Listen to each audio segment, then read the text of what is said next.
Hello and welcome to the Law Patrol, proudly presented by Glazed Legal. On this channel, we take a look at all things legal and lawful as they happen in Australia and around the world. We review concepts, cases, and just generally shoot the breeze. Whilst we don't give advice, we can answer some questions and hopefully at least point you in the right direction. As we cover everything legal and don't shy away from the hard topics, we may occasionally cover themes or discussions that some may find disturbing or distasteful.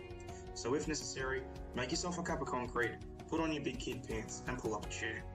If you have any questions or comments about anything we discuss, please don't hesitate to reach out by email at info@glazedlegal.com.au. Follow us on Facebook and remember to hit the like and subscribe buttons. Now, let's get into it.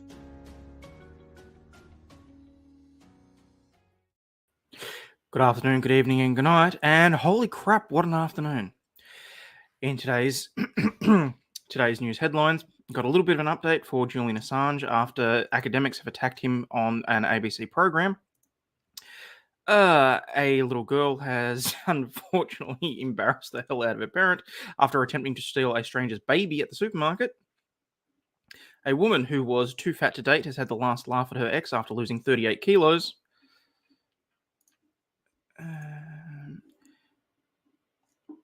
And an altruistic TikToker has been slammed for a second time for buying a woman's groceries. But in the meantime, let's start with something a little more, let's call it dramatic, shall we?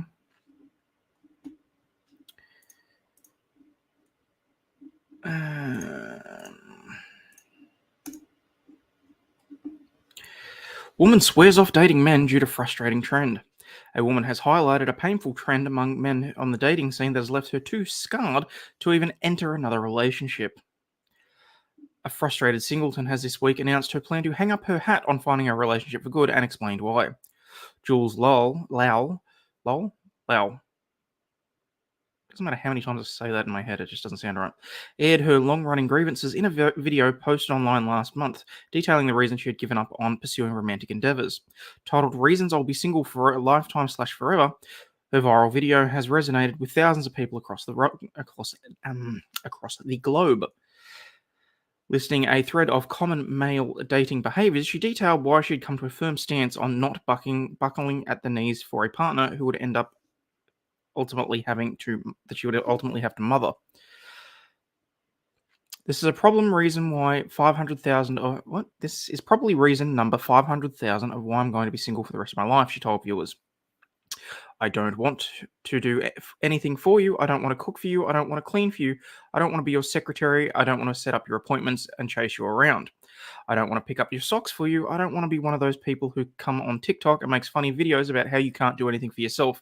Fuck that. She argued that it had become near impossible to find a fully functioning male adult. It has been proven time and again that men are the ones who benefit from marriage and relationships because we women get in them and we do everything and they just sit back and receive everything from us.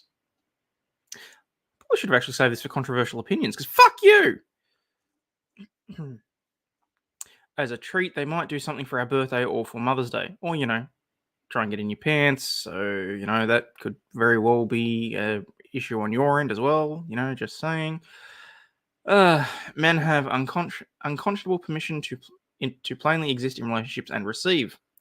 When I come home after a long day, I don't want to cook either. Why can't we flip a coin to see who cooks or if we order food? Look, to be fair, yes, obviously it should be 50-50 and shared amongst people. But still. Why can't you set your own appointments? Why do I have to be your secretary? I'm not working for you. I've gotten so lazy, I'm not doing anything. That's a very telling phrase right there. I've gotten so lazy, I'm not doing anything. She argued a popular response from men to her resistance was proof they only wanted to be in relationships for the pure sake of having a woman to take care of them. There are men who will say, well, what are you good for? But you're proving my point. You just want to be with someone who will do everything for you. Ms. Lowell said it seemed unreasonable to expect partners to bring the same to a relationship as she did, adding that she didn't even want a pet because a plant was too big of a responsibility. Again, I kind of feel like that says more about you than anyone else, so. G'day to short order, how are we doing? Apologies for the very, very late start, people, I will admit. Managed to fall asleep twice while putting the daughter to bed. First time around, and then actually getting her to go to sleep. Then at about 10 o'clock, the wife came in to go to bed. I woke up, moved the child to her own bed, and then promptly fell asleep in her bed. So that is why I am running apocalyptically late. But I digress.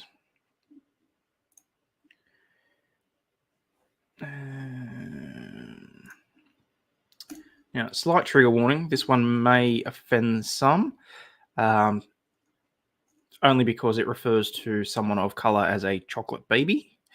But that's just part of the news article. My daughter tried to steal a chocolate baby at the supermarket. A US mum has been left embarrassed after her daughter tried to steal a stranger's baby while at the supermarket.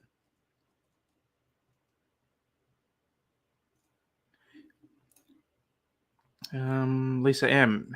Hi everyone, this is my first live, but we're so happy, but I found out we're short-staffed at work. I may not interact. We'll try. No, by all means, Lisa, we'll do our best to interact with you basically and keep you in the chat directly to you basically, keep you entertained while you're having to be short-staffed at work. So, but thank you very much for tuning in all the same. During a recent shopping trip, Miranda assumed everything was fine until she glanced back at the shopping trolley and saw two little hands holding on. The rule was that her two young daughters had to be touching the trolley at all times when they went to the supermarket.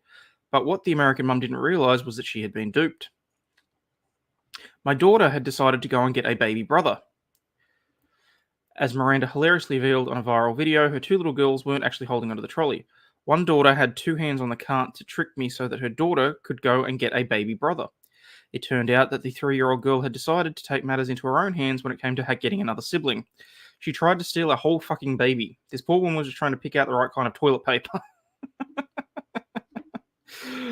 And my sweet little innocent daughter just came up and kidnapped her son. Oh, fuck. Thankfully, Miranda caught her daughter in the act, yelling out, "What are you doing?" before the little girl got too far away with the baby boy. This was the worst part at all. They were coloured, so when she came back to me holding the baby, said, Mummy, can we keep the chocolate baby? That's terrible. Oh, so innocent, though. I've never been so embarrassed in my life. I nearly threw up. What the fuck? Luckily, the baby's mum had a good sense of humour and burst out laughing before taking her son back.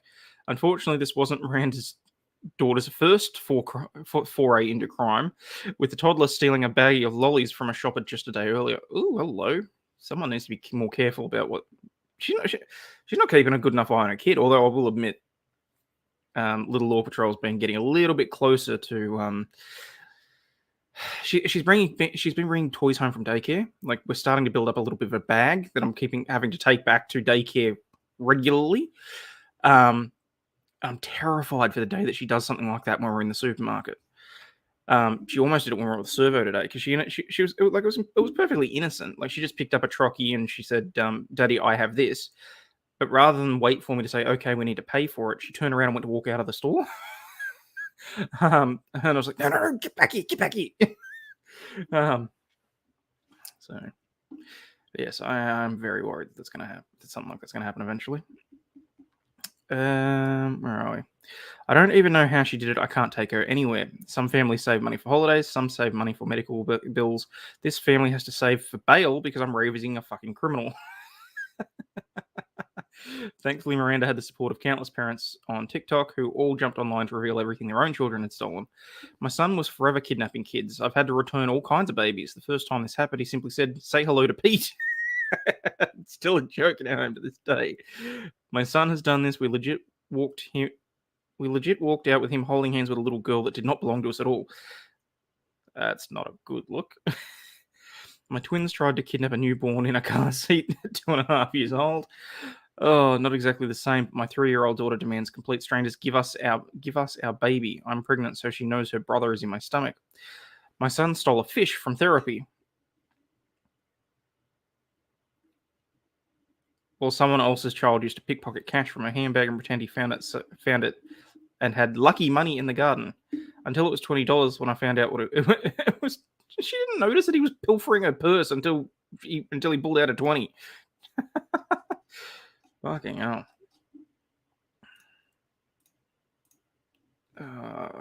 Where are we? Hang on. Cancel that. So, where are we? Hello, Maud. Good to see you. How you doing? How you doing? Been a while. Yeah, kids. Absolutely. Short order cook. My little sister would just sit in the aisle and open packets of lollies and eat them. Yeah, doesn't surprise me. Funny story. Kids do the darndest things, don't they?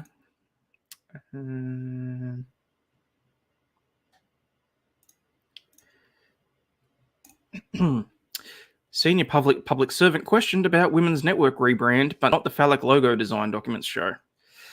What do you guys see when you look at that logo? One says, no matter what the kids do, they do turn out good. Yeah, look, provided the apple doesn't fall too far from the tree, I'm fairly confident that my little girl's not going to be too much of a handful. If anything, she'll probably be a nerd that winds up working in law.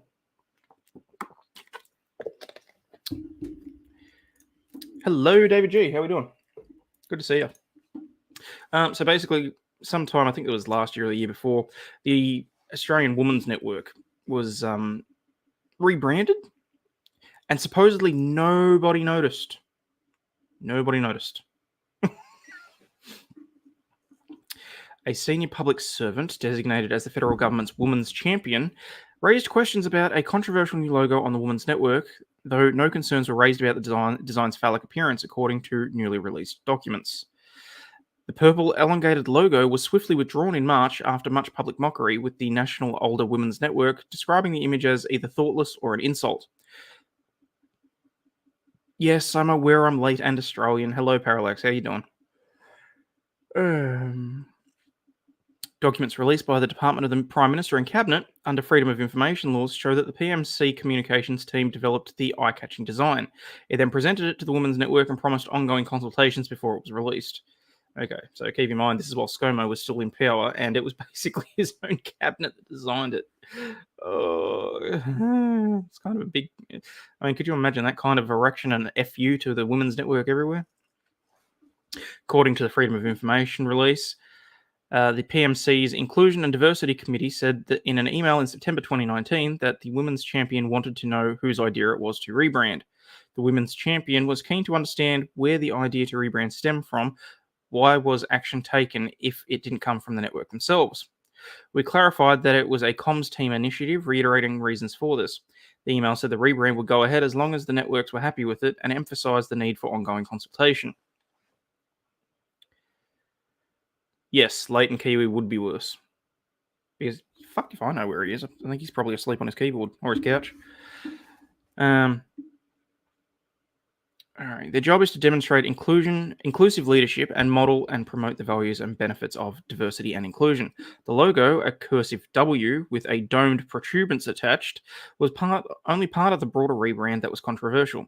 Amid the reaction, Women's Network Australia, a separate organisation, was forced to distance itself from the design after people confused it with the Women's Network. Okay, we still tripping? Yeah, probably. Yes, Scotty from marketing. So he did a great job of that. Hello, Crazy Queen. How we doing? Finally managed to get alive. Yeah, well, running quite late on this one, so we'll probably get a good few hours out of this. In its statement withdrawing the logo, the Prime Minister's cabinet had to distance itself from the Prime Minister's office. It said that the new logo had retained the W, which staff had been using for a number of years. The logo has been removed from the department's website pending consultation with staff. The Prime Minister and the Prime Minister's office were not part of this logo design. Okay, so one side of the Prime Minister's cabinet is basically saying, "Oh yeah, we did it. We kept parts of it. We wanted to rebrand and make things look good." And then ScoMo's actual office is saying, "Oh fuck no, we had nothing to do with this."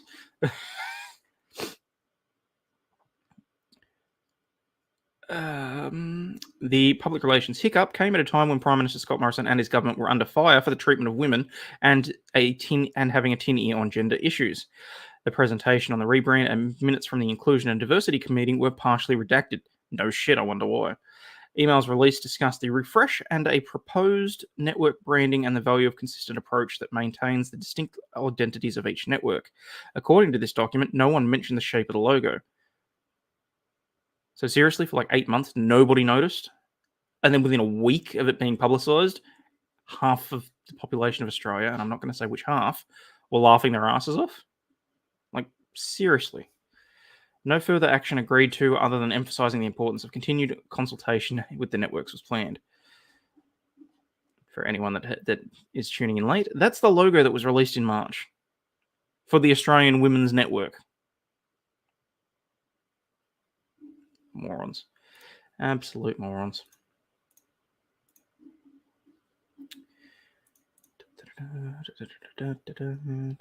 Okay, so we'll get into some of the more serious stuff now, I suppose.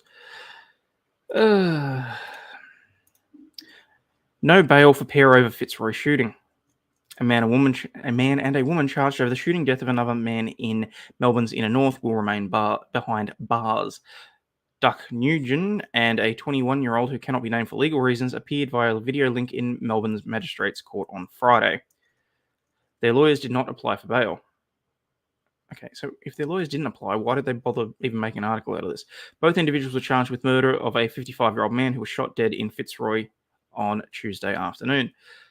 The woman's lawyer, Ayla Dodson, told the court that her client was not accused of being the shooter and her involvement in the offence was very unknown. Well, clearly there was enough to actually... Hey, Nicholas, how you doing? Clearly there was enough for them to arrest her. She said her client was withdrawing from drugs and her mental state was rapidly declining as she had not been given antipsychotic medication since she was arrested on Wednesday. Okay, that I have an issue with. If the antipsychotic medication is properly prescribed and that sort of thing, then they very, very much need to actually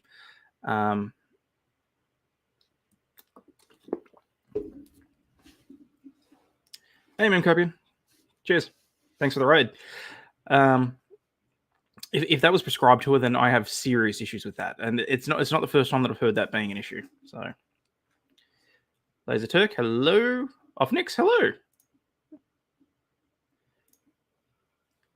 I'm here for the Maymays.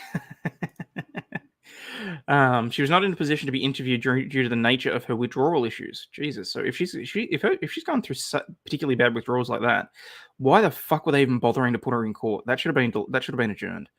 Magistrate Graham Keel said he would ensure the accused woman was given urgent medical attention and medication and a psychological assessment. Thank God.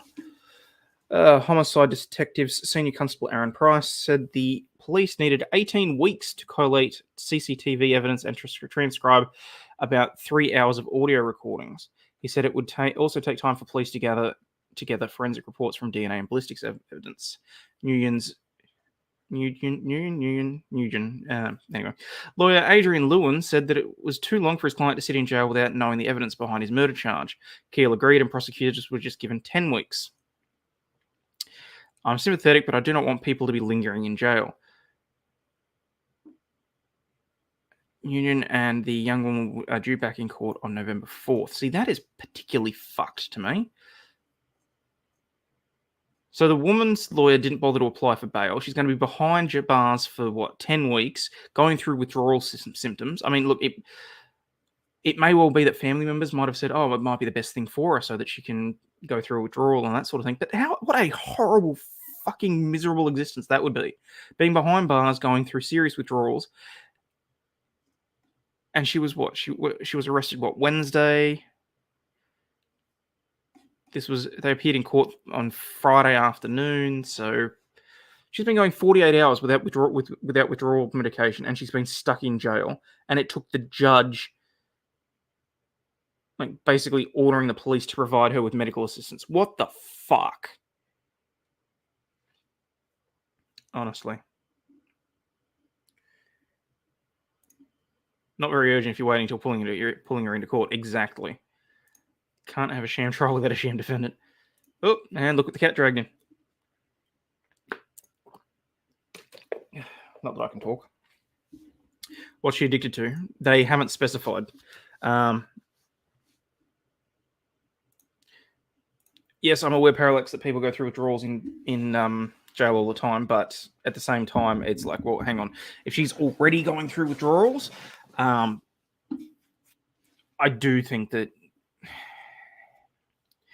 given how heavy-handed everyone's been with rehabilitation and looking after people in jail and that sort of thing. This one sort of sticks out to me as, well, hang on, why is this one an outlier? Why was she treated any differently to anybody else, sort of thing? Why were the concessions not made? So, but anyway, I've actually got to start closing some of these so I actually know which ones I've read and which ones I haven't. Read that. Read that.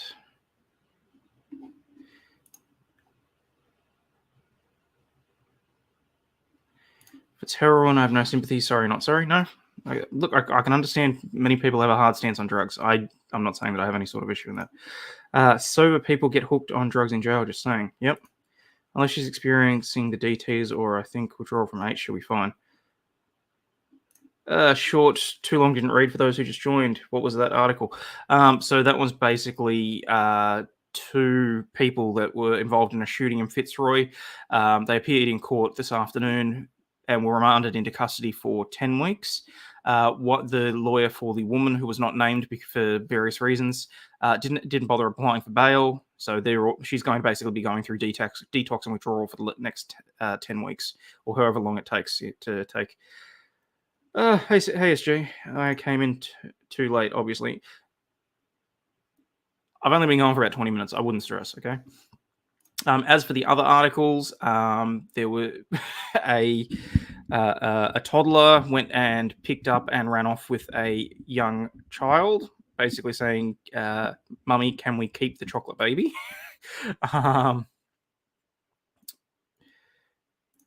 And I think that's the main, the most interesting ones that I've covered so far. What's that? I live in the drug death capital of Europe. Heroin addicts are a scourge on humanity. Interesting. Okay. He was very late and Kiwi today. Yeah, look, as I said, not quite sure where he is. If you haven't already watched it, Kiwi Madcore and I spent a good few hours earlier today trying our best to break the internet. All I really did... Oh, the women that won't date. Thank you. Yes. Basically, there's a woman that's put in my first article. There's a woman who was basically sworn off dating men because she's decided that she doesn't want to do anything in the relationship if they're not going to do anything either. And that's putting it nicely for how she was dealing with it. I could understand certain points of where she was coming from, but she really did sound like a cow.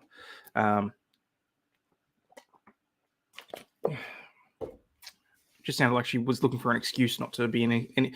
She was looking for an excuse not to put any effort into a relationship. But anyway.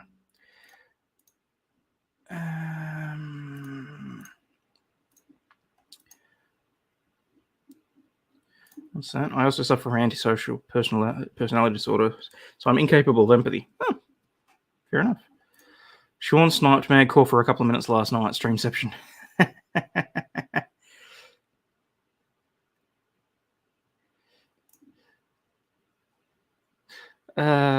Just got here, and all I know, she looks like a cow. Well, I didn't say she looked like a cow. I said that in part of her article, she acted like a cow. She don't need a man. She don't need a man. I have a great man. She was a cow. You said it, Maud, not me. Oftentimes, people turn to drugs as self-medicating whatever demons they're dealing with. That said, I don't know the availability of mental health services in your part of the world. Yeah, and that's sort of where it becomes problematic because, unfortunately, at least here in Victoria, mental health services are woefully underfunded, underprovided. It's just, yeah. Dundee, Scotland, also AIDS teenage pregnancy capital Europe. Ouch. Okay. Police in Arizona town urge residents to stop yelling at tourists. The 450 residents of a popular tourist destination in the US have received a severe warning from police amid an increase of harassment of visitors. Oh. Residents of a popular tourist destination have received a severe warning from police. Stop yelling at visitors or face a charge of harassment. In the old Arizona mining town of Jerome, Police have warned locals that they could face harassment charges if they do not cease unruly behavior towards the 1 million tourists that visit each year. The town was once home to one of Arizona's last copper mines and has since become a hub for artists. Tourists stop while driving along the winding mountain road that passes through to see the bohemian stores, trendy bars, and scenic views. They also visit the old mines, the Jerome Sliding Jail, the jail which slid down the mountainside due to an apparent land slippage caused by all the mine shafts in the area. However, Jerome police recently took to Facebook to tell its population of 450 residents that they had noticed problematic behaviour towards the tourists. The Post said that it had come to their attention that some people visiting our town on short visits and using lawful short-term parking spaces are being yelled at or having notes left on their cars by local residents. Published on July 12, the Post said yelling at or leaving notes could in some cases constitute harassment under Arizona revised statutes. The Post has received 68 likes and 13 comments, with one person pointing out, "Doesn't Jerome basically survive on tourism?" Yesterday, the Post was updated to clarify that it was never intended to call out any specific person or group of persons. Also, someone was butthurt about it and contacted the police department directly. Instead, they were simply reminding our residents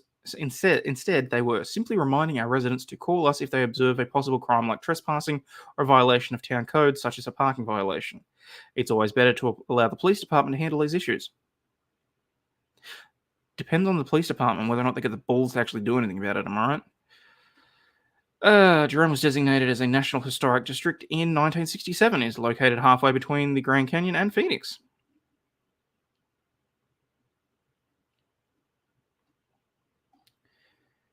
What do we got? Just being yelled at as part of the experience. Yes, mental health services in Victoria is a disgrace. Absolutely. Have you ever lived US side?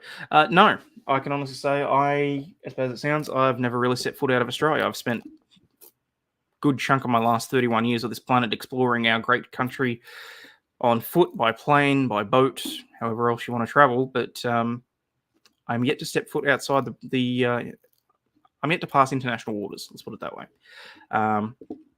Because technically Tasmania is over the Tasman Strait, and so there's arguments that that's technically considered part of the Pacific Ocean, and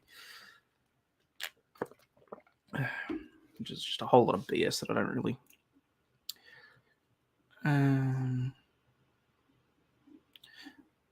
Alrighty.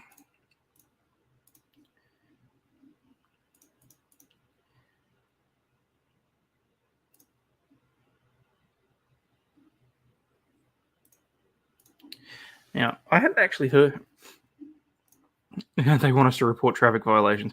No, I think it was basically because the people in that specific town were harassing the tourists and scaring people off. So, probably better to just call the police.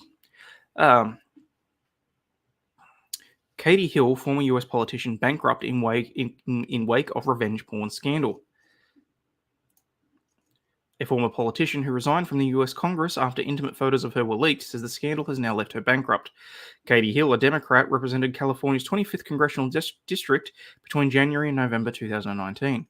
She quit after the publication of private photos without her consent, amid allegations that she had an inappropriate sexual relationship with one of her congressional staffers. Ms. Hill and the male staffer both had denied the accusation. The photos, published by right-wing website Red State and the Daily Mail, showed Miss Hill smoking a bong naked, kissing a woman, and sitting naked as she brushed a woman's hair. How the fuck would they get away with something like that? That wouldn't fly here, let's put it that way. She subsequently admitted to having a consensual but inappropriate relationship with a 22-year-old female campaign staffer before she entered Congress.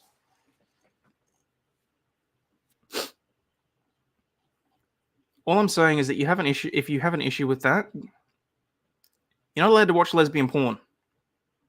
That's my biggest issue with the hypocrites about being in relationships with the same sex, okay? Like, seriously. In a letter to her constituents announcing her resignation, Ms. Hill alleged that her estranged husband and hateful political operatives had orchestrated a smear campaign to force her out. She said she was pursuing all legal options. Having private photos of personal moments weaponized against me has been an appalling invasion of my privacy. I know that as long as I am in Congress, we will live fearful of what might come next and how much it will hurt. Miss Hill went on to file a revenge porn lawsuit against the Mail and Red State, two conservative journalists and her ex-husband, accusing them of violating a California state law that bans the distribution of private images without permission of the person in question. As well, she fucking should. I hope they took that. She argued that the First Amendment to America's Constitution, which protects freedom of speech, did not give the media outlets the carte blanche right to sexually degrade and expose public officials. It shouldn't just be public officials. That's why we have revenge porn laws here, because it's just not on. It's not right. Hello, Mel. How are you doing? Judge Yolanda Orozco of the Los Angeles Superior Court instead accepted the defendant's argument that publishing the photos was in the public interest as they spoke to Ms. Hill's character, judgment, and qualifications as a member of Congress. What the fuck?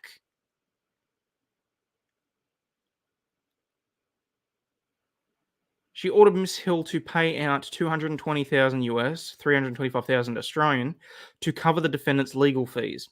A judge just ordered me to pay the Daily Mail more than $100,000 for the privilege of them publishing nude photos of me obtained from an abuser.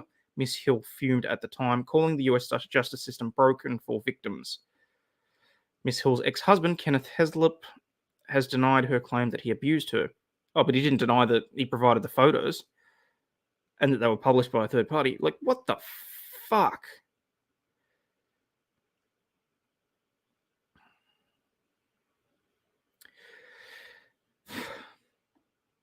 Today we lost in court because a judge, not a jury, thinks revenge porn is free speech. This fight has massive implications for any woman who ever wants to run for office. Not just that, that has massive, massive implications for women at any level. Her lawyer, Carrie Goldberg, said the lawsuit's failure set a dangerous precedent for victims of non-consensual pornography everywhere. The judgment was handed down in April of 2021. Now, more than a year later, Ms. Hill has finally revealed the dire financial fallout.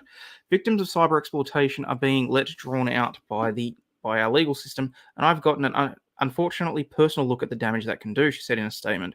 When a vengeful person, political opponents, and a global tabloid conspire to take and publish naked photos of me, including those taken without my knowledge or consent, a judge ruled that my naked body was in the public interest and that I had no right to hold accountable those responsible for this assault on my privacy and dignity.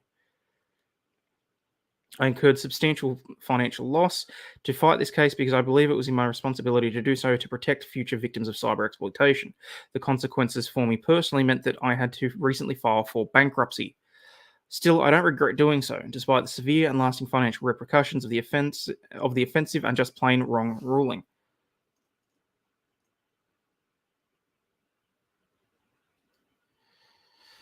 Oh shit! I'm sorry to hear about that, man. That sucks. We need a federal cyber exploitation law to protect victims who are currently left to personally fight attacks and abuse without the legal system to support them.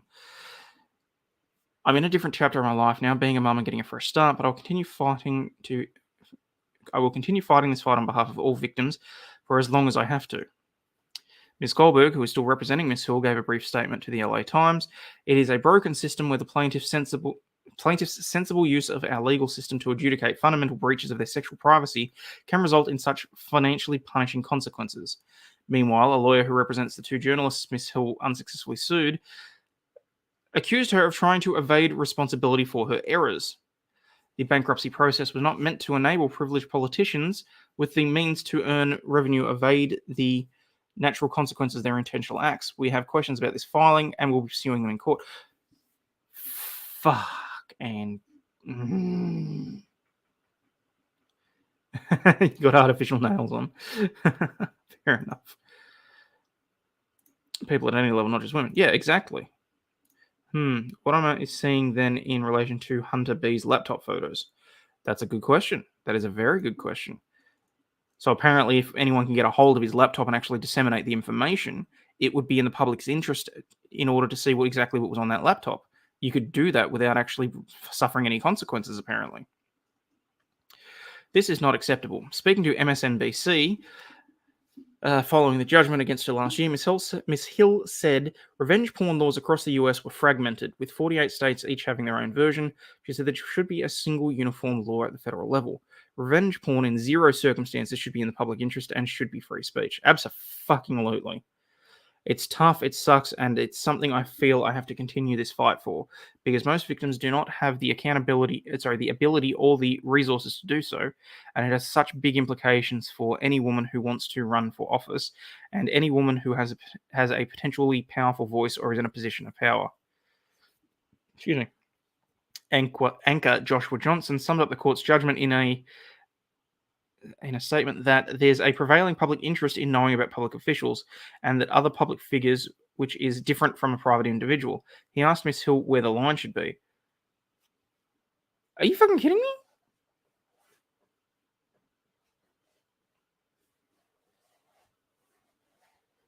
me? The photos were illegally shared, she argued, drawing a distinction between reporting the facts of the situation, i.e. that she had a sexual relationship with a snuffer, and published the private images. The facts that came out, the facts that were reported on by every single major news outlet were fair game. I'm not going to argue that for a second. That was able to be reported on, and every outlet did, but they didn't show the photos they didn't need to. She accused the outlets that did publish the images of doing so purely for clickbait and humiliation. If we're setting this precedent that it is okay, then that means that any woman who runs for office, and I'm saying women because it is largely an issue that impacts women, where do we decide that public interest lies? So what? All of a sudden, it's in the public interest to know exactly what a female politician looks like naked. So it's okay to take their personal photos that were shared illegally, post them on the internet, because whether or not they have a mole on their ass is in the public interest.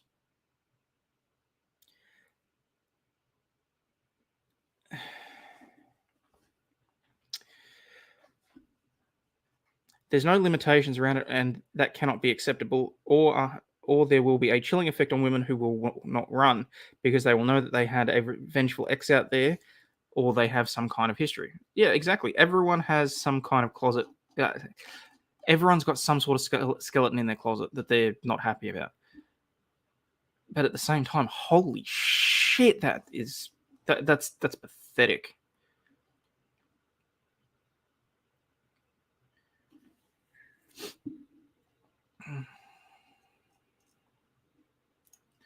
They got away with the public interest argument because she was involved with a campaign staffer, which is considered immoral. That's fine, but as far as I'm concerned, as she said, reporting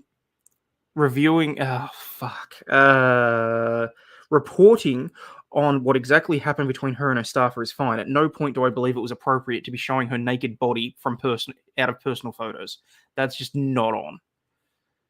That is so far from being in the public interest as far as I'm concerned.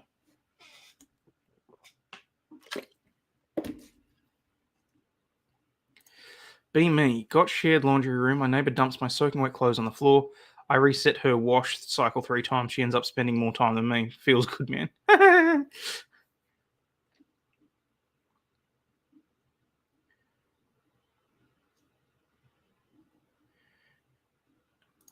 You don't think that a potentially corrupt person who's saying it isn't worth it?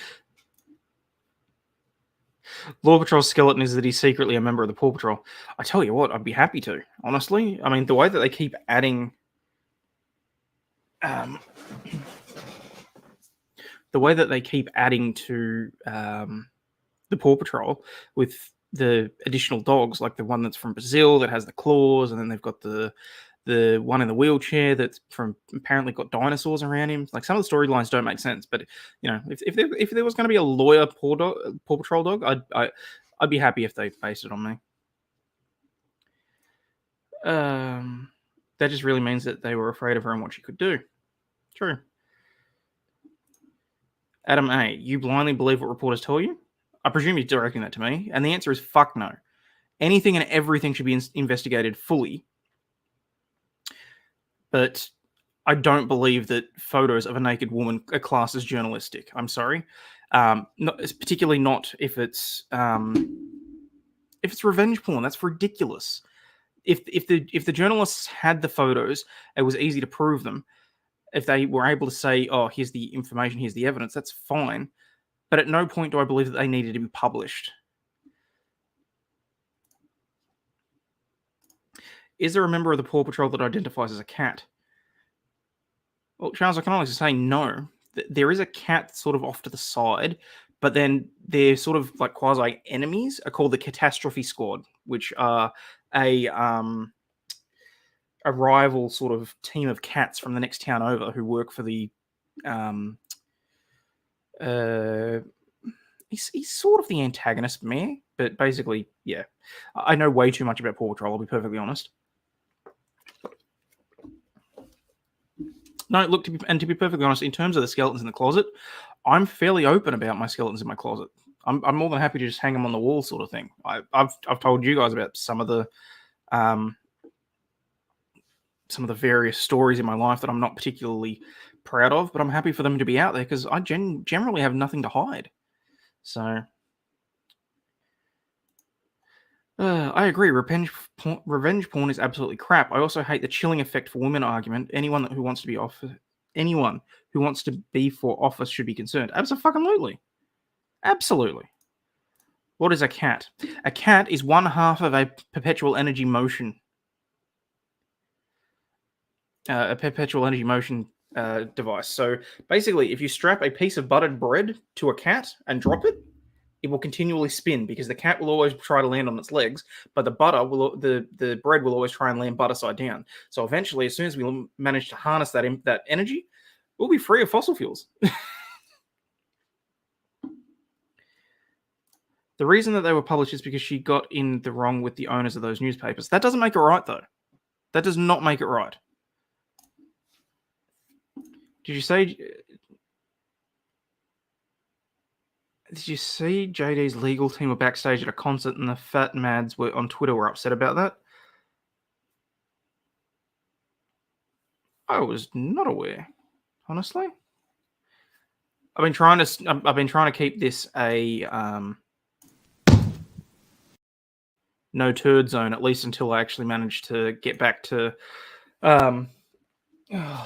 finally finishing going through all these frigging pages.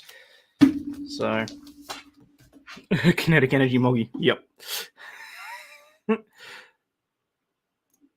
Sounds like that cat be unbreaded on paper. Oh, that's funny. That's really funny.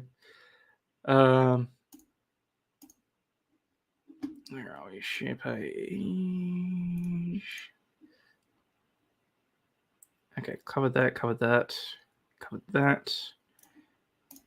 to start actually. Okay, Starbucks closes 16 coffee shops due to safety fears. In Washington, Starbucks is closing 16 stores in cities around the United States, citing safety fears for their customers and workers, despite staff being trained in conflict de-escalation, dealing with an active shooter, and engaging in community and emergency services.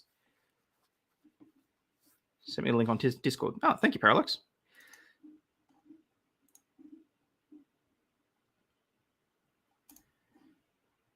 Shall I keep that?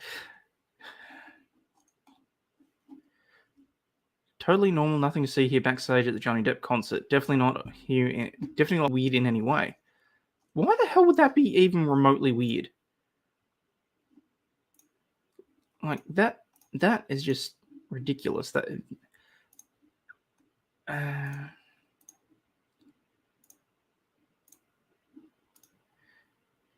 it's basically that. Okay. So apparently someone was majorly butthurt because was that Knox private hospitals in lockdown from tonight. Holy shit. Okay. I'll get to that too then. So yeah, so that's can't tell if that's Ben Chu in the corner there, but that's definitely Johnny and Camille. So, but why would people give a fuck? Of course he's going to offer them seats at a concert. That's just, that's just the kind of guy that he is. But seriously, they're just latching onto anything that they can to be in any sort of way. Camille and her boyfriend I saw in real life. Really? Cool. They're at the concert, didn't see the other bit. Portland, Washington, Chicago, all Democrat cities to fund the police. The person who tweeted this was also the same person who faked getting hate tweets from her about her dead daughter. Oh, is that right? Right. They're all just upset that Johnny is moving on with his life while the turd is in hiding. Yeah, I'm inclined to agree. Now, which article was that I was reading? Oh, right, Starbucks. Okay. We are closing stores in some locations that have experienced a high volume of challenging incidents that make it difficult to create a safe and welcoming environment. The closures involve 6 locations in Los Angeles, 6 in and around Seattle, 2 in Portland, 1 in Philadelphia, and 1 in Washington. Although the spokeswoman declined to specify individual incidents that prompted the closures on Monday, Starbucks executives acknowledged that the workers had encountered a deluge of problems, some related to drug use, mental health, and racism in the neighborhoods that they serve. You're seeing firsthand the challenges facing our communities: personal safety, racism, lack of access to healthcare, a growing mental health crisis, rising drug use, and more, wrote Debbie Stroud and Denise Nelson, both senior vice presidents of U.S. operations, in a letter to employees. Fuck, it must be bad when the coffee store has to close because of these issues. Like, seriously, I know you guys are seriously divided on most issues, but holy fuck. We know these challenges can at times play out within our stores too. We've read every incident report you file. It is a lot. They wrote that the company could take steps such as closing bathrooms, which were typically open to the public, or shuttering stores altogether. Well, they could have just said shutting. Employees affected would be given the option to be transferred to nearby locations. It's not unusual for Starbucks to close and open locations, although the reason for given for shuttering such a large number appears to be novel for the company. According to its latest annual report, Starbucks operates 8,941 stores in the US. It closed 424 locations in the last fiscal year, though it opened 449 and moved 19 stores in the same time frame. G'day, June. 2 of the locations marked for closure in Seattle are among those that have recently unionized. Another of the 16, one of the Portland stores, had petitioned for a union vote. The push to unionize workers, which has so far been reportedly adopted in 133 stores, began last year in Buffalo as part of a reignited interest in organizing by workers across the number of industries. As it competes for workers, the company has recently embarked on what Chief Executive Howard Schultz described as a significant reinvention of the company, though it isn't yet clear what the revamp would look like. We must modernize and transform the Starbucks experience in our stores and recreate an environment that is relevant, welcoming, and safe. And doesn't have to worry about paying any more than minimum wage, I assume.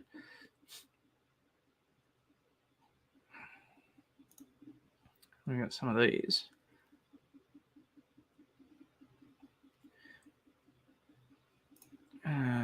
Yep. There are 1,500 Starbucks outlets in the US. I don't think they'll miss them. Fair enough. Lawcat. Maybe. OMG, working with a client for several years and they became friends. The outrage. Exactly. Not in real life. Not in real life. I'm a boomer. I don't know what those letters mean. Well, if you're a boomer, Gene, if you're a boomer, Maud, so am I, because I'm not even sure which letters you're referring to now. That person is a professor at Stanford. If you need more evidence, the higher institutions are broken. Holy shit, are you serious? Is she tenured? Oh, and she's been screeching about DIY talking shit about AH while being monetized. Okay, so she's one of those. All right. But it also had something to do with the cost of insurance of those stores as well. Oh, you think? Pulls out bike lock as a professor. Has everyone forgotten me?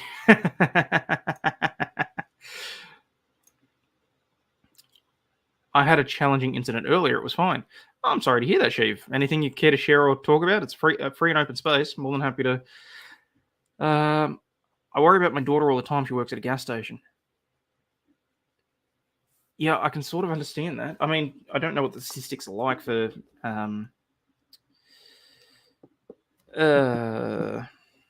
issues in the US, but I mean, anecdotally, I can say that I had it relayed to me that someone had been going to attend a lawyer's office recently, and they had to make the decision between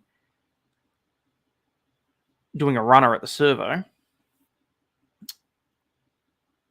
or attending that lawyer's office because they were completely out of fuel. And it's just like, well, hang on. things can be put in place for that. But anyway.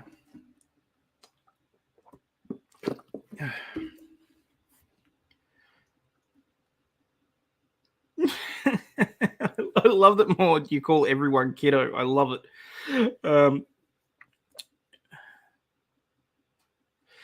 Ironic that they Antifa / Black Lives Matter attacked Starbucks, one of the most soy business out there. So it was implying that they were busting unions. From the sounds of it, yeah. Check her Twitter, it's a gold mine of stupidity. Okay, I shall add that to the list of shit that I deal with when I get really bored. She is a professor of gender studies that hates one of the main genders. Oh, Jesus Christ. Okay. Starbucks are a whole bunch of woke twats anyway. No one with any sense would miss them if they all closed. Oh, g'day, Memento Mori. How are you?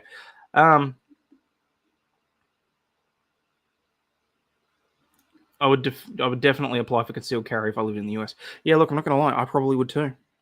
Honestly. Professor of gender studies. So she teaches future gender studies professors and barristers. Sorry, baristas. Oh, that's funny. I was making a joke. Starbucks PR claiming these problems challenging incidents. Yep. Yeah, I'm not too impressed with Starbucks coffee. We have some great coffee shops local here. Yeah. So, Michelle Duber, she's a sociologist, a tenured law professor at Stanford. Oh, fuck, is she? But also has a picture of her and the turd getting all chummy. I feel bad for her husband. Ooh.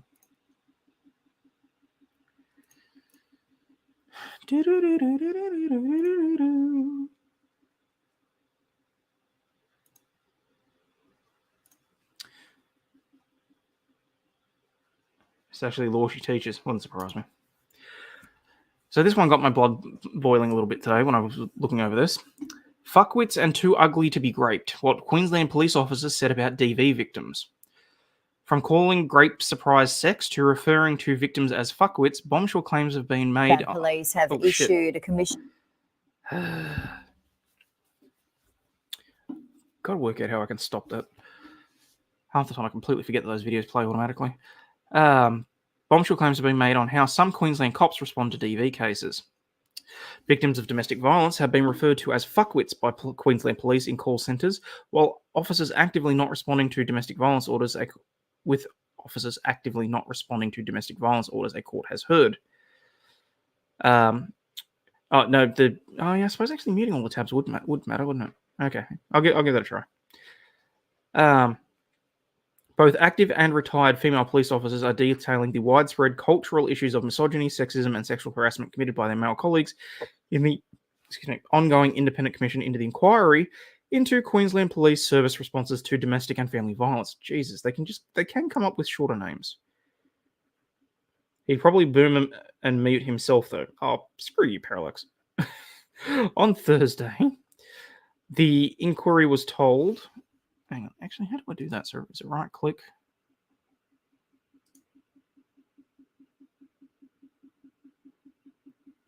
Oh, see, I can mute a single site, but I don't know that I can mute all sites. There's got to be some way you can mute all sites. All right. On Thursday, the inquiry was told of another incident where police officers had decided not to complete a domestic violence order application involving a man who allegedly abused a woman and threatened to decapitate a dog in front of her children. Fuck. She graduated law but is not an actual lawyer. Oh, isn't that always the way that they go with academics? As far as I'm concerned, if you're teaching law, you need to have had a certain number of years practice, honestly.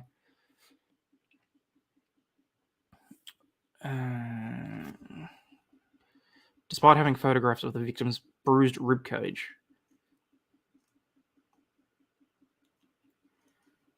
A retiring officer took to the stand and recalled how fellow police in call centres gave complainants derogatory names. Oh, that fuckwit has called again. That spoon is on the line again, she heard officers say. She also told the court how often police refuse to dispatch crews to callers who repeatedly phoned for help. Don't bother sending a crew to that job. She's just blowing hot air, that sort of thing. The officer admitted that she was also guilty of and witnessed police failing to fulfill their responsibilities, including delaying and avoiding attendance to domestic violence calls, lack of empathy towards victims and respondents, stereotyping, and being judgmental towards victims. The officer said investigations into DV cases were often rushed with no care for the people involved or their lives beyond the policing involvement.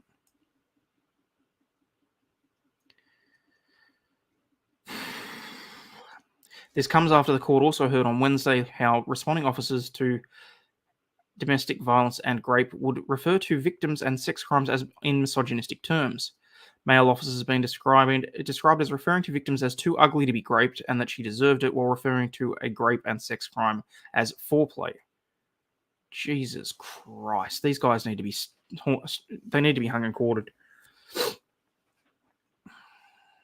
And this is what gives me the shits, because as far as I'm concerned, the police are supposed to be held to a higher standard. If you can't be...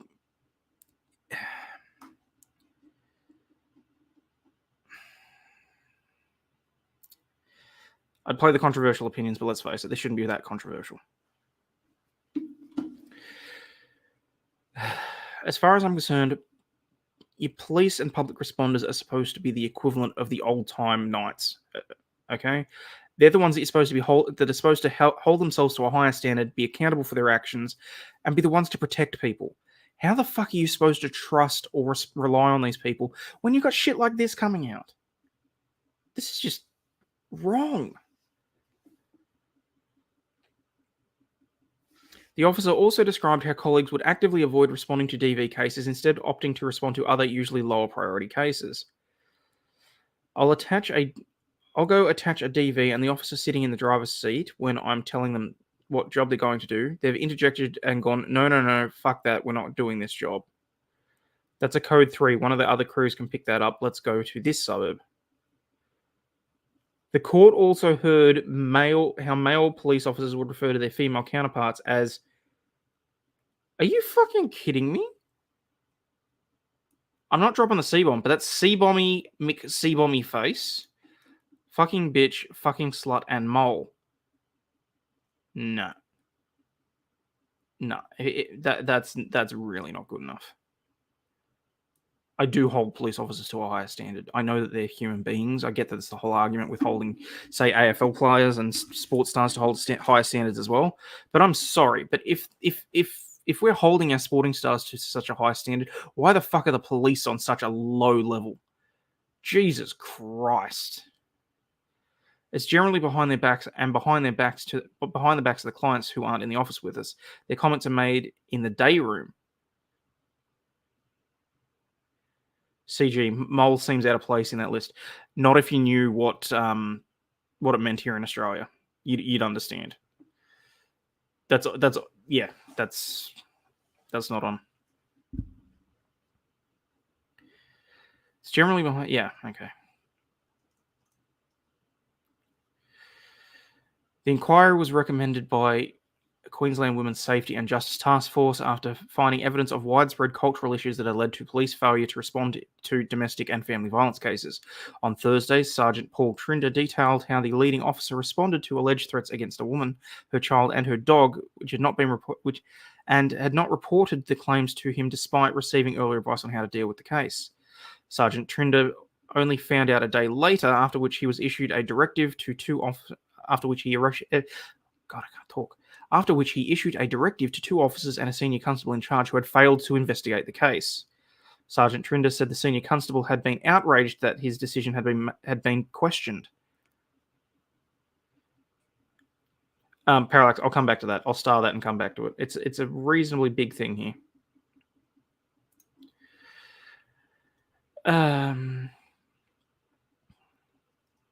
He also recalled how cases of domestic violence assigned to particular officers weren't opened for 2 months, with the complainant never contacted by Queensland Police. How I found out about it was that I had an officer that had been transferred to another station. Recalling how the other officer had dumped the jobs back into the station's inbox for reassignment. The inquiry will continue next week. Fucking hell.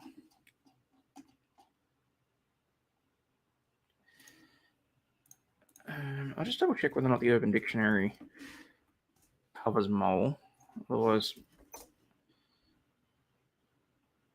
Oh yeah, no. So that mole's sort of like a gross, disgusting, slutty slag sort of.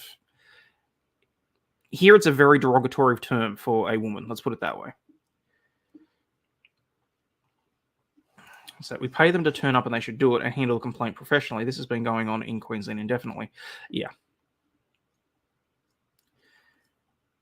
So who is putting sports stars on a pedestal? That's been a very big thing in the Australian media for the last we'll call it a decade. I mean, there's been people from our cricketing team that have been removed because they've been alcoholics. There's been massive calls in the general public for members of like AFL players, rugby players, cricket players to be held to a higher standard because they have such an impact on basically on children that look up to them and that sort of thing. So it has been a big thing here for outrage. Let's put it that way. Yeah, so Aussie clubs do. What's that? I had an awful experience with a police officer in a DV case. I was in a room with a witness who was being interrogated instead of questioned. I ended up with a panic attack. Jesus.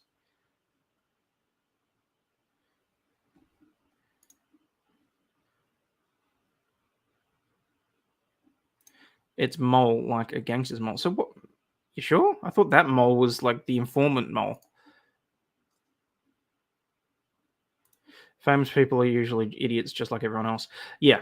But there's this whole thing that if you're going to be making money off the public and influencing children and that sort of thing to such a high regard, that you yourself should be having to meet higher standards. To a certain extent, I understand the argument. I don't necessarily agree with it, but imagine caring about people who play meme sports. All right, where are we? So I can close that.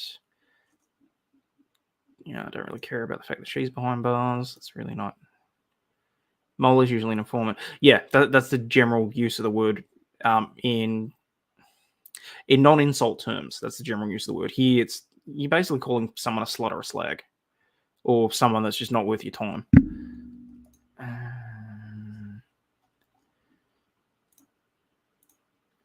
Done that.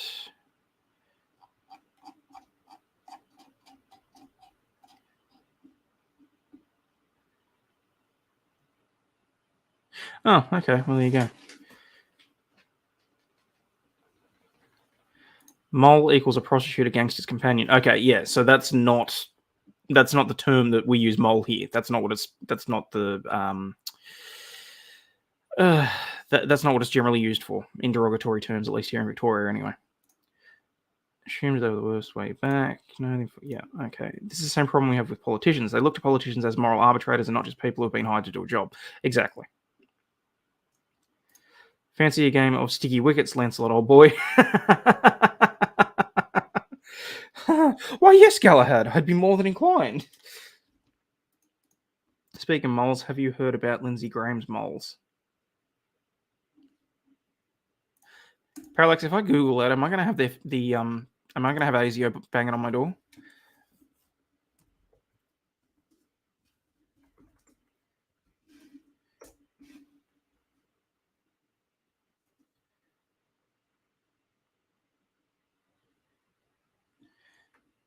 No, I've heard nothing, and nothing's coming up any later than 2022.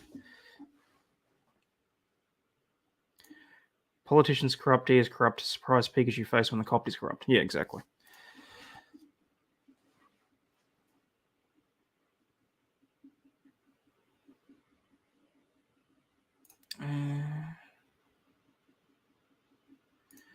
Oh no, careful, Hayden. It's the ladybugs thing.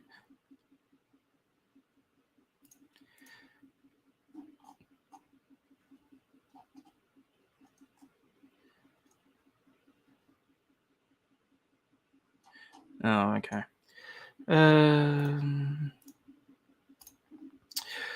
Woman too fat to date has last laugh at ex after losing 38 kilos. A woman who received cruel comments about her weight has revealed her ex had a change of heart after her recent transformation. Don't they always? What do you say? Ask Farron about it next time you see her. Okay. Fair enough.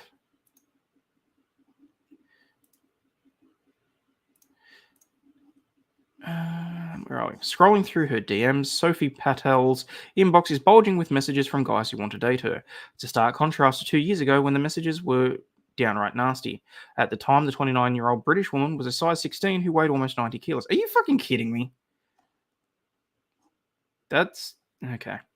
She ate takeaway and fizzy drinks most days and didn't exercise, but cruel comments from men online telling her to get down to the gym, coupled with a worrying reality check from her doctor, inspired her to make a change. 2 years on, and she's a size 8, now 55 kilos.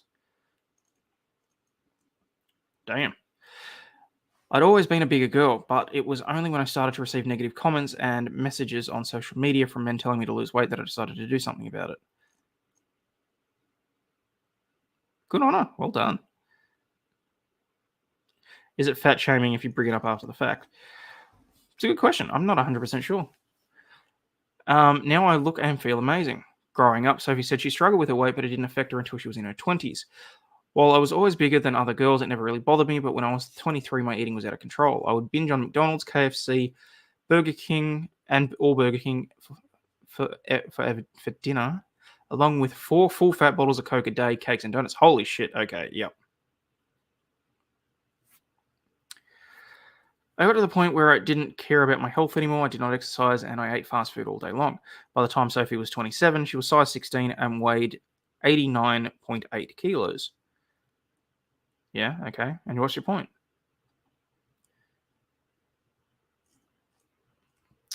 In February 2020, she was diagnosed with anemia and had to undergo infusions where iron were injected into her body.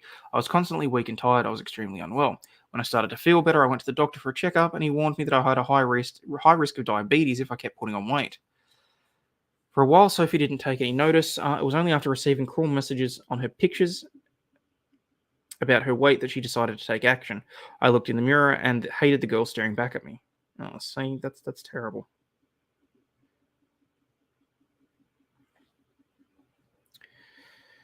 Whenever I went out with my friends or spoke to men, I felt so self-conscious. I would always cover myself up. The negative comments that I started to receive were horrible and made me really second-guess myself. I had to do something about my weight. Yeah, I wasn't going to say it, Nicholas, but not disagreeing with you specifically. The negative comments that I started receiving were horrible and really made me second-guess myself. Yeah. So one comment said, "Get to the gym," while the other said, "Wow, you've put on some weight." It wasn't nice to read. In August 2020, she decided to overhaul her unhealthy habits and embrace fitness.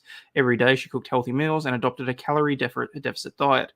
She also began working out and often took walks on her lunch break at work. Is this woman selling something?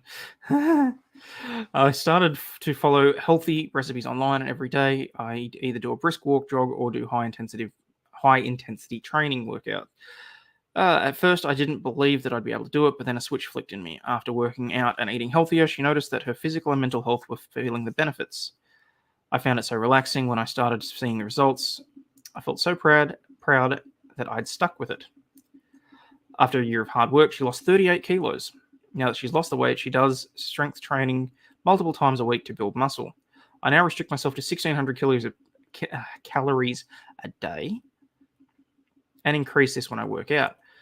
But if I want to have a treat, I allow myself to. When I go out, I make much healthier choices than when I used to, because now I have the knowledge to do so. Since losing weight, she's been receiving very different kinds of attention online from men and gets out on multiple dates every week. Now that I'm smaller, even my exes have gotten back in contact with me saying I look amazing, which has definitely been a boost to my ego. For Sophie, her weight loss journey was about feeling confident in her own skin. Before, I would cover up my body wherever I got the chance. Now I embrace what I'm wearing embrace it by wearing short dresses and crop tops. When I look at myself in the mirror, I am so happy. 2 years ago, when I started my journey, I'd never believed that I'd get to where I am today. I'm so much more confident and healthy than I was before. I'm a completely different person.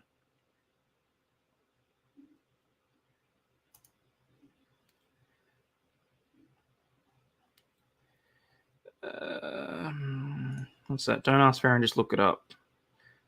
You wish you hadn't. Glad she got healthy. Hate the reason for it. Yeah, absolutely. Most people that lose a lot of weight eventually gain it back. Check back on 5 years. Oh, that's a bit harsh. Don't know what the statistics are on that, but certainly. Is this woman selling something? No, I don't believe so. If someone wants tips on losing weight, I'll gladly share, but I'm not about to shame people for being fat. I have no way of knowing their particular circumstances. Exactly. Eat less, move solution to all weight problems. No, unfortunately, that is not the solution to all weight problems. What was this, a news story? It's a bit of a fluff piece, honestly, and that's sort of how boring it basically was. Go back to the bikini photo. Does she have a package? Wait, what? No.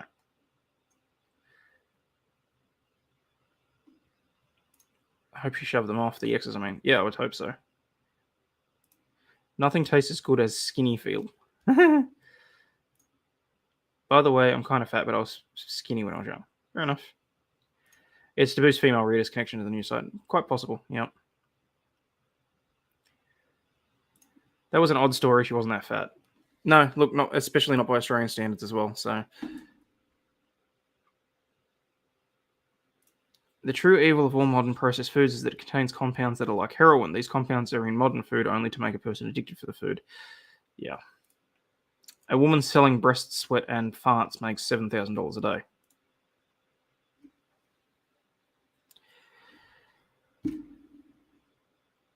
I'm still not quite sure how to respond to that sort of shit. I mean, on the one hand, capitalism, yay, go for it, give it your all. On the other hand, holy shit, there are some morons out there paying that.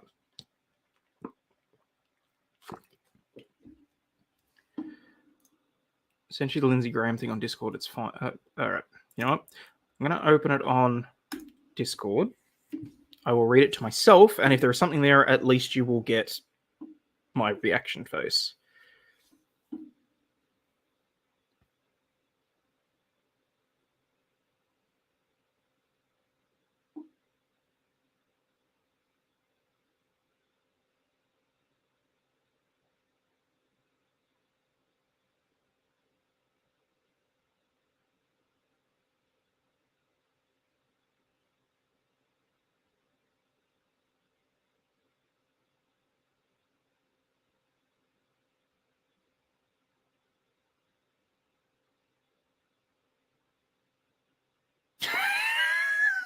Jesus Christ. Oh.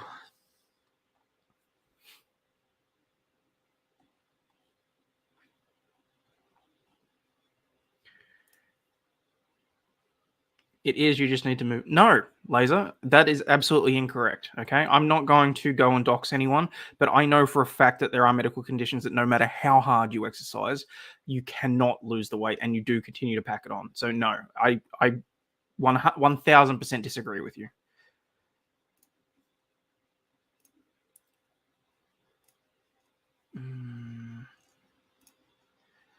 Fed all the way to 60 and lost weight, felt better but didn't have a car, so walked around. Fair enough. Those people buy fart jars, you buy Pokemon cards. At the end of the day, I still have something to show for it, though.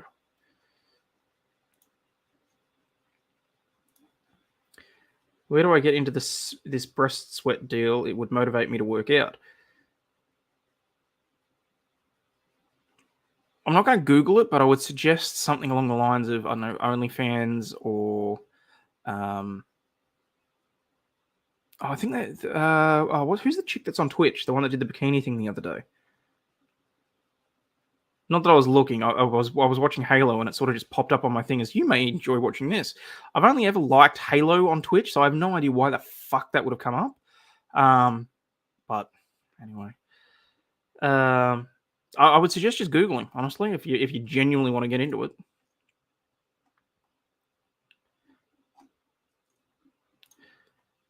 There's a guy that collects air from different locations around the world and sells it in spray cans, makes a fortune. That I can understand, because some of the, like, I mean, if you got the air from, like, say, the top of Mount Everest, it would be some of the most pure on the planet, I would expect. So, I feel a business opportunity coming on.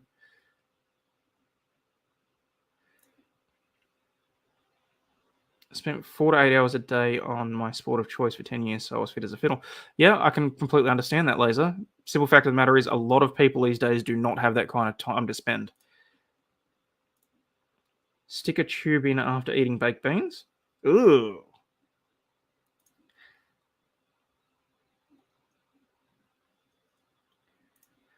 They have something to show for it too. They have a fart jar.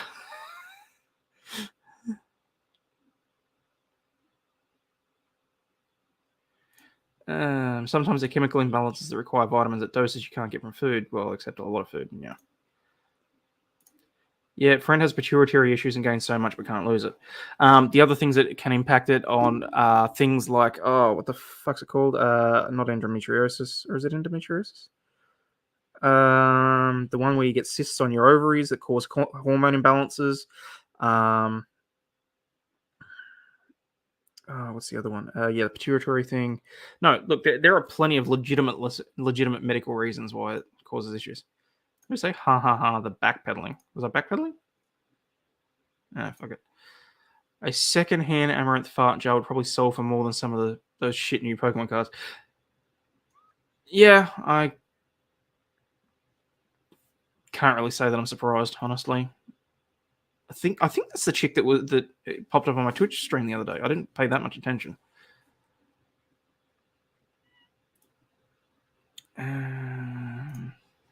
Chrissy, wake up. At Crazy Cat Queen, we could be making money. Shorter to cook. I'm off, people. Thanks, Aiden. Thanks, chat. Catch you soon. See you, Shorter. Have a good day. Or night. Modern carbohydrates are modified to addict you to the products they are in. See the MSG in pancake mix and donuts, as well as the artificial sweeteners in colas, candies, are all there to addict you. That would not surprise me.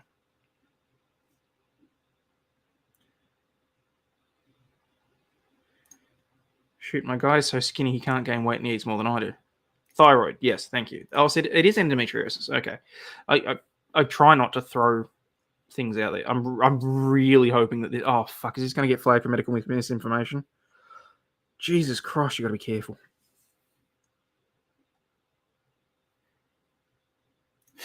When you brought up the Twitch streamer that was selling underwear or something, you started explaining how you weren't looking for it. That's what I meant by the backpedaling. Yeah, fair enough. Smart ass.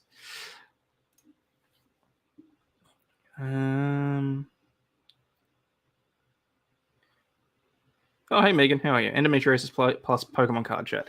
Tell me more. Oh, fuck you, Adam. Flagged and tagged. Hypothyroidism, polycystic... PCOS, that's what I was trying to get at. PCOS. That's the one that I could not for the life of me remember. Pituitary tumors. Yes, I'm a retired doctor. Oh, lovely. Okay. Oh, itchy.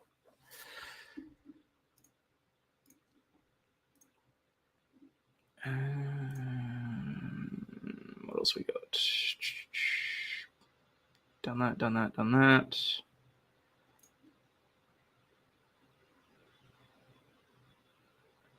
Oh, honestly, I wish that was right, Phil. Honestly, but given what I've received, that he wasn't looking for the Twitch stream selling underwear. Okay, for starters, as far as I'm aware, she wasn't actually selling underwear. I have no idea, but how to... I can't trust this guy with his white coat. Just to go back to this, I can't be fucked doing like Twitch streams and shit like that. I mean, when there's so much pornography out there that's fucking free, why would you bother? Honestly. I have a work break and I knew there'd be chaos here already. Fair enough. What was that? Can't trust go. Okay, well, in that case, I shall see if I can source a white lab coat just for you, Chief. Okay. All right. Reason China may lift Australian coal ban after a 2. I'm not quite sure, Gene. How do we get onto it? I brought it up because it was something about the Twitch because I was watching Halo, and then it was because we were talking about the farts in the jar. Yeah, there was a natural progression to it. After a 2-year ban, China may be ready to buy Aussie coal again, and there's a brutal reason why it may be ready to back down. China is contemplating an end to its unofficial ban on Australian coal as it reportedly seeks to avoid the power shortages that saw factories shut down and caused sudden blackouts last year. Bite me, Parallax. It's not even close. Excuse me. News that officials were considering an end to the ban has excited investors, with share prices in coal mining companies jumping and amid the rumours. Oh, hello. Let me check my share portfolio. There had been hopes Australia's change of government would spark a thaw in relations with China, but the change of heart may have to do with the fears of the winter power shortages and rising coal prices due to the Ukrainian war. Oh, that's all right. So, bit of an upskill, but still bit of an uptake, but at the same time, still a little bit. Yeah. Oh, actually, you know what? I'm going to put that in the chat. If anyone if anyone's interested in getting into smaller varieties of like share ownership and that sort of thing, I do use Stake, and I've only got like $100 US in there, but it's just interesting to be able to trade shares and that sort of thing. And if you if you use the referral code, which I'm going to put into the chat, it will actually send me free stock. So there's that. Where are we? Roland Raja, the lead economist at the Lowy study, told news.com.au that Beijing's ban has hurt China, which has been sourcing coal from Indonesia and Russia. China's ban on the Australian coal has imposed costs not only for Australia but China itself. Well, no shit, who would have seen that coming? Now, with coal prices up high, global energy markets greatly disrupted, and their own economy in the doldrums, they are clearly reconsidering the utility of maintaining the ban. He said reversal would also be good for Australia, as exporters will likely be able to get higher prices. I hope they charge them through the fucking nose. No, it does not constitute financial advice. Hayden's Porsche Fund. Bite me, Phil.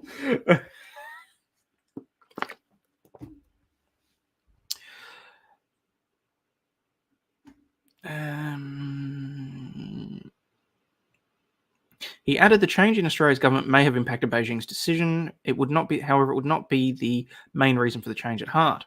I suspect this is primarily about changes in China's own perceived economic interests, but China's sanctions on Australian coal and other exports were not achieving anything especially useful for them in any way, so lifting the ban makes sense. According to Bloomberg, Chinese bureaucrats are considering a recommendation to end the 2-year ban on Aussie coal to avoid a repeat of last year's power disruptions, which will come ahead of a crucial meeting of the nation's People's Congress later this year. China introduced several tariffs and an unofficial ban on resources like coal in 2019, after then Prime Minister Scott Morrison pushed for an investigation into the origins of the bug. But its ban was not as financially damaging as feared, with Australian businesses able to find new buyers. According to a report last year by the Lowy Institute, According to a report last year in the Lowy Institute's The Interpreter, so they have their own magazine, okay. Coal exports to China fell by $6 billion, but Australian exports to the rest of the world grew by $9.5 billion in annualized terms. Australian coal exporters seem to have been quite successful in diverting to other markets. Russia's war in Ukraine has also boosted Australia's coffers, leading to a windfall gain for Aussie mining companies. Okay. What the fuck? Yeah, bitches pro bono this. Oh, see, Phil, you missed a joke there. You could have said pro bonobo. That's genuinely what I thought you were saying. Lays 2 smoking black tie marks in his new Porsche. No, honestly, I hate Porsche. I'm not a fan. I do not like them. The 911, it just seems to be just a rehash every other year. Honestly, I'd probably be more likely to look at a Jag. But that's just my personal opinion. There is that. We don't know the retail prices of these items. MFG might outweigh profit. Casey Coke Queen, I really don't think this through, though. Okay.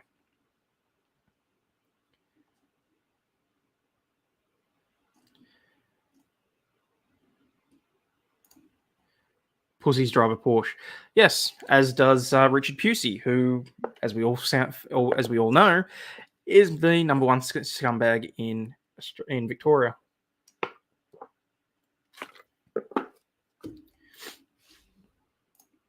Looks like gas won't go to Germany from Russia. Really? Okay. Oh, you don't want a Jag. Never heard the saying about a dude driving one. No, look, that's true. But at the same time, I just want to drive a Jag. Actually, to be perfectly honest, for me, the Jag would be a poor man's version of an Aston Martin, which I would desperately be trying for a vintage DB3 or a DB9. If it's a Jag, he's an F. Oh, is that right? Okay. Small peen confirmed. Oh, fuck you, Nicholas.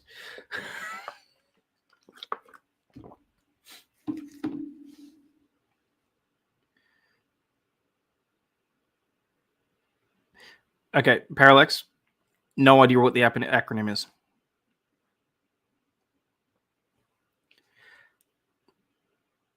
Gross. I always wondered who liked English cats' cars. Oh. Said they turn it off for repairs, but... Oh, where are we? Did I miss something? Deloitte looked at the war in the Ukraine and its implications for Australian resources industry as part of the investment monitor. Blown the fuck out. Oh, okay. Which analyzes major engineering and commercial construction projects. It noted that prices for coking coal, of which Russia is a key producer, typically supplying around 1/3 of European, Japanese, and South Korean demand, soared to record highs in early 2022. Oh, excuse me. The report said Australian premium coking coals prices reached a high of almost $700 a ton. Oh, hello. Meanwhile, the price of thermal coal, which is burnt in power stations to generate electricity, has seen similar price rises in 2022. Even prior to the Ukraine war, coal prices were expected to hit all-time highs as the world ramped up activities after the last 2 years of lockdowns due to the bug. China's latest deliberations come as it reopens diplomatic channels with Australian officials. Yeah, by giving us a fucking list of demands. Following the election of the Albanese government. But Prime Minister Anthony Albanese has said that Australia would continue to stand up for itself in dealing with Australia.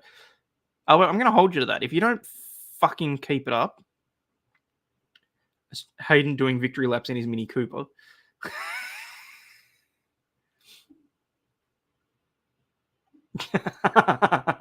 Law says pro bonobo this, turns off the traction control in his brand new McLaren and lays 4 smoke. Okay, that's not bad.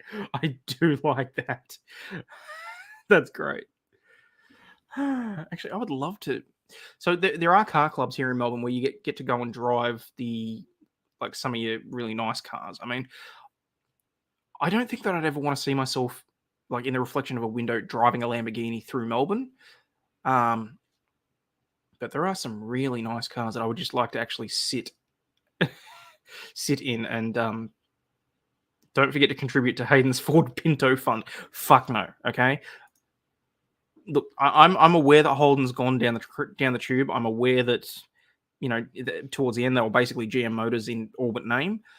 But the simple fact of the matter is,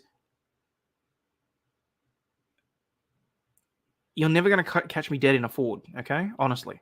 Even if it's the hearse driving me to my funeral, it's not going to be a Ford.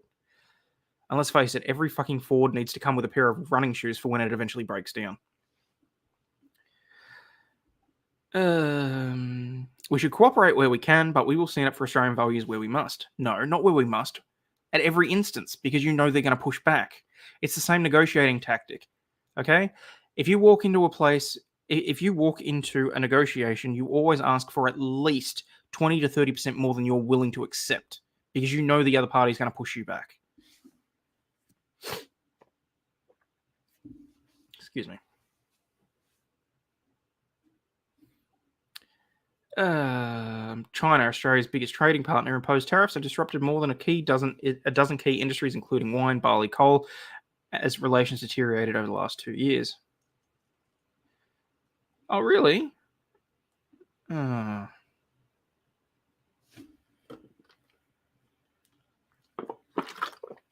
Cheers to a great man, then. Canberra had upset Beijing by calling for an independent probe into the origins of the bug and by banning telecom giant Huawei from taking part in the construction of Australia's 5G network. Yes, and that was very warranted. Australian's Foreign Minister Penny Wong said that she raised the trade spat when she met with Chinese Foreign Minister Wang Yi on the sidelines of a group of 20 meeting in Bali in Indonesia. It remains the government's position that those trade blockages should be removed. Miss Wong said she had also raised cases of the journalist Shang Li and democracy activist Yang Hengjun, Australian citizens detained in China. I think all of these issues will take some time. There is a path that we are walking, and we will take one step at a time in the interest of the country. Ms. Wong said Australia and China had gained much through their economic and people-to-people ties. We do have our differences, she said, adding, however, we believe it is in the interest of both countries for the relationship to be stabilised. No, that was last night, Adam. Actually, to be fair, it was two Wongs don't make a white, but anyway. We do, see, China's foreign minister issued Ms. Wong with a 4-point list of things that need to be done to repair the relationship. The demands were as follows. Australia must treat China as a partner rather than a rival. Fuck off. You're never going to look at us as anything other than mud under your boot, so why the hell would we treat you equally in that regard? The two countries must seek common ground while shelving difference. Australia must reject manipulation by a third party, which is clearly a reference to the US. Yeah, so you just want us to bow down to you. Subbed and dubbed. Both countries must build public support featuring positiveness and pragmatism. So you'd like us to be a PR propaganda churn out for you? Pretty sure you got more than enough of that on your own. Mr. Albanese offered a cold response to the list, telling China that Australia doesn't respond to demands. Absolutely. Australia doesn't respond to demands, we respond to our own national interest. Nice to see we've actually got a PM for once that has some balls. I mean, you wouldn't think it to look at him, but I'm actually quite happy with that. Now, I believe I missed a few chats, including a super. So let me just... Hey, look, you Aussies had some badass V8 saloons. No lie, some of the best ever made. Yeah, and I'll be perfectly honest. The Calais was a lovely car. The Marloo Ute. That because my dad used to have a Club Sport as well, which is basically a hotted up version of a Holden Club Sport. A Holden Commodore. And I mean, if you replace the intake on that thing, it was a 255, but if you replace the intake, you could easily get it over 300 horsepower. We used to take that down the highway, and that was so much fun. You know, nothing illegal or anything, but, you know, when you had to overtake someone, you made use of that extra 20k variance, so.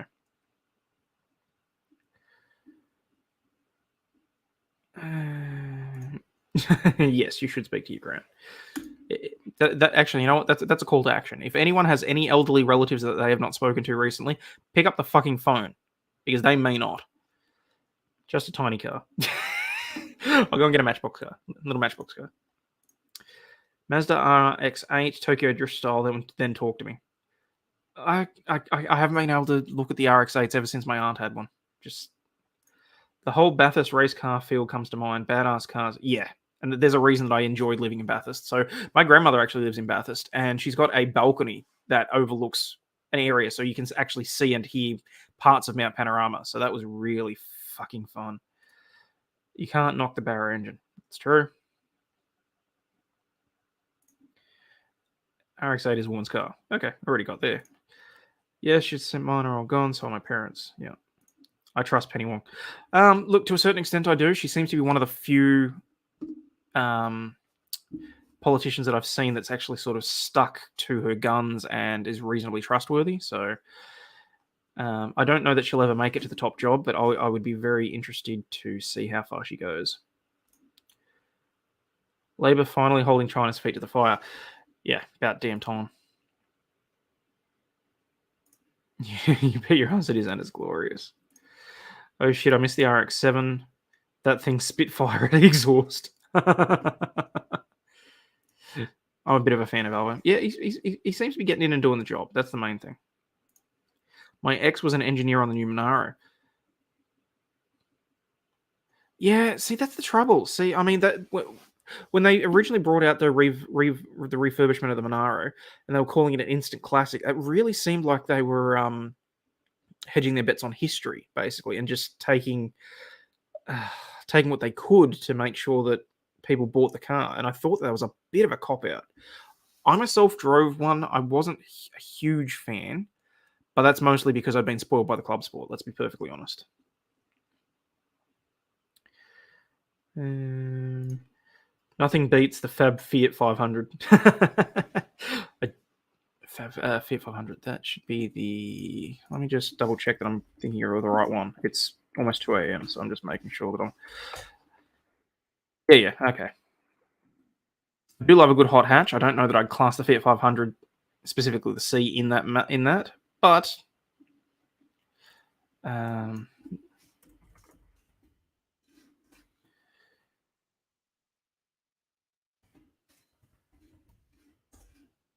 500 body kit. Oh yeah, sorry, the Fiat Abarth with the extra body kit. Adore that. That I will admit that. Not a big fan of the Micro. Toyota Yaris, maybe Suzuki Swifts. You can get those. I don't mind the Suzuki Swift. Like pulling that into a corner very tightly. That's quite fun.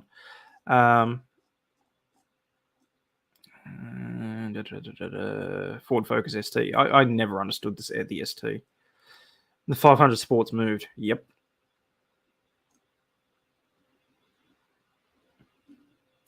Oh, there he is.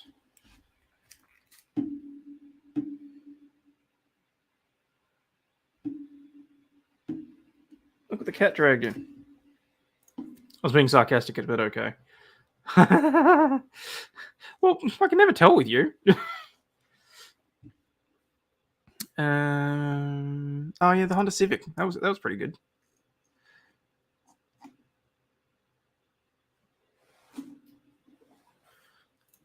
My head hurts. What happened? You smack it onto the chair again, or?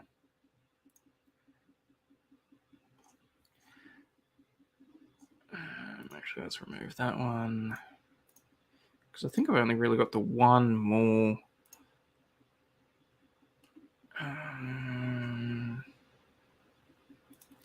Yeah, see, this I just don't understand. See, I've been watching this guy on occasion pop up on Facebook, on TikTok, on Twitter, on various places. This really gave me the absolute shits. Holden Viva. Look, it can't be anywhere near as bad as the Astra sedan that we had. That thing had the Internet Destroyer. Yeah, the Astra that we had, it was a 2008 Astra. It had problems like you would not believe. The O2 sensor on the manifold went. The electrics, the fuel pump. I mean, fucking hell. Anyway, TikToker slammed for second time after buying woman's groceries. TikToker Harrison Porlock is known for his random acts of kindness, but has been slammed for a second time after paying for a woman's groceries. The short clip shared to TikTok shows the 22-year-old, known as Life of Harrison online, telling a woman she dropped some money on the floor before he quickly pays for her groceries while her back was turned. The Woolworths cashier then informed the woman that he had paid for her bills. Momentarily, the woman is stunned and asked what, before smiling when she realized what happened. See you, Jane. Have a good night. There it is. Have a good night. The clip then showed her firmly raising her hands and saying, "Put that back, please," before she walked off with her shopping. What?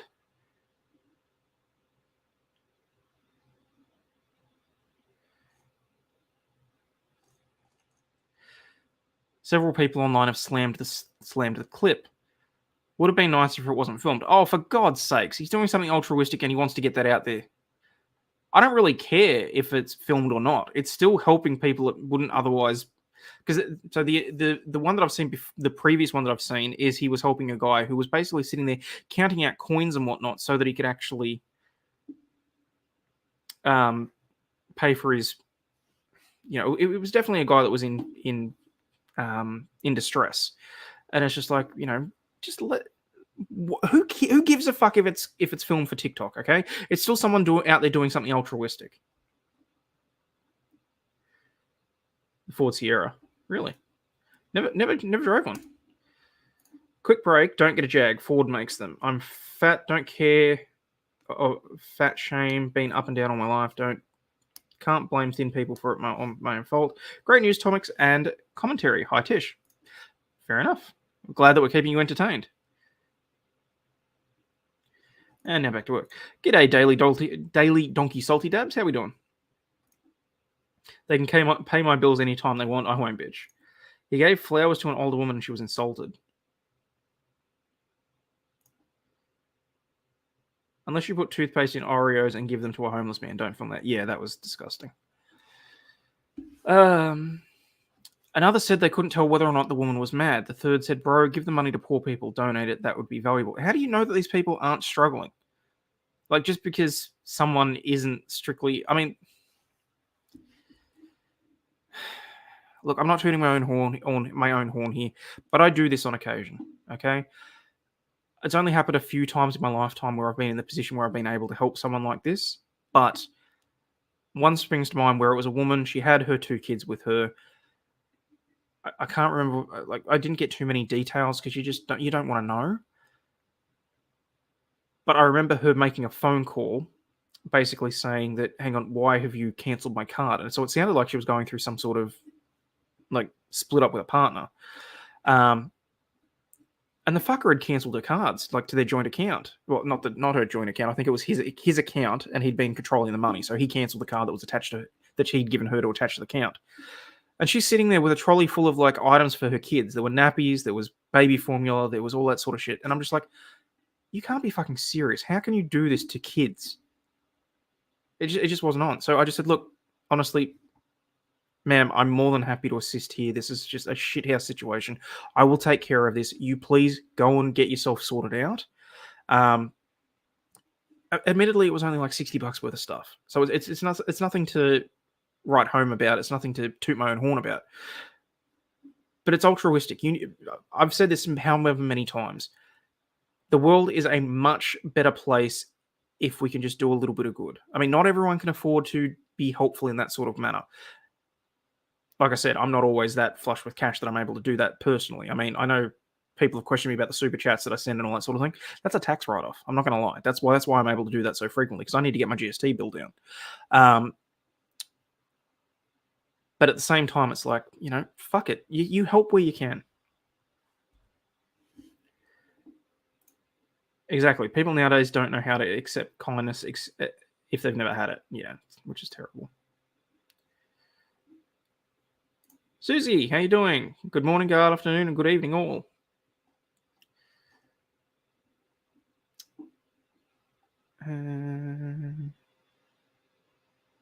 I immediately no longer trust your judgment.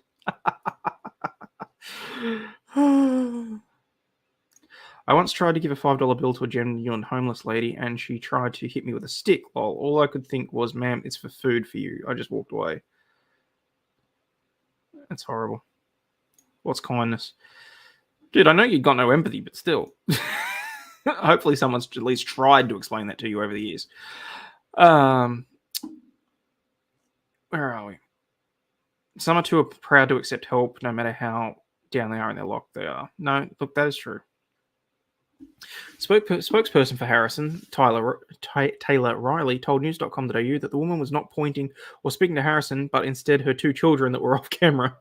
Several other social media users praised him for his act. Hello, White Rabbit, how you doing? Saying he inspired them to cheer up others with kindness. See, that's the whole point. That's why it was filmed. That's why this is important.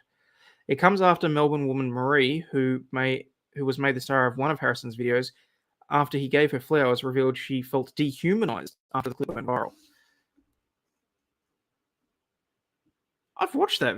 I've watched that video. She seemed chuffed after she received those flowers. The short clip showed Marie sitting down for coffee in the food court before she was gifted the flowers. It was meant to be a random act of kindness, but she said she didn't want the flowers or the attention of tens of millions of people around the world. He was just trying to do something nice. Screw you. She told ABC Radio Melbourne she felt dehumanised and challenged the act of kindness as random at all. A media outlet that saw the TikTok video then ran the story that Marie said misrepresented her as a lonely, sad woman.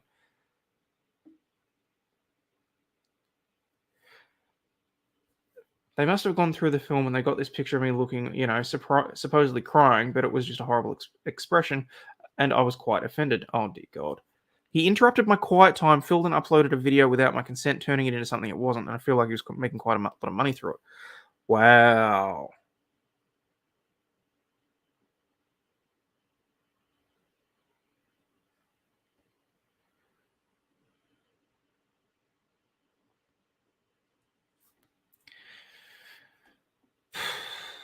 She said people should challenge the notion that videos are random acts of kindness, and she was surprised it was legal to film someone without the permission and upload their video online. You're in public, love. You're out in the public. You're in a public space. Perfectly legal. In a statement, Harrison's management team said Harrison has a TikTok following of more than 3 million after a recent trip to LA decided to change the focus of his channel to concentrate on random acts of kindness after witnessing the extent of poverty and homelessness in a city where that shouldn't be the case. He offers flowers and pays for complete strangers groceries, while cynics may claim it's for views. Harrison has made no revenue off the video. He simply has a personal commitment to helping people feel connected and trusting. Apart from Marie, so far Harrison has only encountered gratitude for what he has done. He would not want something designed to spread love and compassion to cause anyone concern. Why the hell is that just... Okay, never mind.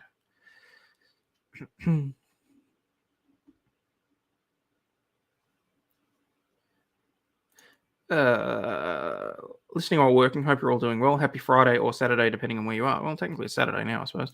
Homeless woman dressed as Batman once asked me for a loonie. I was in Canada, but it was still ironic. Good. He should make money and use it to bless more grateful people. Damn this lady. Well, I mean, from the sounds of it, he wasn't even monetizing it, so fuck it. Even filming yourself being altruistic is flubbed up. Okay. In fairness, people who film their acts of kindness are not doing it for altruistic reasons. No, look, that's fine. Look, whether there is a secondary benefit or it's a case where I feel like the ends justifies the means. Or the means justifies the ends. Yeah, no, in this case, it'd be the means justifies the ends. Because you're still making an impact on someone else's life. Giving someone an unexpected bunch of flowers is a wonderful thing. Fair enough. Robin, how are you? Hello from Michigan. Lovely to see you. Thank you for dropping by. Let me just double check. I think that's all the news articles that I had for today. Assuming people aren't going to find fault in whatever you're doing is the first problem, to be fair. Yeah. Oh, hang on. What was that about Xi Jinping? Oh, yeah, sure. Let's just inflame tensions with China extra. I mean, like, I know what I'm doing, but...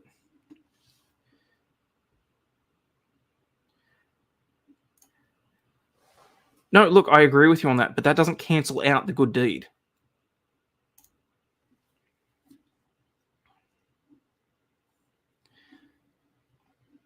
What the hell is that?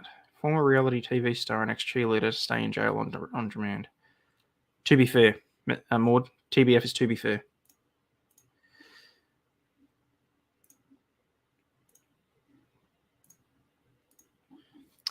Former reality TV star and ex-cheerleader, why the fuck they felt the need to put the ex-cheerleader in there, will stay in jail on remand.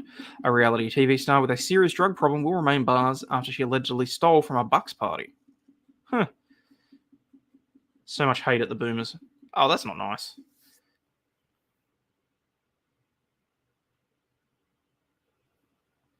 A troubled former reality TV star and ex-NRL cheerleader with a serious drug problem will remain behind bars on remand after she allegedly stole licenses and debit cards from 3 men in Sydney. Jesus. Jordan Ray Finlayson, 31, was due to be sentenced in Sydney Downing Centre local court on Friday after being charged with possession of identity information with the intention of committing fraud. Police allege that the former Beauty and the Geek contestant had the New South Wales driver's licenses and debit cards of 3 men in her possession between January 29 and February 2 at Botany. According to the police, Finlayson had photos of the cards on her phone, which they claimed she planned to use to defraud 3 victims. A court previously heard the Rosebery resident was working as a waitress at a private bachelor's party when she allegedly took photos of a victim's credit card details. Ms. Finlayson has pled not guilty to the charge. The former glamour model was due to learn her fate on Friday, but her lawyer was unavailable. The court heard she will receive her sentence in 2 weeks.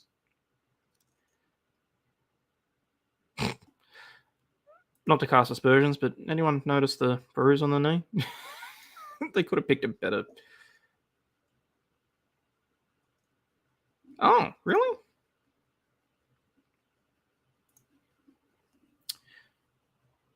Shaking my head. Okay, well, there you go. I've always read it as so much hate. Thank you for letting me know.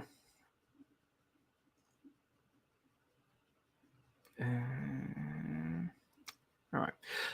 Until that time, the ex-NRL cheerleader will remain behind bars on remand. She was taken into custody on the morning of February 22, only days after being arrested for an alleged incident at a home in Botany on February 17. The former penthouse model was arrested the day before. She was due to face court for 2 charges of common assault and a charge of destruction of property. She was thrown behind bars on remand after her bail was revoked. Law's Porn Patrol. Oh, bite me. Her recent struggles with the law have emerged only months after the former reality TV star pledged to turn her life around. Pledged to turn her life around after she was released from prison for drug offences stemming from a $5,000 a day drug addiction. She will appear in court via audiovisual link on July 26th.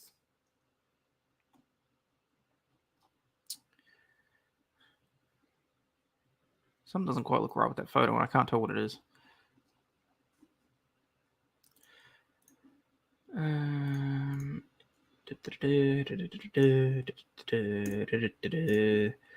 Okay, so given that you've been kicked out of office, let's just use your political clout, such as it is, to try and stir shit up with China a little bit more, since you did shit all while you were in power for the last however long.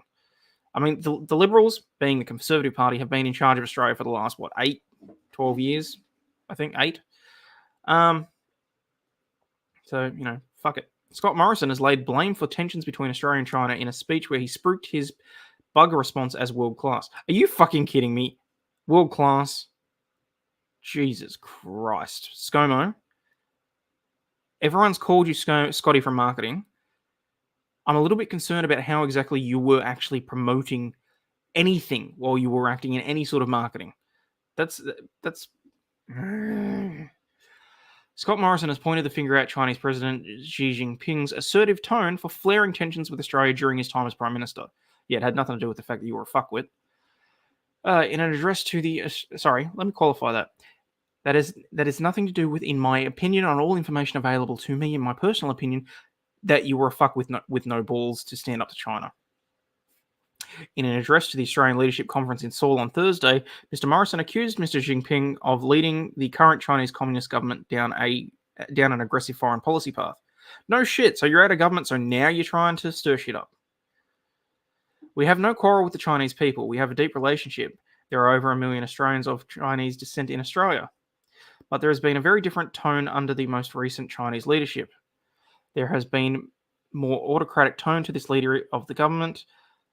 That is not necessarily a statement about the Communist Party regime. There is a Communist Party regime in Vietnam, and we enjoy very good relations with Vietnam. I can't handle anything to do with ScoMo. Tell me about it. Slow-mo. But the current leadership of the Communist Party in China has taken a much more assertive tone, and Australia's response, and my response, was not seeking to provoke, but to simply stand firm and stand our ground. You did not do that. Not in the slightest. You basically bent over and said, you basically bent Australia over and said, yeah, we're ready. And I think this is very important if you don't, further incursions are taken. We were talking about what happened some years ago in South China Sea as islands turned into airports. Nothing happened, so further ground was taken. So now we find ourselves in a situation which we would prefer wasn't the case. No shit, you could have done anything about that. You did nothing. Well, nothing of substance. So I think standing your ground on your values shouldn't be seen as aggressive or in any way provocative. I think it was just seen as a country respecting itself and seeking to respect others. The former PM said he thought Australia should work to engage better with China instead of isolate itself completely. We're not. and said he suspected China would remain our biggest trading partner.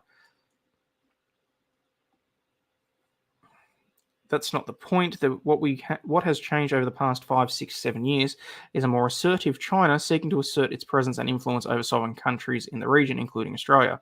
I would agree we must engage, not isolate, but that encouragement comes with rules and global rules and the respect for those rules. Respect for the sovereignty of each other's country and not interfering in their democracy. Excuse me. Elsewhere in his speech, Mr. Morrison spruiked Australia's handling of the bug and insisted its response was world-class. Really, you consider it to have been world class with how fucked over the Australian economy was, how fucked over small businesses were, and the fact that you gave away how many millions of dollars to companies that fucking did not need it or that never really actually qualified for it. That was taxpayer money. That was my money, you prick.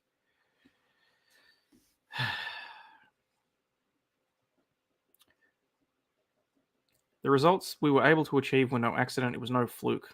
Australia's results do tell a proud story. One of the lowest fatality rates. I can't even say these words or I'm going to get tossed. Strongest economic performance of any developed country. Australia's response saved an estimated 40,000 lives. He provided a copy of his speech to the Australian and is expected to quit politics before the next election and is believed to be chasing board roles.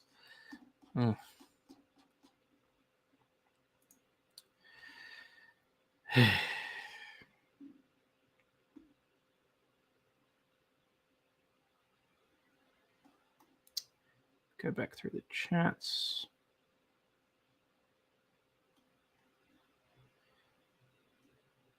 No scope.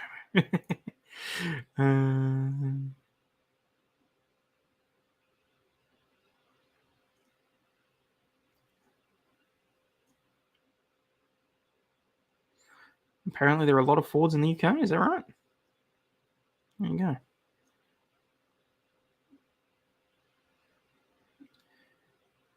Gee, we're getting close to the American mass murderer Anthony Fauci, the NIH, and Commie China. Shall I continue? Please don't.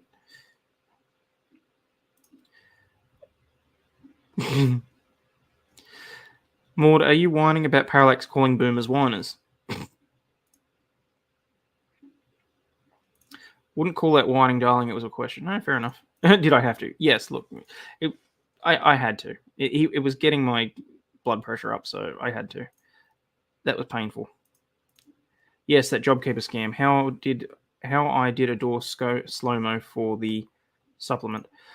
Yeah, look, I'll be perfectly honest. I mean, you know, as a business, I was entitled to it, but my issue is that the full disclosure. Okay, there were pandemic. Oh fuck. There was economic support during the last 2 years where there was economic upheaval. I myself, to declare my full bias, I received certain amounts of funding to keep my business open and keep the doors open. Okay, I'm not going to lie about that. My issue is that those particular funds were also given to multi-billion-dollar companies that did not need it. They could have taken the hit on the chin.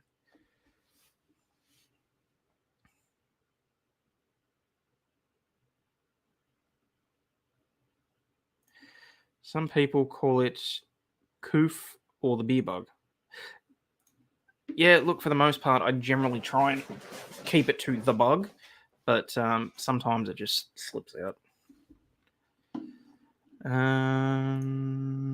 Covered that. That's the Lindsey Graham stuff. That's the car article I was looking at.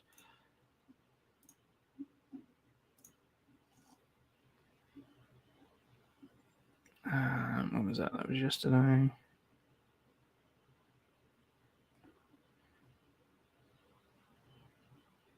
Oh, fuck you, Parallax.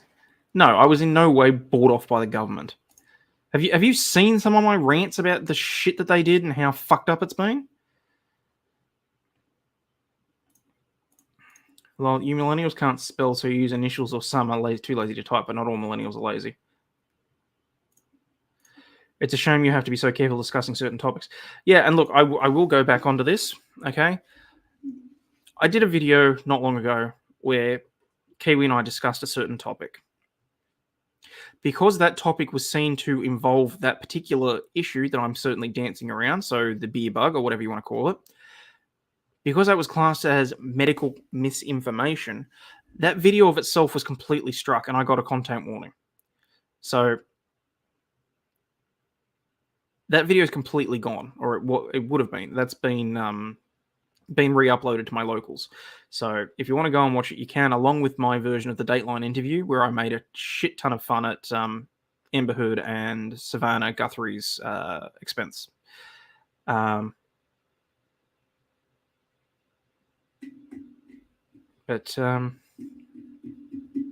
Yeah, as far as I'm concerned, we should be able to openly talk about the topics. Having such a blanket, biased policy in place where you can't even really say the word, you can't even say the C words or the V words, okay? Or as Kiwi so eloquently put it the other day on another channel, you can't talk about the dick or the vagina and whether or not the vagina would protect you from the dick, or whether or not it was important to get the dick and the vagina, and whether or not putting the two together would result in avoiding further dicks down the track. But yeah, anyway.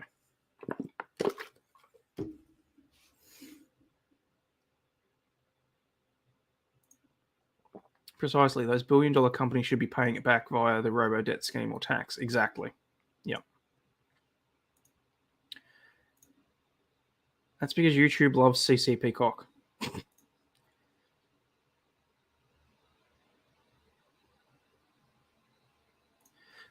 Can't only vent in disgust, can we? No, and that gives me the absolute shits. Can I fight the strike? No. That it was a completely automatic blanket ban. I couldn't even download. I couldn't read down the video to edit it. I couldn't remove the specific 10 seconds worth of content. It was gone completely, and I cannot remove the strike. I can't fight it in any way. That's what's giving me the absolute shit about it. G'day, Tish. Just went through a few different news articles, and I've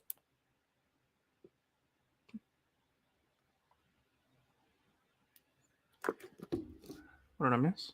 No, I didn't miss it. I saw it. I just thought that was very clever of you, Phil.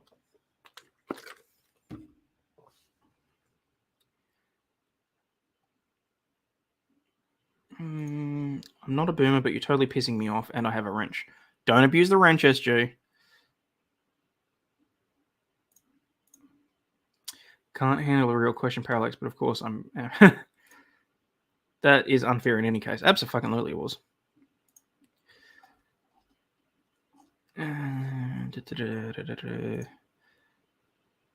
Vaginas are great in that way, you know. Yes, I'm very much a vagina enthusiast. And yes, you can feel free to clip that one. Actually, where's Divinity? I'm sure she'd love to have that. YouTube gave me one of those last year for a video I posted in 2016. Really? Wow. What got strikes down? The video... So one of my Nerdvana ones, so I was sitting opening cards and whatnot, and Kiwi and I were just having a chat about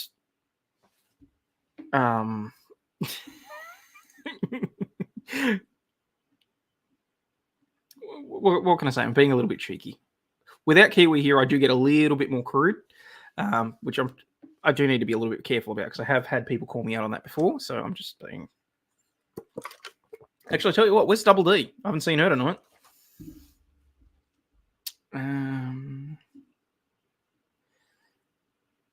So feet better than vaginas. To each their own, dude. I'm not going to kink shame. A man into vagina sounds gay. I'm pretty sure that's the exact opposite of being gay, isn't it? Unless you're like that guy that's determined that he is a transgender lesbian. And that way, absolutely nothing in his life changes.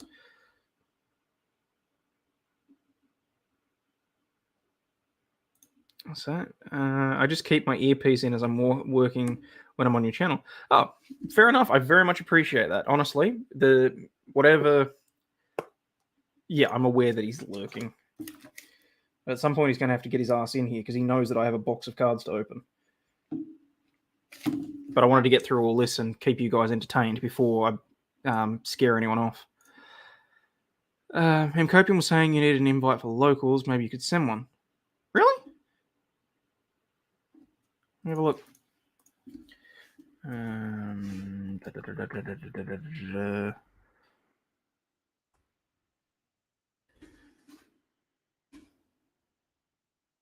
Pro community on locals. Let me have a look.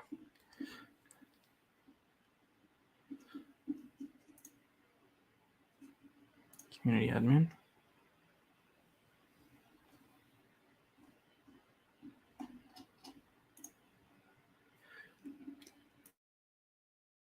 Excuse me.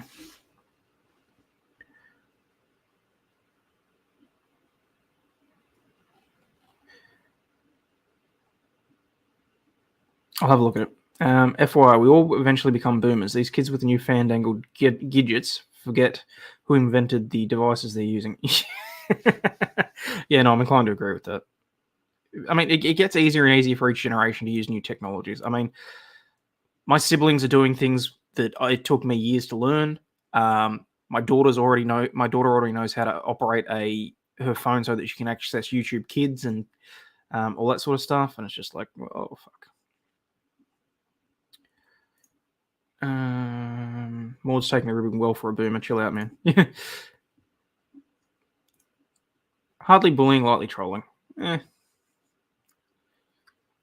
What CG said, and at any age, I don't take anything seriously, believing I've heard a lot of things. Yeah, fair enough.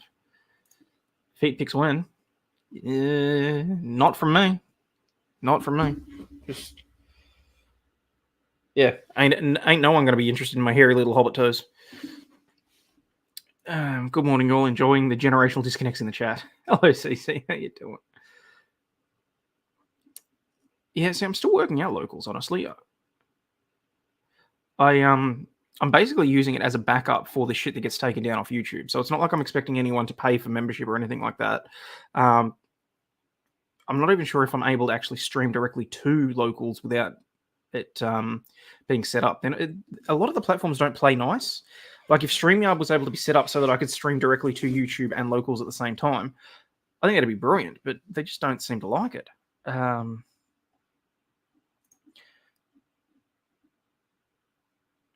reluctant to say the words anymore. That's simply because I basically used the words, and those particular words were the reason that particular video was completely struck. So you should always kink shame. Filthy degenerates. Shame has a healthy place in society. Agree to disagree, dude. Honestly. So long as it happens behind closed doors and you're not doing anything without someone's consent or to someone under the legal age, I don't care what you do. Honestly, that's your choice.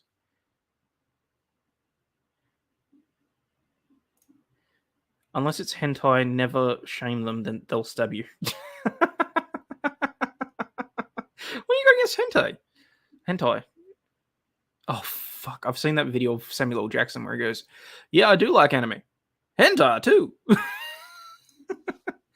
But sure, free speech and all that. Be abusive, attack sick people, whatever. A walkie-talkie in my day was 2 cans on a string. Yep.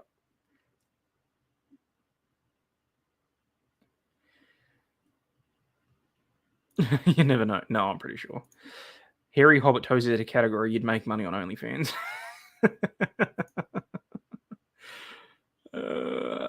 You can stream from both Rumble and YouTube at the same time. Can you?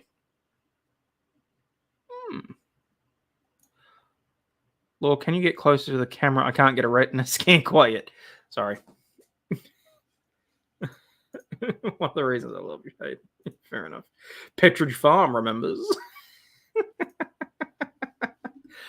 Oh, all right. So, look, this is going to be the last news article for the night, so because we're already into the second hour, but it's a bit of an Assange update. Prominent Australians have rallied in Sydney for Julian Assange. What's the latest on the case? Actor Michael Caton was among the speakers at the rally outside the Sydney Opera House, calling for the government to intervene in the WikiLeaks founders' impending extradition to the US. Prominent Australians have reiterated calls for the federal government to intervene in Julian Assange's impending extradition to the United States. Excuse me. During a rally in Sydney on Friday. United Kingdom Home Secretary Priti Patel last month approved the WikiLeaks founder's extradition to the United States, where he's wanted on 18 charges, including espionage and hacking. If convicted, lawyers for the 50-year-old Australian have said he could face a jail term of 170 years. US lawyers said he will more likely face 4 to 6 years in jail. Yeah, I don't believe that for a second. Actor Michael Caton said the Australian Prime Minister Anthony Albanese needed to urgently step in. The only thing Julian Assange is guilty of is revealing to the world the scale of the atrocities committed by the United States and Australia and other countries, let's be clear, in Iraq and elsewhere. He's been unduly pursued and harassed for 8 years. Enough is enough. It's time for Albanese to get on the phone to his mate Joe Biden and insist that this Australian be returned to us. Damn, he has aged. I mean, don't get me wrong, he was old in the castle, but he has aged. Mr. Albanese has said that he doesn't see the purpose of this ongoing pursuit of Mr. Assange. Yes, he had previously said that as recently as October and December last year, and yet now that he's in government, there has been a backflip of his policies on it. I'm really fucking pissed off. But he also said he won't be pressured into publicly intervening in the case, instead opting to deal with matter through diplomatic channels. You have a direct line. You could easily pick up the phone, call Joe, explain the situation to him in terms that he may understand, and get him back home.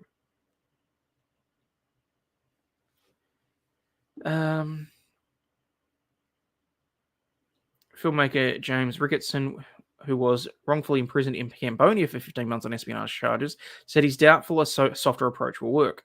Quiet diplomacy didn't get Kylie Moore Gilbert out of jail or Peter Grest out of jail. As much as I appreciate the Prime Minister saying that quiet diplomacy may work in this case, I have my doubts. I hope that I'm wrong, but even if I'm wrong, I think it's necessary for us all to place as much pressure as we can on the government, and not just the Australian government, but also the UK and US governments. The rally comes a week after former Attorney General George Brandis said that Australia had no legal grounds to intervene in Mr. Assange's extradition. Bullshit, Brandis. All it goes to show is that we still couldn't believe a word that came out of your mouth during your tenure as Attorney General.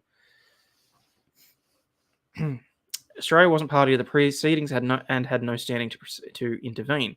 Yeah, not in the extradition process in the UK. That doesn't mean we don't have right to intervene in trying to have him brought back to Australia after the fact.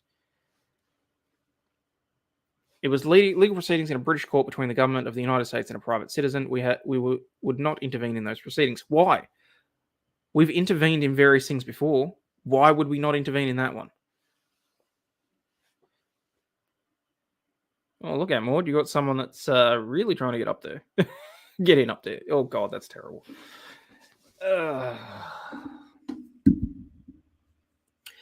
Independent MP Andrew Wilkie rejected those claims, saying politicians have to stop hiding behind the excuse of Julian Assange's matter being a legal matter.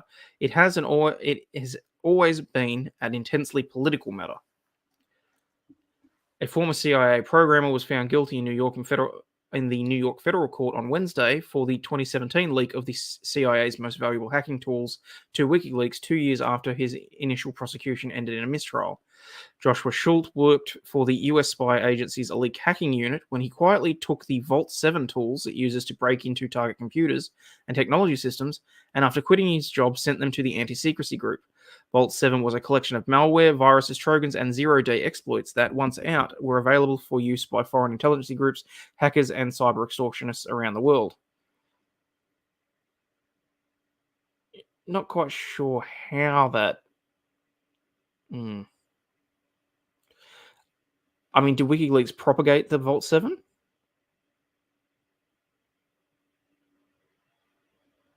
I don't believe so. But it looks like that's what they're accusing. The leak, which stunned the CIA in March 2017, was called one of the most damaging losses of classified material ever experienced by the organization. It spurred the government to consider tough action against WikiLeaks, which then CIA Director Mike Pompeo called a hostile intelligence service. The US government then moved to indict Mr. Assange on espionage charges.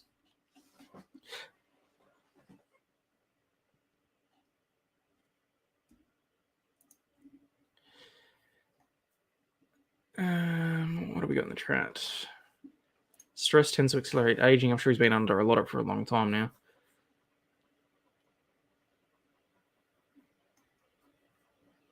Fair enough. Got a lot of people asking at Megan Perkins what's wrong with hentai.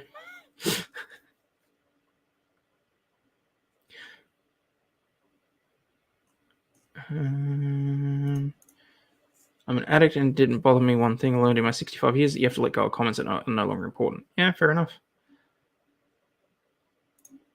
The tentacles. That's that really, yeah. Okay, you know what? No, I'm not gonna go there. Maud is awesome. Be like Maud. I'm gonna put that on a shirt. Hang on. Where's my piece of paper? I've been coming up with some great ideas for content to put on shirts. Oh fuck! There was something that I said on Joe's stream the other day that I was gonna. Oh man, I forgot to write it down. All right. Maud is awesome. Be like Maud.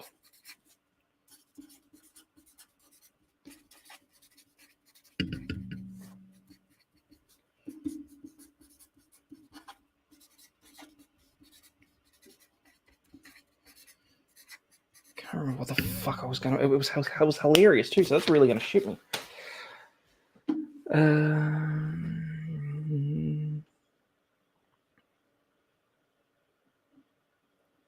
Glad it didn't bother you. I'm not an addict, but would have known many. It bugs me when people are abusive towards people that are unwell.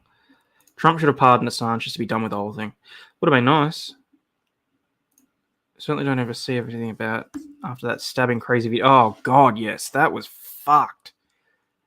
I was listening to that. I was making dinner for my daughter, and I'm like, hang on. He's talking about a knife, a fist fight where someone pulls a knife. Guy gets done and he just goes down. I'm like, fucking hell.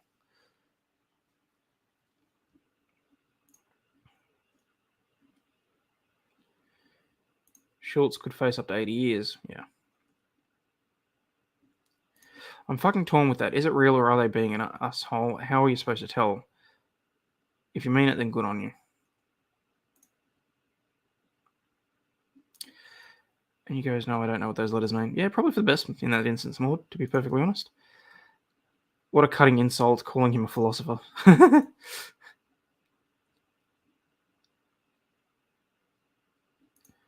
Nothing smells better than a woman whose DNA reaches out to yours, truly blinds you with science, and there's no age to it either. It does not go away with age. I had heard about shit like that there are like genetic predispositions to certain smells that are excreted and that sort of thing. I really didn't realize it was this, so I didn't mean it that way.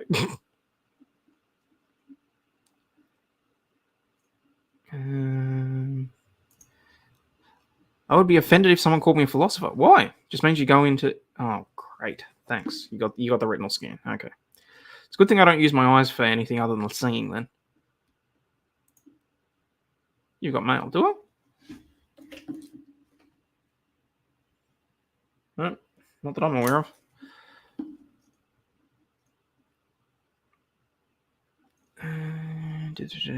What in the wormhole? For the record, if I call someone a philosopher, it's meant as a compliment, as in smarter than me.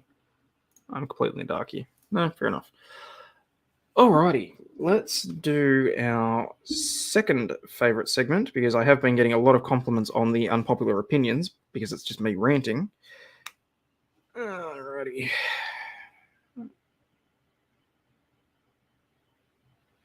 $4.88.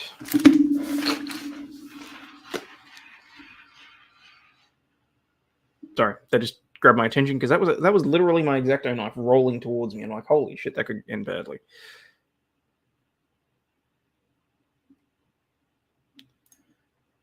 Can you turn on a light or maybe a candle? Alrighty.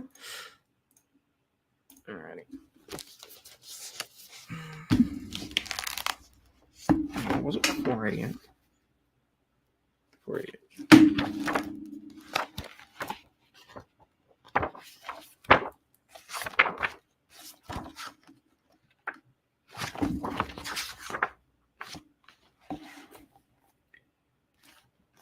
Okay, so for today's Laws of the Land, expanded copyrights.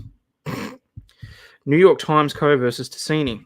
Throughout the 1990s, unprecedented technological growth gave rise to questions about how established legal principles would apply in the age of information. The proliferation of personal computers, the spread of internet access, and the development of electronic publication platforms raised many issues implicating copyright law. Traditionally, freelance journalists granted publishers the right to reproduce their articles in print publications. As technology progressed, however, publishers sought to provide additional access to these articles in digital format, a new medium. But who owned the right to the electronic publication? Did the original freelance agreements, often silent on the subject of electronic rights, give publishers the right to control online publication in databases? Or did the change in medium require new agreements with additional compensation for freelance journalists? Jonathan Ticini was the president was the president of the National Writers Union and one of 6 freelance writers who sued the New York Times and the proprietors of electronic databases that reproduce digital versions of the Times. The Times and the databases relied on Section 201C of the Copyright Act, which allows a publisher of a collective work, like an issue of the Times, to reproduce and distribute that work, but only as a collected work. Because the databases made available individual articles rather than the entire newspaper issues, the collective work privilege was inapplicable. The Supreme Court answered the copyright question in favour of the freelance journalists. The ruling expanded copyright law because, instead of a single right to publication covering print and digital outlets, journalists now held 2 separate rights defined by the article's medium. The impact of the Ticini decision remains evident. Today, all contracts involving the publication of copyrighted works explicitly addresses electronic publication separately from print publication. Meanwhile, the electronic database users sometimes discover the articles published in print aren't available electronically. In most cases, these missing articles result from the lack of an explicit grant of electronic publication rights to a particular database. And that was today's Laws of the Land. Jesus. And while I was reading that, there was 18 more comments. Chatty fuckers today.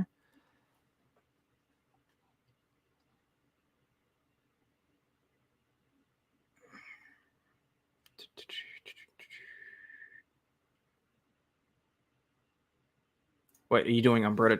No, that was my version of Unbreaded. I'll say it's inspired by Unbreaded. It's basically, so someone previously explained it as what Unbreaded would be if Nick wasn't quite such a shyster lawyer. And that's probably the most accurate way of putting it. That's what I like to see my channel as. It's Ricada with morals. Well, sorry, not specifically morals, but like, he's chaotic good. I'm lawful good. Let's put it that way.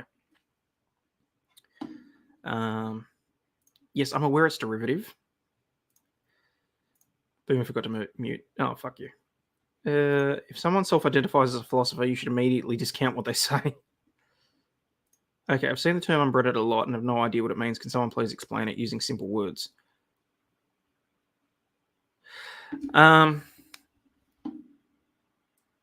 I don't want to be the one to explain that because I know it'll fuck up. Wait, what the fuck is this Unabomber's Manifesto? No, it's a book that covers milestone legal things from basically around the world. A lot of it is American-based, so it is more applicable to the American viewers. But it covers everything from, the Hammurabi Code, International Criminal Courts, Magna Carta, Peace of Westphalia, Gorton Code. Really goes through a whole heap of shit. Law could go on OnlyFans and do a werewolf chest hair cam. Oi. It's the rug of love. If self-identified, yes. That's why I consider it a compliment when someone else says it. Okay. Yeah. It's hard to explain. It's very deep law.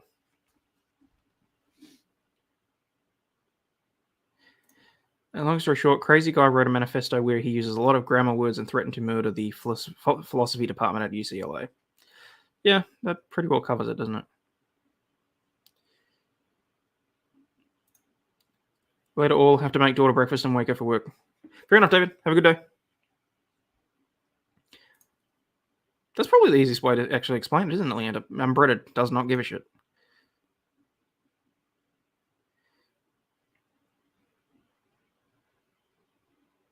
Socialism does not equal woke.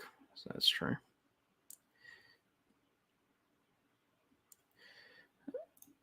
I identify with chaotic good. Fair enough. Hayden can be unbreaded sometimes. Then he has a statement supporting communism. That is your opinion, Parallax. Okay, I genuinely believe that the current systems around the world are insufficient in dealing with all aspects of society as a whole.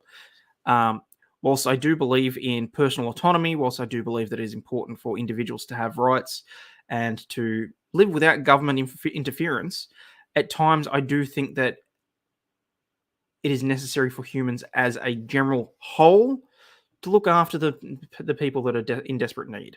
So if you consider that to be communism, then fuck it.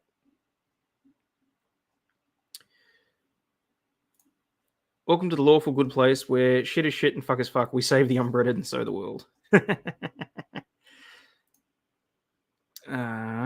Sure, discount Socrates, Plato, and Aristotle. Except last night on 4 billion computer screens, I clearly saw the Vandal Lord there last night and Hayden would pull the lever on the trolley.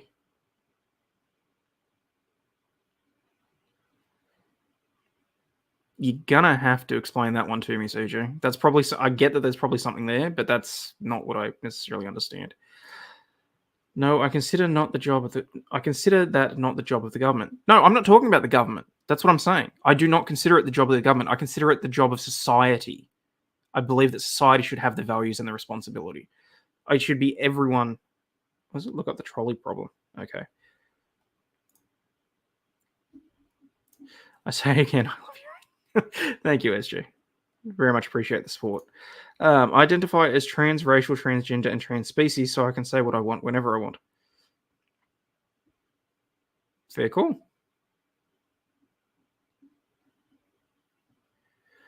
So the trolley problem is an ethical question. Okay, all right. Oh, you mean whether or not you return a trolley to the trolley bay if no one's looking? Yes, I would always return the trolley. That's just me. Okay, that's just, you know, I can't see what would be the benefit of purposely putting a trolley in someone else's way when it's literally. I mean, I don't know about you guys, but the trolleys are not that particularly difficult to return.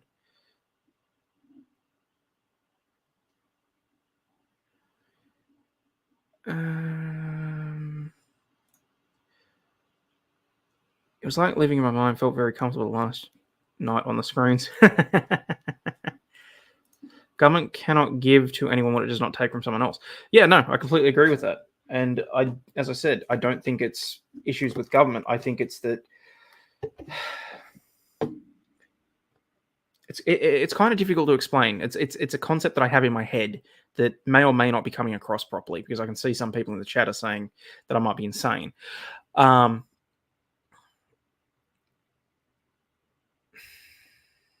Yeah, look, what I might do is try and actually get that down on paper, and so that I can properly explain it to people anyway.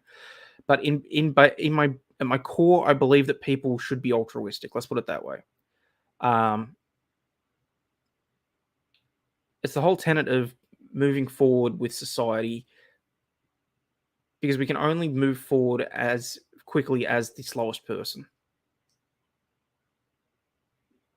And if that means you teach them the skills to be able to get up on their own 2 feet and run a marathon, whether that means you give them a little bit of help, whether that means whatever, that doesn't necessarily have to come from the government, because no, I do believe that government interference is a fucking ridiculous thing. But if you get together and put together private organizations, charities, that sort of thing, I don't have an issue with that. I do think that government spending is out of control on certain things, and I do think that there are a number of better ways to sort certain things out. But yes, there you go. You've caught me at 2:30 in the morning getting a little bit philosophical, so there you go. You can't trust anything that I say. But that's sort of just my life tenet, is that I do everything that I can to make life easier for everyone around me, and hope that in return, everyone else would do the same for me. I know that that's ridiculously naive. I know that that's never happening. So that's why I also have my... I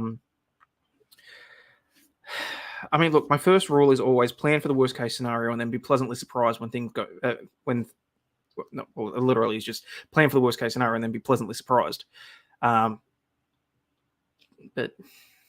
you know...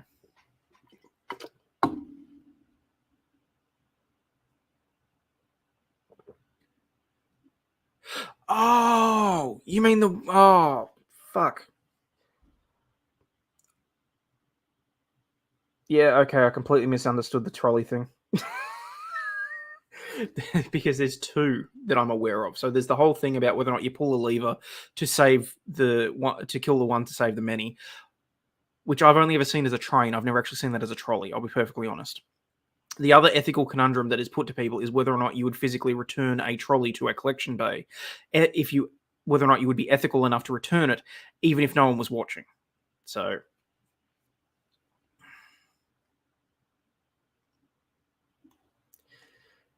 yeah, that's what happens when I don't go through the chat when I get on a little bit of a rant.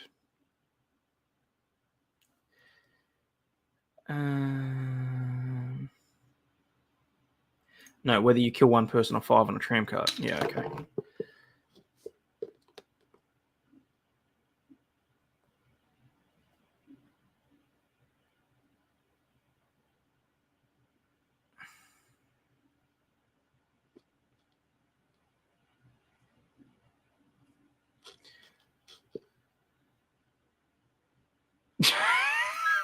When you take a trolley from Woolies, which canal do you throw it in?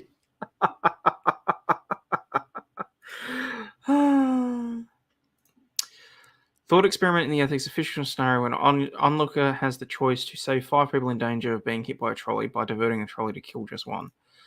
Yeah, so that basically comes down to the needs of the many outweigh the needs of the few or the one. Got a Star Trek reference. I've never been able to come up with a conclusive answer to that. I'll be perfectly honest.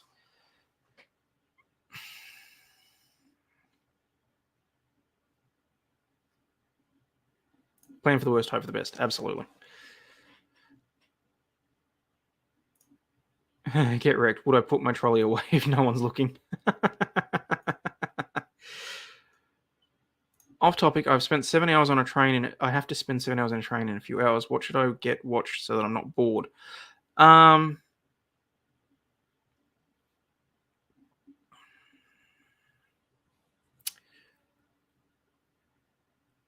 You got any good TV shows that you've been meaning to catch up on? Being an idealist is fine, but greed maketh man not manners, and greed for power and then control kills societies all the time. That greed needs to be actively resisted and controlled by the people. Not going to disagree with you there, Phil. That's some heavy philosophical conundrums there, but yes, I do not disagree with you in that regard. I remove trolleys from the bay and send them careening wildly across the parking lots. I'll talk about chaotically evil. That was almost a Joe-like boomerism. Fuck you. Life is shit, grow flowers. Yes, quoting Star Trek, I just got the shivers. Oh, Jesus. You've got to be shitting me, Scott. What Star Trek? Is that like the Doctor Who show that I heard people talk about recently? Oh, fuck. Yes, it's a sci-fi show. I'm not going to explain it to you on chat. If we have to, I'm more than happy to sit down and you can watch an episode with me. The doctor killing a healthy person to give their organs to several people who need them is a better version of the trolley problem.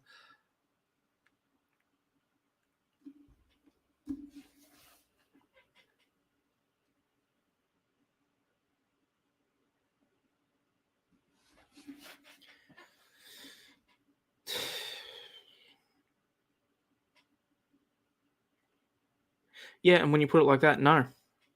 I don't think that I would intervene.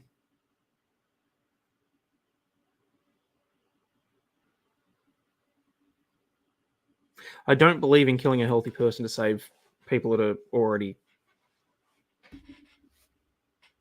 You're right, that is a much better way of making that clear. So thank you very much for that, Nicholas.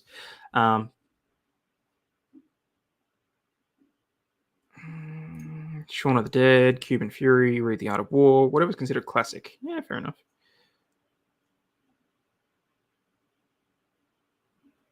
Run them all over, back up on the survivors.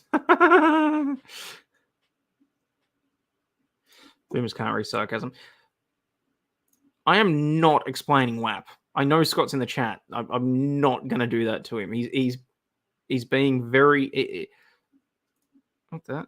I'm anti-pedo. If the trolley kills 5 people, it's a greater likelihood one of them is.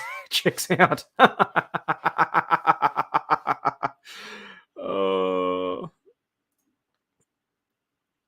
I need to know the doctor's cut is a good chunk of change. Oh.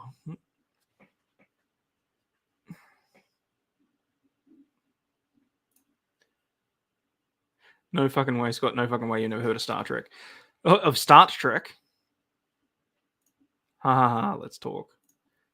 Oh yeah, let's talk about Alrighty, let's see. All right, guys. Well, leaving WAP aside, is there any particular topics you'd like to discuss? Because that's pretty well all I had in terms of news, and we're at 2.5 hours. And frankly, I want to get into some nerdy stuff, but I know that a lot of that's going to turn away some people. So I'm more than happy. Emily's version of WAP, we are professional.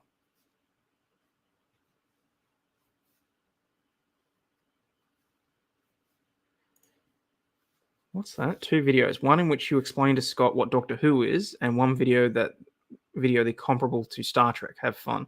Oh god, that'd be quite funny. Lol, Star Trek. Yeah.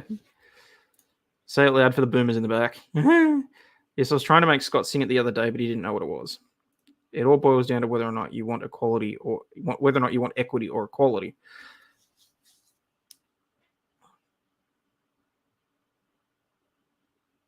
Oh, Debbie's back. Hey, Debbie. How are you? Yeah, and that's that whole argument. I mean, I've heard Jordan Peterson talk about it before as well. I don't have a right answer for that. I'll be perfectly honest. I am going to back away from that. You can call me whatever you want. Controversial take. Deep Space Nine better than The Next Generation.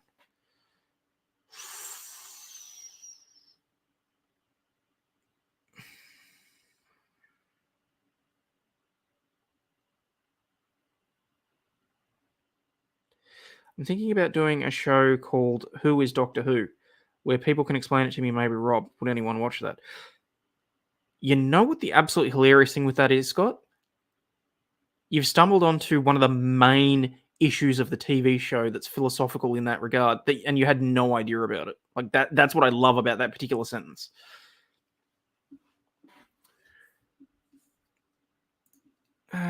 The real question is, would you save one very attractive person or sacrifice them for 3 ugly ones? Depends. Which one am I getting a root from?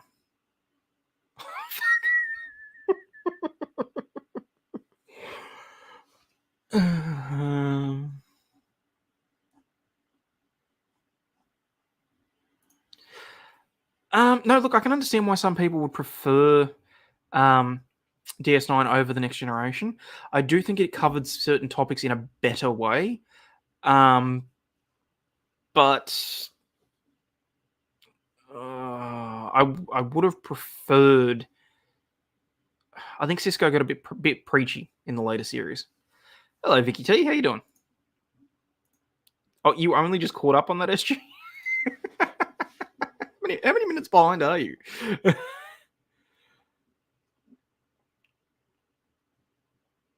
Carries a Cat Queen does say, Scott, that yes, they would totally watch it. And you know what? Look, so would I, because it would be really funny, honestly. My belly still hurts from last night. I'm very happy to hear that. That was fun. Oh, fuck. Is that so? No, to clarify, the belly is from laughing so hard. It was, for anyone that hasn't seen our attempt at breaking the internet, that was fucking funny. Oh, and while I'm at it, please remember, go do the YouTubey things, like, subscribe, hit the bell, because if you are anyone like my usuals, you'll understand that I was running about an hour late tonight because I fell asleep twice trying to put my daughter to bed. So if you don't follow me on Twitter or you don't get the notifications, you're not going to know when the fuck I'm on.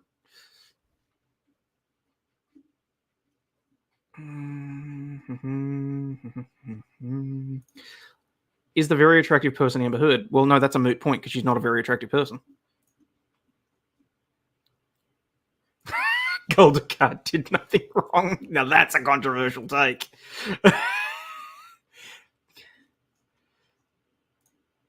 Has anyone seen How to Build a Sex Room? Not off the top of my head, no.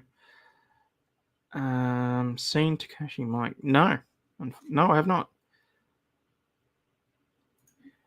You can't just watch it. I'd need you on the panel, I guess, to help explain it. What do you think? Anytime, dude. Honestly, anytime. I can spend hours talking about Doctor Who. It is very, like, not that I could spew it out and be the one talking about it for a few hours, but I could just sit and enjoy the chat for as many hours as you needed me.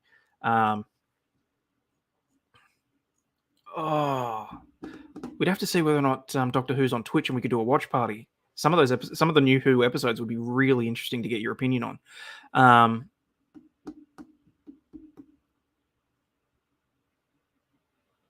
Yeah, okay. The Dominion Wars killed Star Trek. Let's be honest, does it really matter?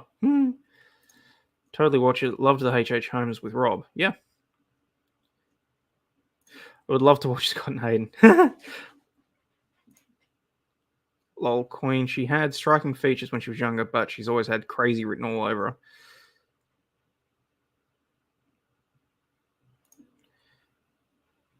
Excellent director.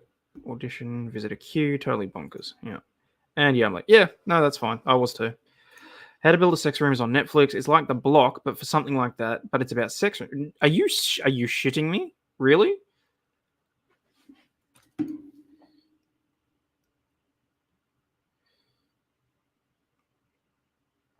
Oh, I can only imagine what sort of shit's going to pop up on my screen about this now.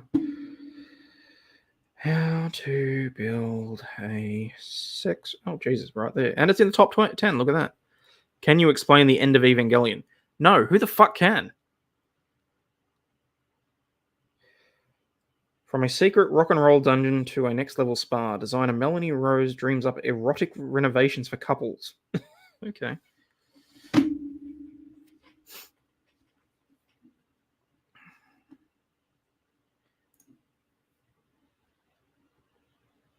Nice reason to be late. Beats your 17 Foster. I don't drink Fosters. I don't drink piss. No, I don't. Woku was garbage. I presume you're talking about the season with the 13th. I'm not gonna disagree with you, Parallax. I only got through so many episodes, so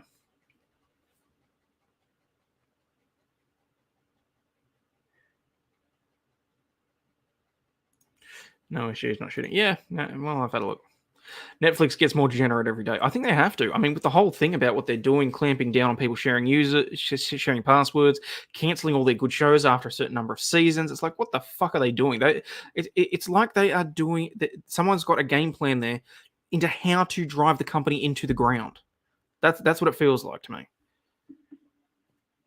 Oh god, I know people complain about other YouTubers with their noses and that sort of thing, but it really is that when you talk for a long time, it really causes problems. The old Doctor Who's were awesome, yeah, but they're really difficult to get a hold of. At least here in Australia, they are anyway. He's going to have a look. I don't have Netflix anymore. Fair enough. Who is the best character in the Jurassic movies? There is a correct answer. Ooh.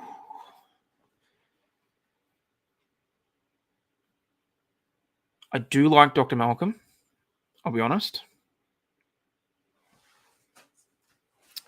Eddie from The Lost World was quite funny right up until he got eaten by the two T-Rexes.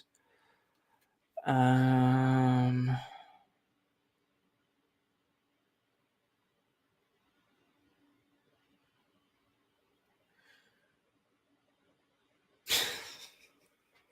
that's just taking me back because all of a sudden I'm just going, I tried to bring you here to have it so that you could give me some sort of support, but the only person on my side is the blood-sucking lawyer.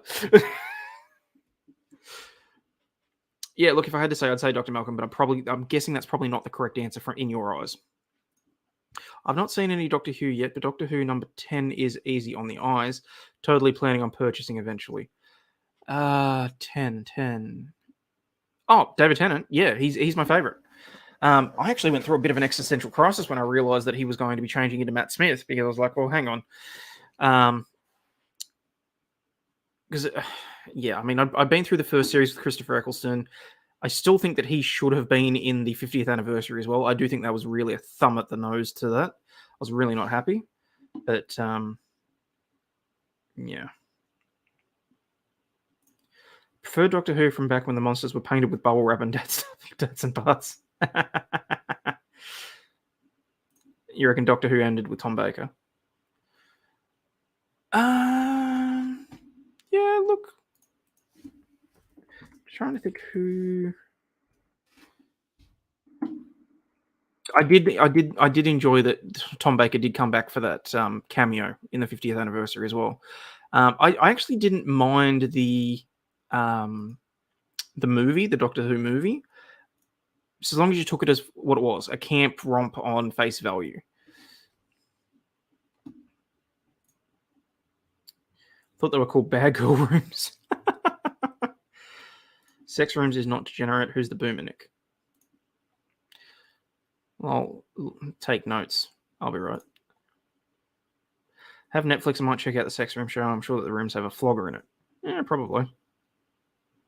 We watched old Doctor Who's on PBS.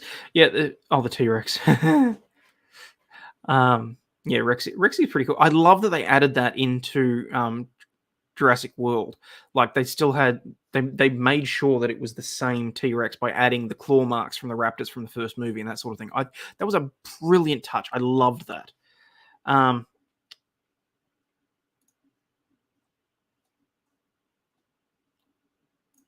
She brings out the floggers at first, lol, and handcuffs. Okay. Rexy is the best character, total hero. Yeah, fair enough.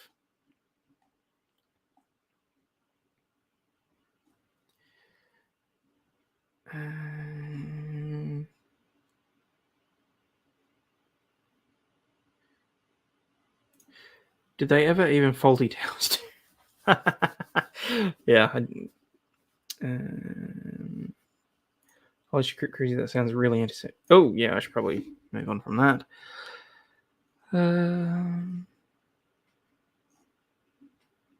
If you get floggers, make sure to get proper leather. The vinyl ones are crap. Actually, I'm assuming there's a few Ricada fans in the chat. Can you remind me what the name of that Aussie sex toy or the wooden spreaders and that sort of thing? I can't remember for the life of me. Baldo. Okay. Baldo.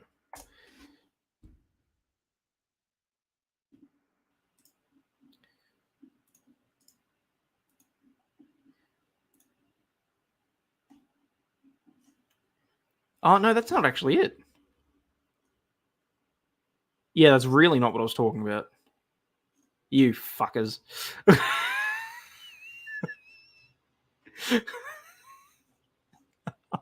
Oh my god. Are you serious? Oh. Not even for 300 million and all the alpacas left on the world. Okay, that actually explains a lot of Nick's chat lately too. I had no idea.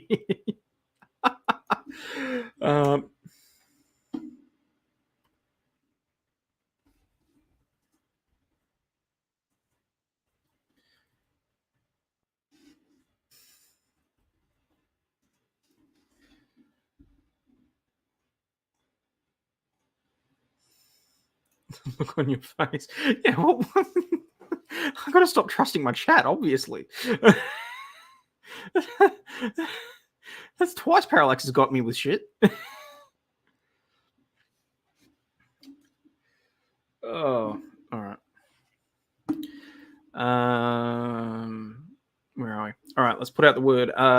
Kiwi, you still in the audience, or have you gone back to sleep? Admin, community tier, emails, uploads.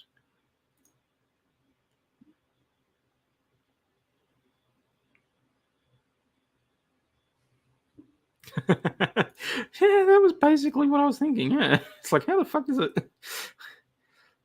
LMFAO.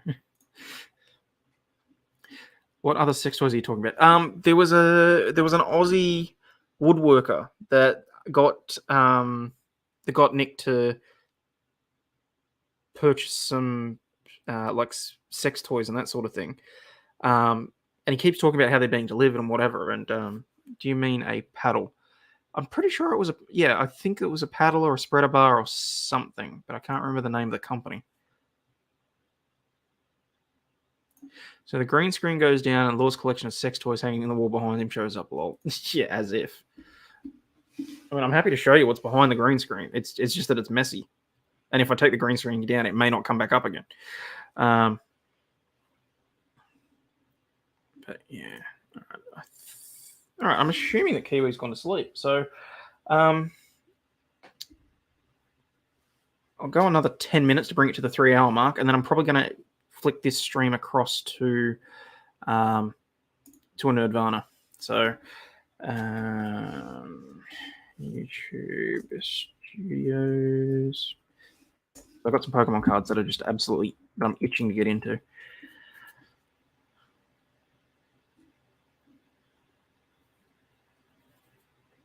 What's that? Every couple should have their own tickle trunk. That's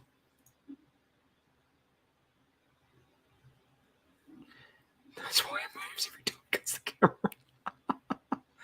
What's Nerdvana? So Nerdvana for me is basically it's sort of an offshoot of the Law Patrol. It's literally me sitting there doing nerdy shit that makes me feel good about myself. It's purely something that I do just for me. I'm more than happy for people to sit and watch. That really sounds really bad. That's not really what I meant. Oh, well, these are the Pokemon cards that you get back 37 cents on your investment. Fuck you, Parallax. But no, so in Nerdvana, it might be that I play video games. It might be that I build some Gunpla, some Gundam models. Yeah, questionable phrasing. Yes, I'm aware. Pokemon cards to Hayden like crack is to Hunter Biden. But yeah. So basically, I'm aware that the nerdy stuff isn't to everyone's taste. So what I'm saying is, Digimon better than Pokemon. I agree with you. I very much do. I have a shit ton of Digimon trading cards in there as well. I was not happy with what they did with the recent series with Try, but you know, I can save that for the Nerdvana. Let's put it that way. I haven't played RuneScape in a long time, like at least like 2 decades. So I wasn't even aware that it was still actually running. Uh-oh. Hello, Buggerlugs. Sorry, kids awake. I'll be back.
Oh, gee, sorry, guys. I just realized I forgot to put the elevator music on.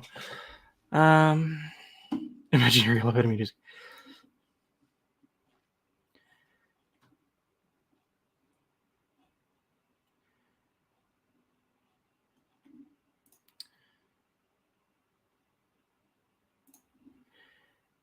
In Kmart today and actually looked. I was in Kmart today and actually looked longingly at the Pokemon shit. The joke, Law, we love you, crazy bloke, part of family. Oh, that's lovely, Phil. Thank you very much. No, not so much the reboot. Digimon Adventure Try. So they did a follow up to season 2. It was like in 8 parts, but it was technically like 4 or 5 movies, but it was split up. They took it and split it up into episodes. I did not really like what they did there. But no, I wasn't a fan of the reboot either, frankly. I didn't think that bringing in Omnimon or Omegamon, however you want to refer to him, so early on, I didn't like that either.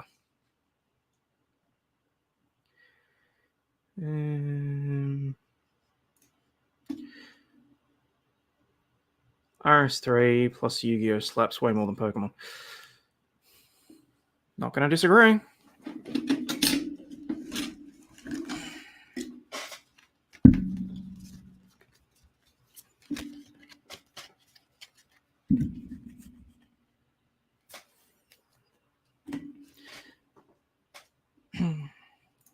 Kids grew up. Sorry to hear that. Magic the Gathering slaps harder than Yu-Gi-Oh! Though. I never really got into Magic. I mean, I did for a while. I had cards. Did I say that the Yu-Gi-Oh! Creator passed away? Yes, I did, which was unfortunately very sad. The weirdest thing about the Hunter League is that no media outlets are talking about the pick with the 5 kids. Fishy as fuck. What did I miss there? Especially in terms of card games, Magic the Gathering, Pokemon, TCG, Yu-Gi-Oh!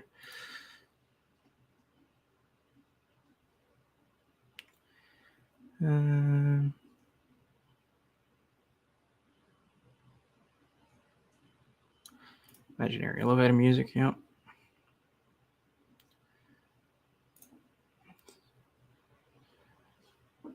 Of course there's a paragraph of text. You need to specify exactly how the cards work. Don't get me wrong. Some of the later variations, like these fuckers, can't stand it. Fucking link summoning. What are they going to come up with next?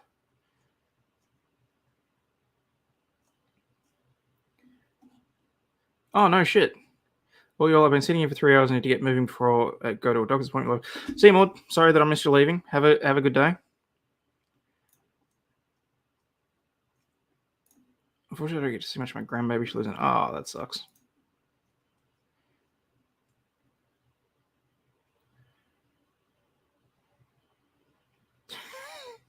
Send you a video on Discord. It's fine to play. It's Yu-Gi-Oh! Later. This is how you should play. I will watch it later.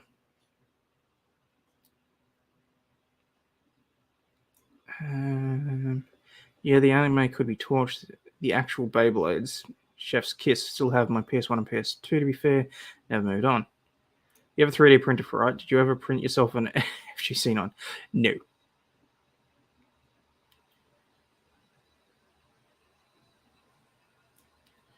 Trying to recall, I think the very first set, Parallax. Okay, fair enough.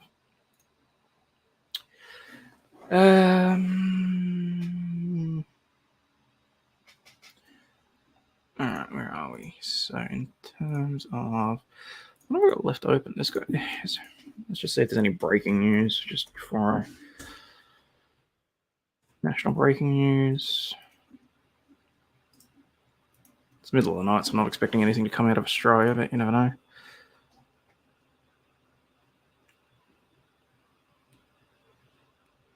Work-related, how can we drive Kim crazy issues? No, fair enough. Good to see you, Kim. Thanks for dropping by. Very much appreciate it. 3 teens have been praised after saving a 5-year-old who was found face down in the water at a popular aquatic centre.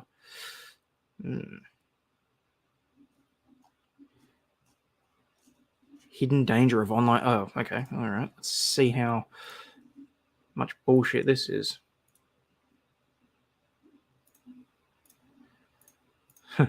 Online gaming addiction. On children... Hidden danger of online gaming for teenagers revealed. Oh my god, what? There's a company that rents out sex dolls and I'll never unhear it.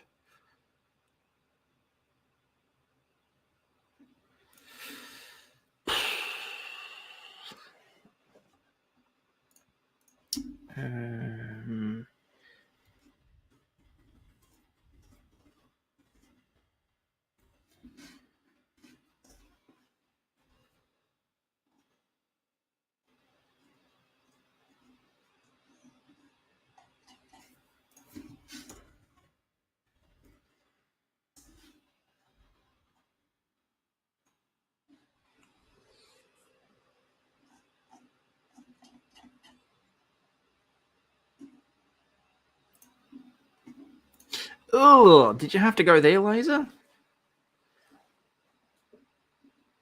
Ooh. Fucking sloppy seconds. Ugh. It's no secret more teenagers than ever are playing online video games. No shit. But for some, the pastime has become hugely problematic. A new study by Macquarie University found close to 3% of teenagers could have a diagnosable condition known as internet gaming disorder. Oh, God. So now they're adding everything to... IUD has been included in the Diagnostical and Statistical Manual for Mental Health Disorders since 2013. A study of around 1,000 teenagers. Oh, great. So at least you took a big sample size. 1,000 hormonal pricks of teenagers, and you asked them various questions. I'm not going to lie. How many of those guys would have been lying about how much time they were spending on games to cover up how much time they were spending on porn sites? Let's be perfectly honest here. Anyone can develop a screen addiction. That is true. I've been here for how many hours? But my research shows kids are more at risk if they have issues with impulse control and if their basic needs, like self-esteem, being included, feeling good at things, and being in control, are being met online rather than offline. Okay. So?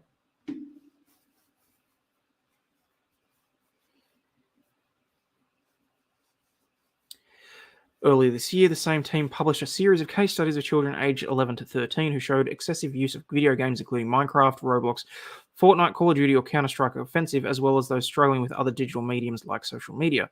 Cases included threats of self-harm, becoming physically violent with parents. So basically, we're back to video games causes aggression and violence in kids.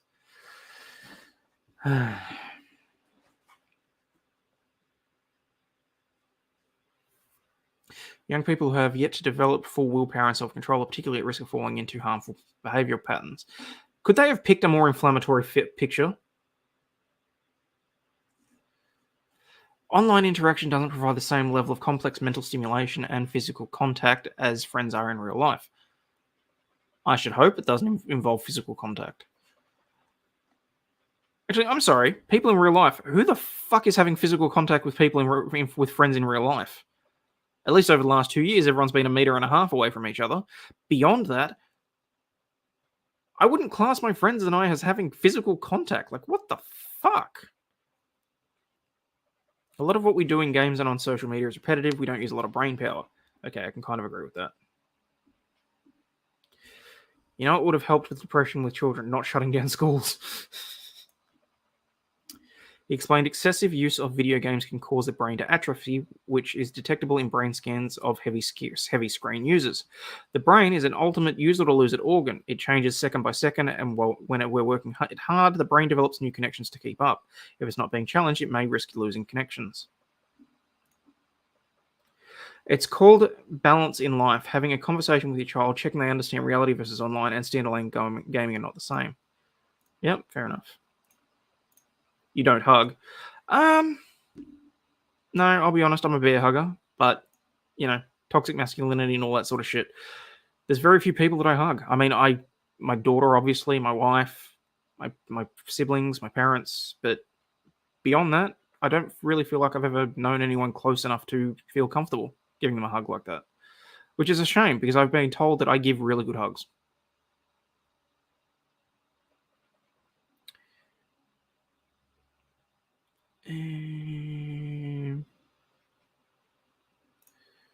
There's always floozies at the bar. Also, don't call them birds. We hate that unless you're in Essex, but they'll usually sleep you for a Bacardi Breezer.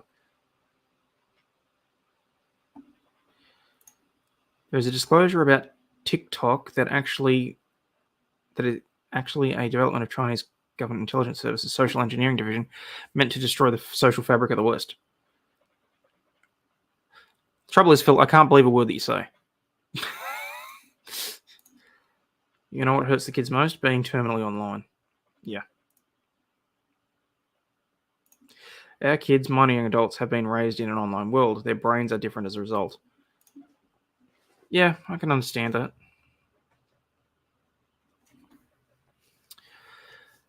That would be a concern for people of any age, but is particularly worrying for brains that are still developing.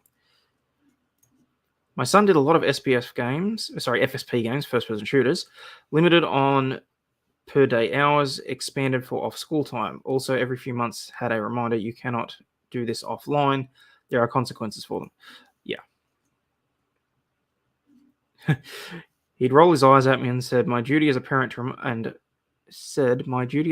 remind you now and then, and he would assure me that he understands the difference between what goes on in video games and what can't be done offline. Yeah.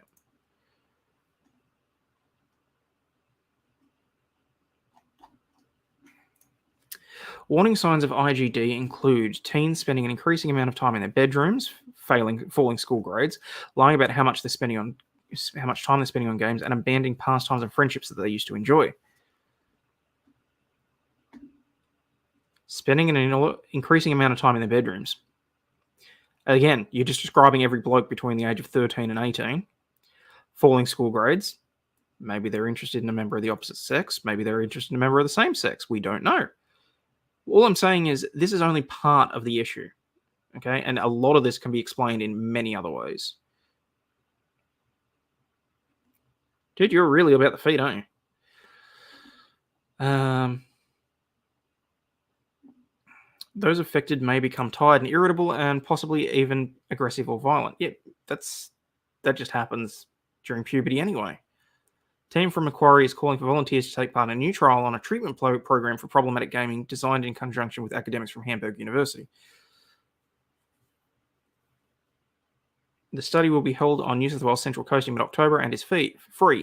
However, eligible participants must be able to travel to Wyong and commit to 13 to 16 sessions.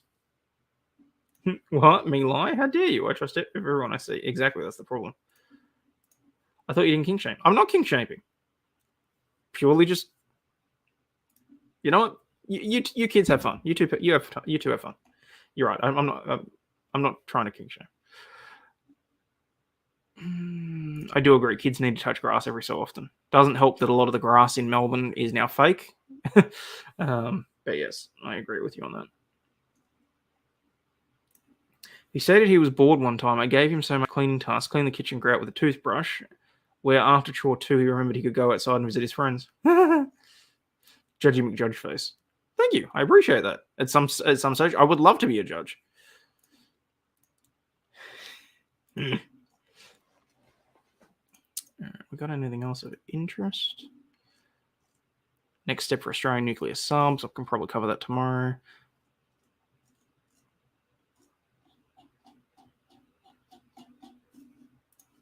You want to be a judge? Ew. I would like to at some point later in life because I can't see myself getting into politics, and it's one of the main ways that I can see myself being able to make a difference. Okay?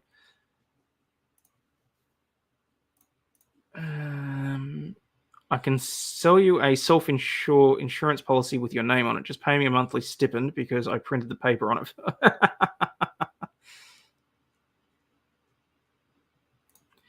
I live in the desert, no grass. I'm sure we can find a dealer.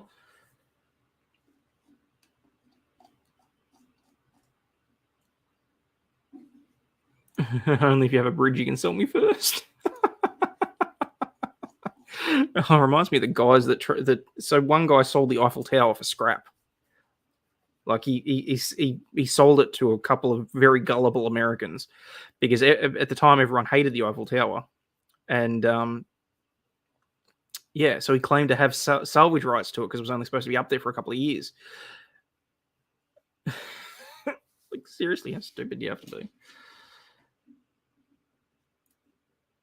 Armpits are better than feet. Armpits. Patrician kink? You're gonna have to explain that one to me, Nicky. Nick, I don't specifically understand what a patrician kink is. Elderly man with dementia missing in Sydney CBD has been found safe and well. Good. Oh, they've legalised voluntary assisted dying in New South Wales. Okay.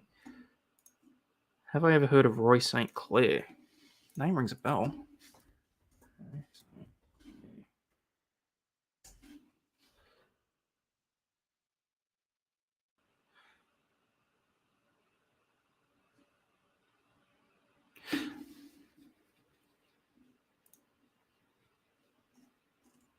Oh, you're talking about the Yu-Gi-Oh player?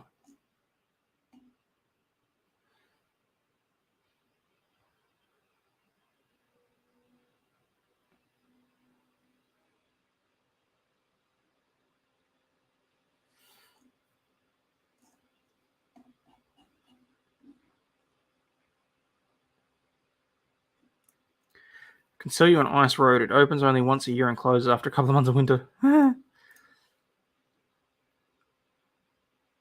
Roman for nobleman, plebeian is peasant, so it means good in the context. Okay, interesting. Well, that escalated. What is it with you? Yeah. So banned 3 times. From memory, unsportsmanlike conduct. I think they did him for deck switching in 2009. Was one? I think it was one in 2012 as well. But I think that was. I can't remember what the 2012 one was. Sold. I'm pledging payment as we speak. It's 4chan. Terminology. He's dead too. Is he? Oh, no shit. There you go.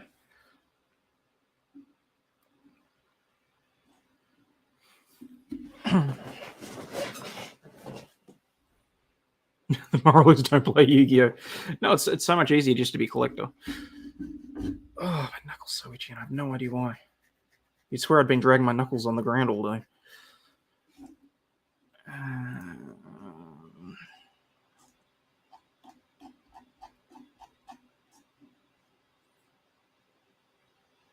When Phil pledges, he pledges. He's good for it.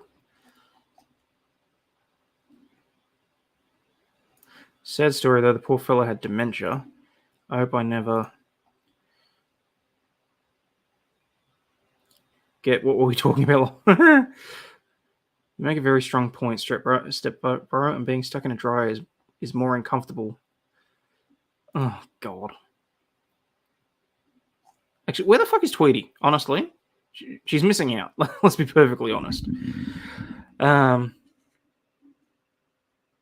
Yep, I really mean it. Lol. All right. What have we got in the ABC? UK Health Agency warns of national emergency as temperatures predicted to hit 40 degrees.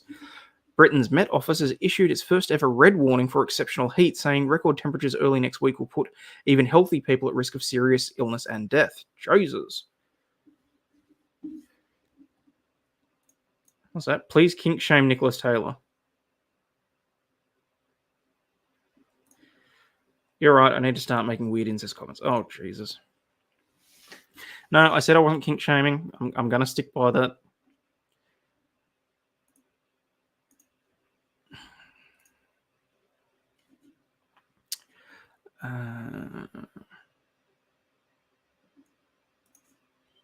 Phil Emmett qualified to be president. Captured British aged worker has died. Official in breakaway region of Ukraine says. Officials in the so-called Donetsk People's Republic say Paul Yuri, who was captured in late April, had been suffering from diabetes and respiratory, kidney, and cardiovascular issues.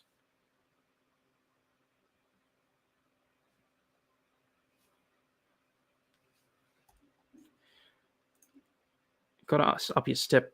You got to step your game up. Will you two just get a room? Incest is best if you put your brother to the test. Oh, Jesus. His kink is being kink shamed, though. Oh, Hayden, apparently there are also boxes of Pokemon cards beside the 3 ring binders. So when I get back from vacay next week, I'm going on a Pokemon hunt. Oh, yeah, by all means, Vicky. And you'll have to take some photos and send some of the cards to us, because some of those are going to be really interesting to see, particularly if they're in mint condition. I mean, even if they're lightly played with, Jesus, there's some real clips in this, isn't there? I'd be really interested to see, because some of that is absolute. Some of those cards will be amazing to look at, because it's like a time capsule. That's what it is.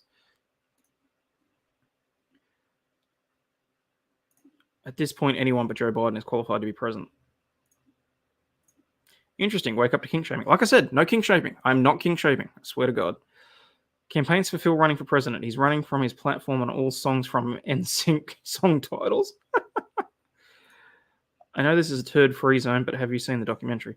No, look, it isn't specifically a turd-free zone. I'm just trying to give the people what they want. Occasionally, I will definitely send you pics that could solely be taken out of context. I do not have shares in Bang Brothers. Like I said, why would I bother paying for that shit when there's websites out there that give it to you for free? I mean, if nothing, I'm not going to give away the knowledge that I have on that. Which sounds terrible, but I swear to God, it is all professional. I can't even fucking go into details without potentially crossing professional boundaries. Oh, fuck. Now I just seem like I'm a sleaze. Anyway. The documentary, as in the... which documentary are we talking about specifically? Because there's been a few that I've seen so far. King shame me, goddammit. The old, oh no, please don't kink shame me game. Yeah, of course. The NBC one, as in the the Dateline interview, or is there something else that they've put out now?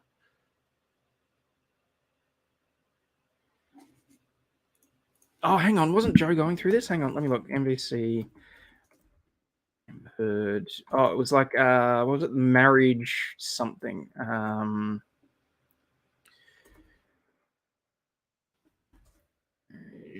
Video. Yeah, because that was Legal Mindset last night. That was because Joe was it last night or was it earlier today? Joe was sniping Legal Mindset's stream, so I started sniping Joe's stream, and that's sort of where it went from there. The one where the marriage was on trial. Yeah. No, I watched parts of that today.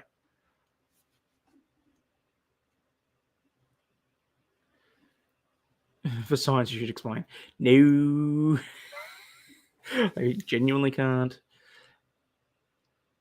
I'd like to hear the professional knowledge for research. I can't, honestly. I will be breaking professional privilege, and I cannot do that. One thing I cannot do. True fact, I wrote a speech for Britney Spears running for president using all her song titles as goofy writing exercise. Really? Well, feel free to share that. That'd be hilarious. Spit on my face and tell me I'm worthless. I need this. Think you might be on the wrong channel, brother. Maybe wait until Nick wakes up. Yeah, there's a new one. Yeah, okay.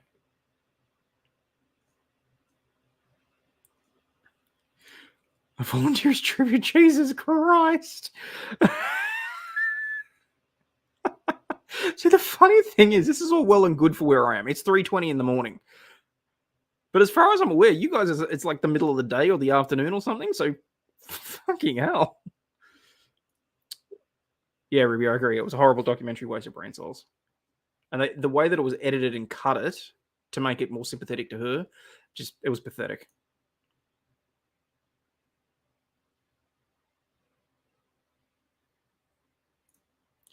What? Women like nice feet too on a nice looking man. Yeah, of course it's got to be a nice looking man. Duh. It's 6:20 and I have no shame. Fair enough. I get women staring at my feet when I wear sandals all the time. I actually had a woman taking pictures of my feet in a McDonald's while I was waiting. What the fuck, Phil? Jesus.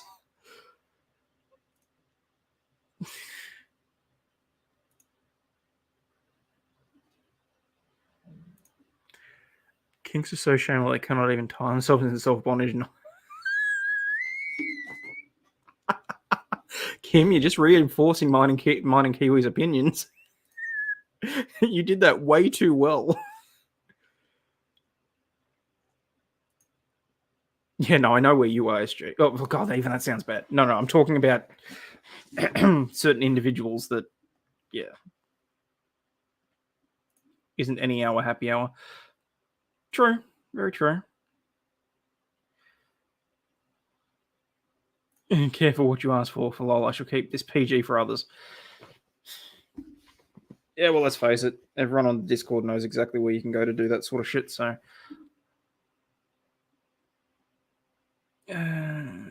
what did I miss from Phil? Oh, yeah, okay, the creepy shit. Oops, I did it again with the touch of my hand because sometimes it is so toxic. Someday I will understand what it's like to be me, as I can't get no satisfaction. That's actually really good, Kim. Well done. They call me the chat derailer. Is this supposed to be a PG channel? No, not particularly. I just got to try not to get myself into too much shit because this is a public record.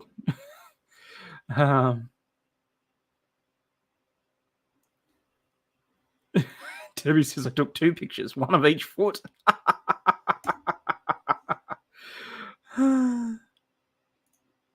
You may ask what's going on, but what you see is what you get. As you see me, it's me against the music. You may think me overprotected, but this is outrageous. It's a showdown of soda pop, and I am a stranger, as I believe one kiss from you will get you lucky, and I will be there. That's actually really great. Oh, I'm so curious, for I'm not a girl, not yet a woman, and I'm a slave for you, and a nation from the bottom of my broken heart.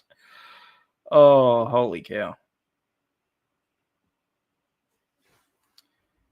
Kiwi's not here, so it's kind of PG. I would disagree. The last couple of nights when it's just been me, I think it's been... I feel like I've gone a little bit more sideways, if I'm honest. Like I feel like I behave myself a little bit more when Kiwi's in the chat, even though he sort of counteracts that by being all over the place. Oh Jesus! Anyone in the chat know how to fix like the cracks in your heels? I've started to. Yes, Kim is on fire. What's that? Here's the deal: feet are well-shaped, betray good DNA. Basic indicator of good DNA. Some women just let themselves get into it. I don't hate, I appreciate. Okay. Super glue. Jesus. Real degenerate hours. Yeah, fair enough. I was immediately concerned. Excuse me. I'm a brave new girl, born to make you happy, as I got that boom boom with bombastic love, and as you breathe on me, it will all be all chaotic. If this is a PG channel, you made a mistake by letting Meme Copium bring his chat here. No. It's far from a fucked up PG channel, honestly. Did a search on the phrase "take your nose and to spit in your face" and found a song that's perfect for the particular person I know. 3B Cream. Okay, I'll have a look. A nation will be stronger, baby, one more time. I will be anticipating the answer. God. yeah, blame Kripke, he's not here. Vaseline your feet and wear socks. Oh, I'm always wearing socks, so. You don't know what it's like to be me, and may even ask what's going on, but every time she sees what you get. Are you saying the chat is a bad influence? No, I'm very much not. I'm saying that I sort of let my inhibitions a little bit... when I don't feel like someone can directly call me out, like to my face, as bad as that sounds, like, don't get me wrong, I hear... Is that your nails are cracking? You might want to go to the doc. No, what nails are cracking? No. The heel of my foot. Get a pedicure, you'll love it.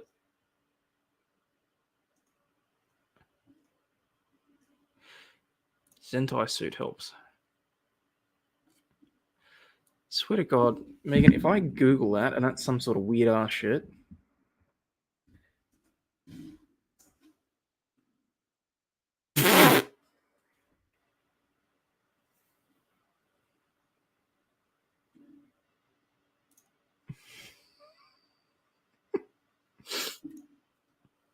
It might as well be a hentai suit.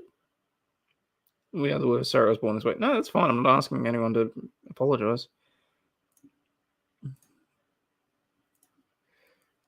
Lots of nerves in your foot. Yes, there are. And there's also one very small bone on the about midway through. Hang on.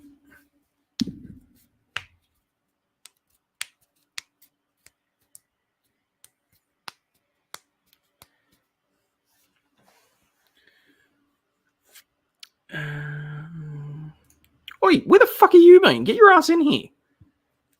At some point, I've got to open those cards. I'm not until I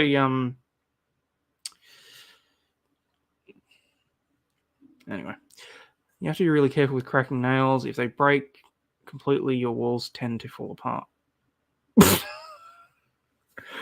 Oh, Jesus. How was I mean to you? What did I do? Really glad you know what it is. Gold Bond lotion is really good for cracked heels and use it 2 to 3 times a day. Okay. Speak of the devil. Fuck. Hang on. Let's see if I can. Oh, there we go. When did I call you fat? Kiwi with his llama need to join. Couch. See, now even the chat's mediating between us. Dude, if I did, I apologize. I genuinely don't remember. So you know me. It wouldn't have been sent in any sort of... When I wasn't calling you skinny. Are you kidding me?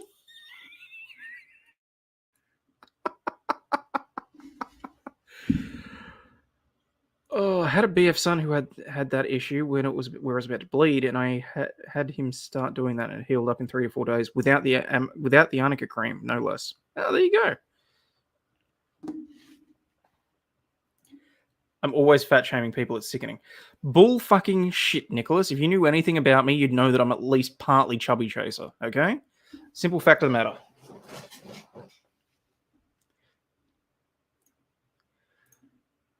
You said he was a big booty Latino like AOC, did I? Don't remember that. Now I think you're putting words in my mouth.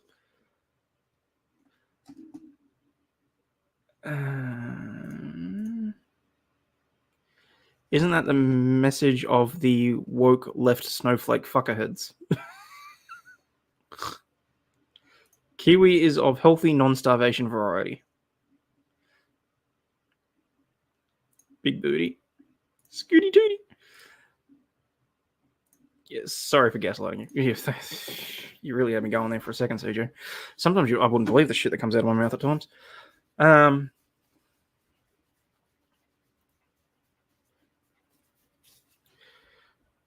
Debbie says, I'm pleasantly plump.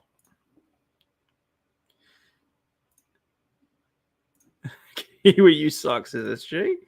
Big booty. I'll give you a big booty.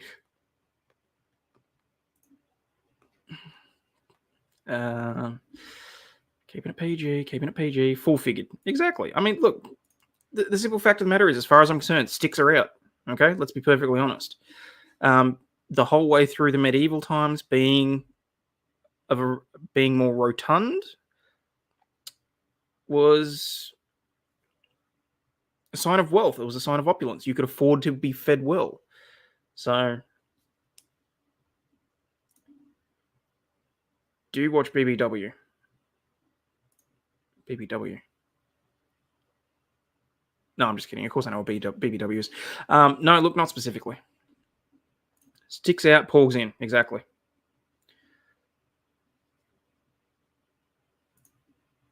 I'm transitioning into female, and I asked for Kim Kardashian butt implants.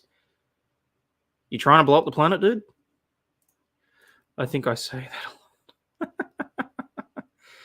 They put them in the wrong place. Cheap, too tight shoes can kill your feet. Do not get shoes that crowd your toes, especially your kids' toes. As they grow, tight-fitting shoes can permanently damage your kids' feet. Kiwi doesn't have a six-pack. He has something much better, a barrel. JC says, what's BBW? Big, beautiful women. You can also get SSBBW, which is supersized big, beautiful women. Just slightly too far onto the spectrum for my tastes, but big ball wombats. Sticks are not out. People are whatever size they are. I mean that, I'm not even getting into it, okay? I'm just not. I can't be fucked. Kiwi, no, can't stand it when they implant them in the wrong place. Rubenesque is the word that you seek. Thank you. Kiwi wants a BBL to the North Max. Unlaw's OnlyFans Day. The fuck took you so long? How's your head?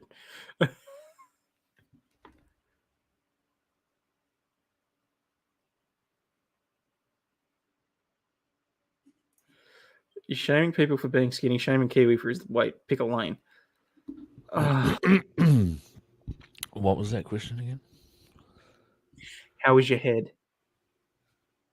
Ask my wife.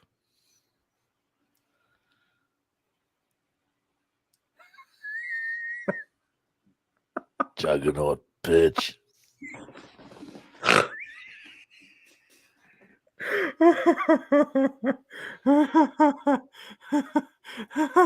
Lisa M. BB Kiwi has joined. You people play nice. Oh. I can make a woman come with one finger and a wild head and snort with one joke. Shame both equally. Yep, fair enough. Apparently, so Kim reckons they implanted the Kim K stuff into your head, hence the silence. No, they just jangled around. No, they put them in my belly. That's why my stomach's so big. Phil says, I want Kim's butt implants too, sitting on my lap. Does she have to be with them, or can they just be on their own? I'd rather they probably be implanted in somebody else. I mean, I cannot stand her whatsoever. And oh my God, her going to law school, that drove me right up the fucking wall. I thought she was fucking reviewing like fake eating pseudo meats. Have you seen that commercial? Not specifically. It's Kim Kardashian. They keep handing her like these TVP fucking fake meats. And she keeps like pretending like she's eating them and shit. Like at one point she's got a half burger in her hand and she goes, and you can see that the burger's completely fucking unbitten. And it's like, oh, is that why you and Kanye broke up? Because you won't put anything meaty in your mouth.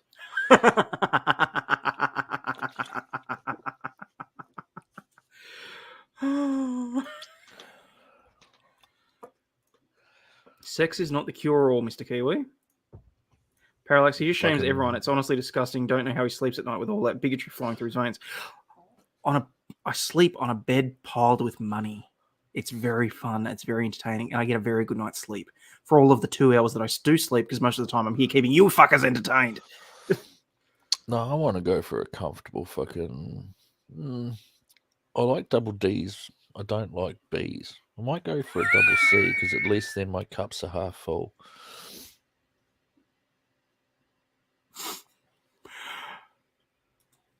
Oh, that's right. You haven't seen last night's video because I had to take it and do some editing. I wish I knew how to get in touch with certain people that were in last night's chat. Phenomena. I'll tell you later. Dun, dun, dun. Yeah, see, I can't hear that without saying banana boat. That's the fucking point. Dun, dun, dun, dun, dun. And it's phenomena. Have you never seen the banana boat ad? I know it's phenomena. Doing the original, yes, not I'm your aware. heathen Australian interpretation. Boob shaming? Fuck no. Nothing wrong with tits, man. Except unless you're Amber's. Did I make all that money through bigotry? Fuck no. No, you made it through a little tree.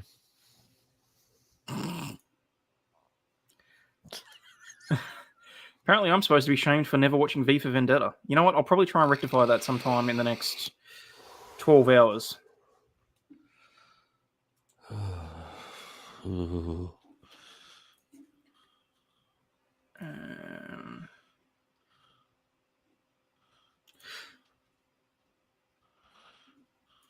Oh fuck! So you won't have seen the drawing that was done of Judge Escarado.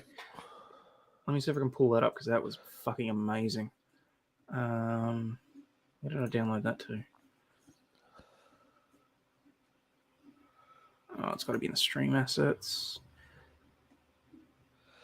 One of my favorite quotes Behind this mask, there is more than just flesh. Beneath this mask, there is an idea, and ideas are bulletproof.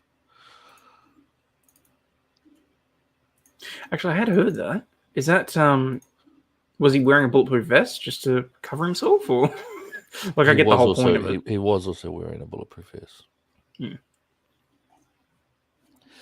And I think this quote is very, very apt to anyone that ever says that YouTube streamers aren't being entirely themselves, or maybe put forward a modified version of themselves or a filtered version of themselves. I would say, yes, I created a lie, but because you believed it, you found something true about yourself.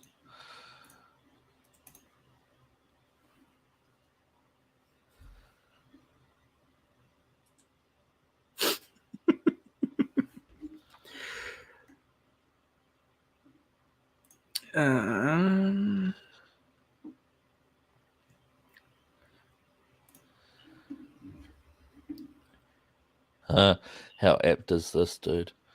What's that? Where once you had the freedom to object, to think and speak as you saw fit, you now have censors and systems of surveillance coercing your conformity and soliciting your submission. I think Nick's trying to start a war in the chat. V for Vendetta is the poor man's 1984.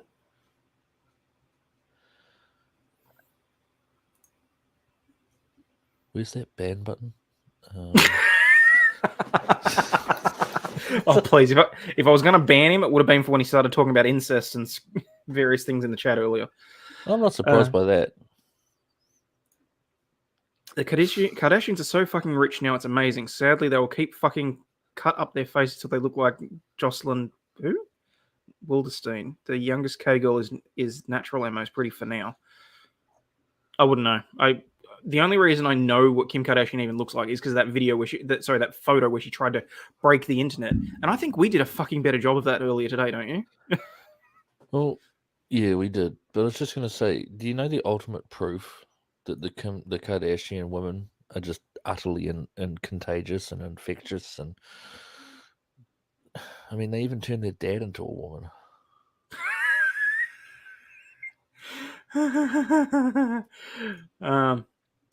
Personally attack, don't slander B cups. Nothing wrong with B cups. We may require Amber proof. Heard's B cups. I mean, would you trade yours for Amber Heard's? Yeah, it'd probably mean I'd go down a couple size.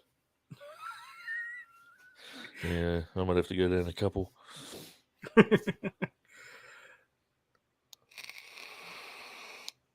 Oh, so V for Vendetta was written by Alan Moore. Ooh, okay. Yep. I really need to. You mean being stuck in dryers? Yeah. I'm being told off by SG already. Hayden, make her stop. That was quick. I humiliated Nicholas upon his kink request. I can only do so much. Where do we file these requests, Kim, and how quickly do you fulfill? See, I told you that we were missing out on Kiwi being here. Law Patrol, that video about Kim K means something entirely different. I didn't mean that one. I meant the photo of her with the champagne bottle. You're right. It fucking does look like Karl Marx. I like this filter even more. Wow. Now I have to find some Karl Marx quotes and see if they get us fucking busted. CG reckons I'm grooming my chat. Isn't that the whole point of YouTube? Probably. Neither looks at Karl Marx. Alan Moore writes some of the best comic book stories ever and ends up having the biggest curmudgeon out and being the biggest curmudgeon out there. Yeah, inclined to agree with you that. I'm hearing Kiwis here. What do you expect? It's true. Did Karl Marx have an accent? Let them fight. Sorry? Did Karl Marx have an accent of any kind? That's a good question. I don't I'm, think I can I'm do 27. Russian. It's not grooming, just harassment. I resent that. Is it harassment if the door's open and you can leave and choose not to? No, I think she meant because of the comment that I made. Oh, what did you say now? I thought we talked about this backstage. I know. The pretty ones. I'm a bad boy. I'm a bad boy.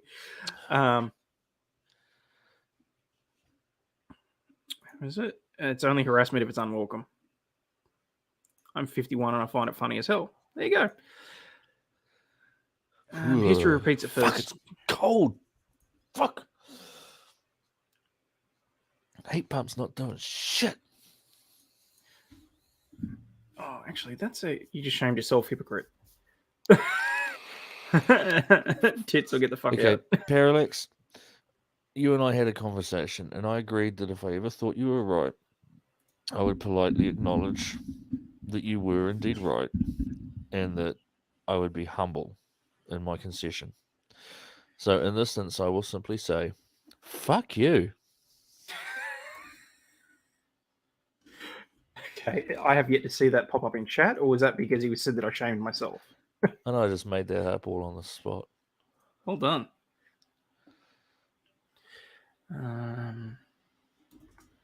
I bet you Karl Marx would have fucking vaped, and he would have ended up in Australia if he'd been around in the right period of time.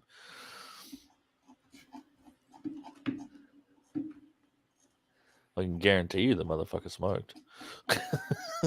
Of course he did. Fucking kidding me? Here's a Karl Marx quote, though. Let the ruling classes tremble at the communist revolution.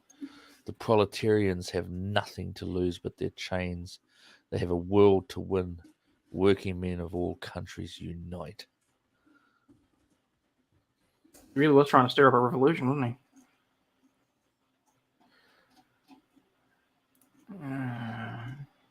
Oh, there it is. Save images. Art is always and everywhere the secret confession, and at the same time the immortal movement of its time. Alrighty. This one's really fitting. If I change the word writer, the streamer must earn money in order to live and to stream, but he must by no means stream and broadcast for the purpose of making money.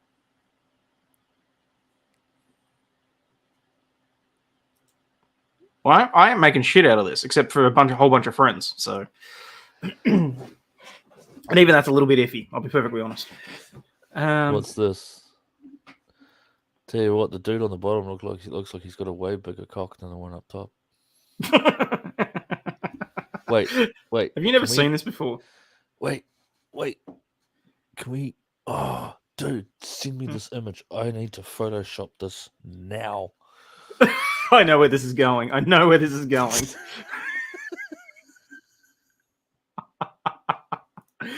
right, hang on. Do you want to both do it and see which one of us comes up with a better image?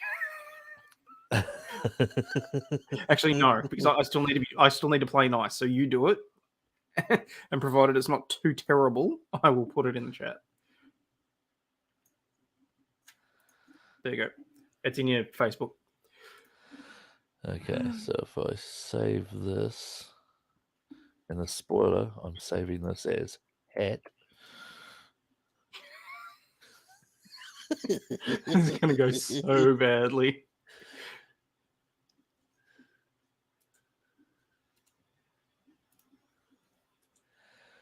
Okay, so why don't you go on Joe's stream and then you can vape at each other? douche floating. We could be an orchestra.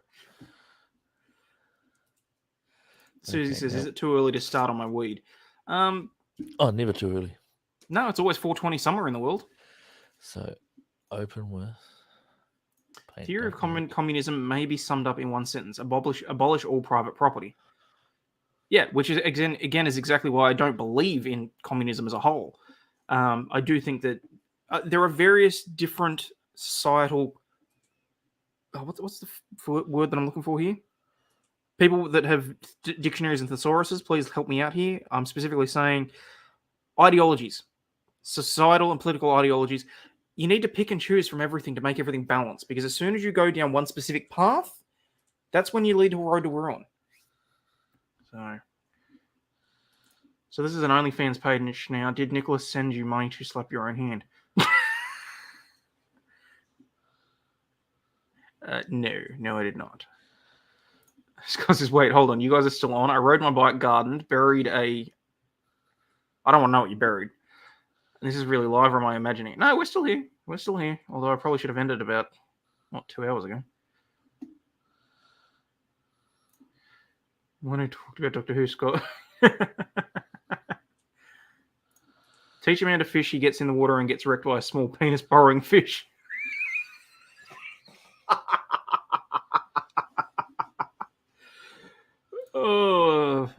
CG says, more bodies to bury, Scott. You really are keeping yourself busy with this serial killer stuff.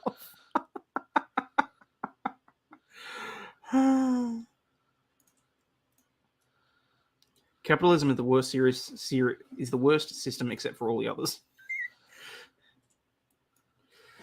Oh, Jesus. Okay, I think we're good to go.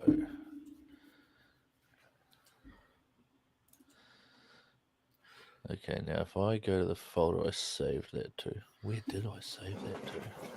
What? Oh, there it is. What milestone did you pass? Did you pass, like... Hang on. YouTube. Wait, did I pass 200? Oh, so the subs that I bought you finally kicked in, have they? Did you say, whoa, I've gained 7 subs since this afternoon. That's like 160 subs in 7 days. Well, yeah, once you get on a roll, you get there. 205, awesome. Bring on 250, and then my OCD can settle down. Although 205 is acceptable. How big is Scott's garden for all the bodies that are buried in there? Have they decomposed already? Congrats, dude! You're over the 200 mark. That's amazing. I modified it. Share it. Share it. Share it. Share it.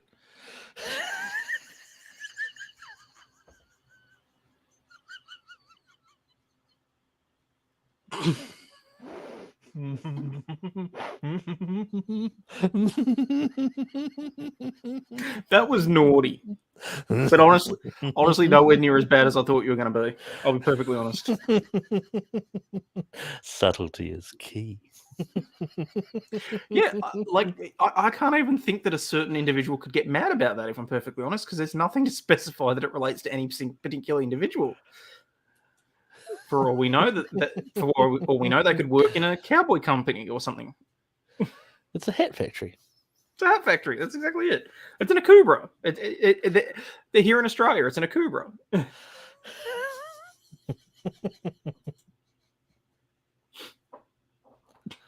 How the hell did you manage to make that look that good? Like, that actually looked like it was part of the original picture.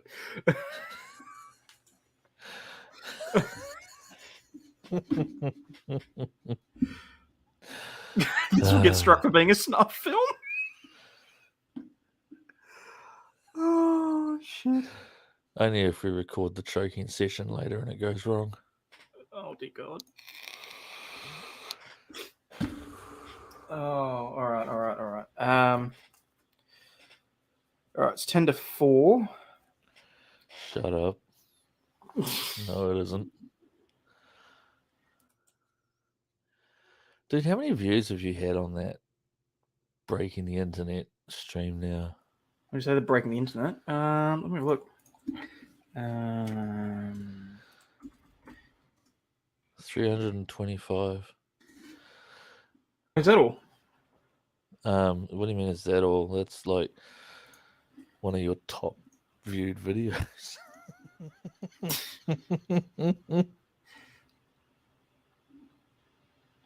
325. Sniping the sniper. We do our best to break the internet. There's been almost 400 on Sniper's version. Almost 500. So between you and you've got 800 views, and I've got over 60. So that's almost 1,000 views. On us breaking the internet. Hang on, let me kill the camera. Yep. Put me backstage. Quick. Oh, sorry.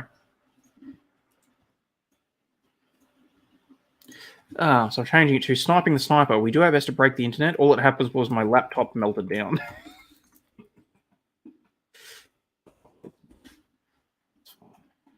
No, that particular stream was not made for kids.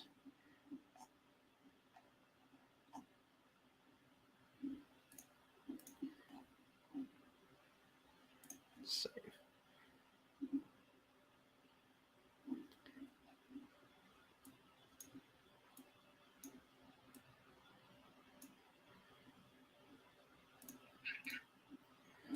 Okay. All right. Where was I?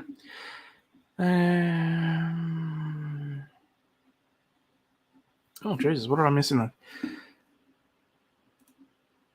Come to Joe's chat at some point. We need your chaos when we have him muted.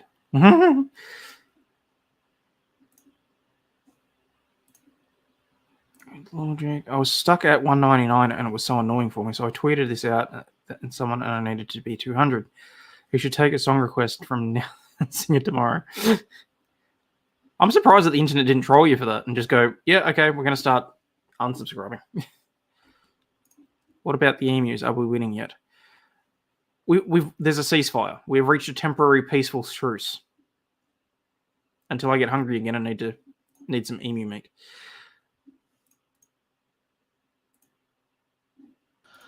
You good?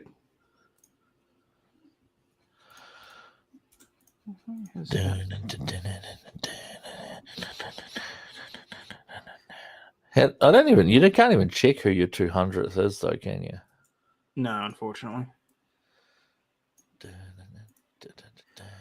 Or I'd sing them "Happy Birthday to Me, Happy Birthday to Me, Happy Birthday to Me, Happy Birthday to Me." It's your birthday. No, but my channel hit 200. Oh.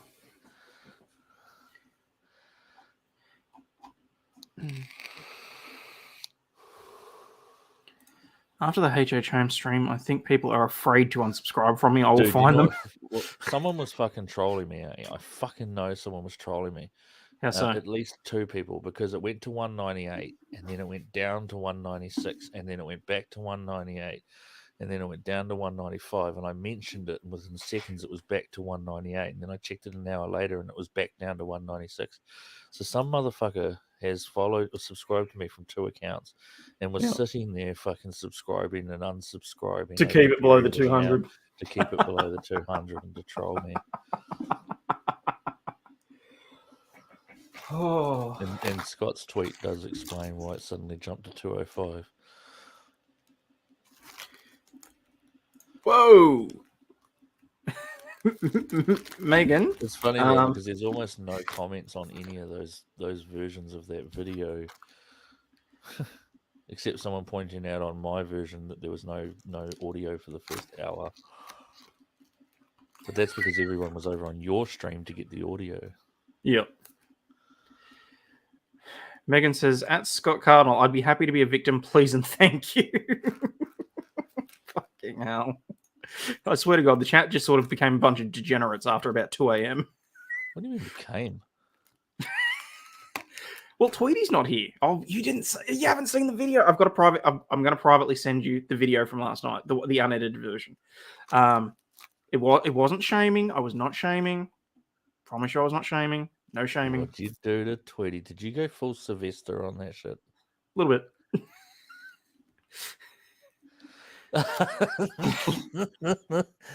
The moment we say degenerate, Divinity said pops in. Hey, Divinity, how are you? I love the fact that whenever anybody ats her, yep, it becomes Divinity said such and such. Mm-hmm. It's like people are constantly putting words in her mouth.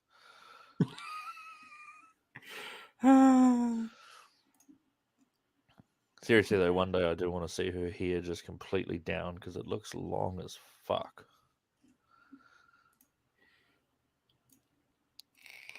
At Megan, don't look outside your window tonight around midnight. Whoa.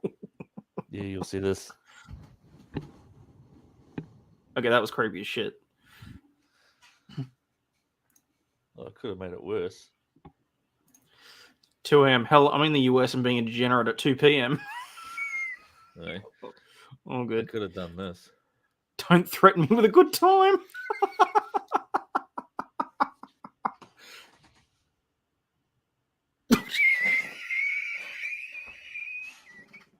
It's like the creepiest ever Santa Claus. I'm here to check if you've been a good boy or a little or good or bad. Oh, I prefer them bad. Very, very bad. And preferably not boys. Preferably? Hey, beggars can't be choosers. Oh my god.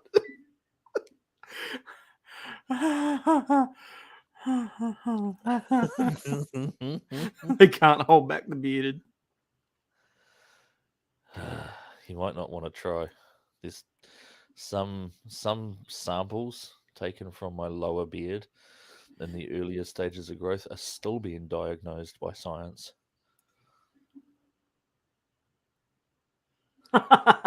Parallax.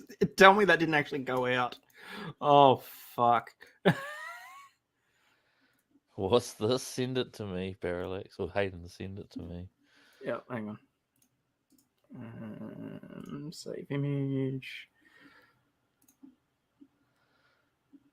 Stream assets. What did Vicky say? They must be talking about Scott's voice again.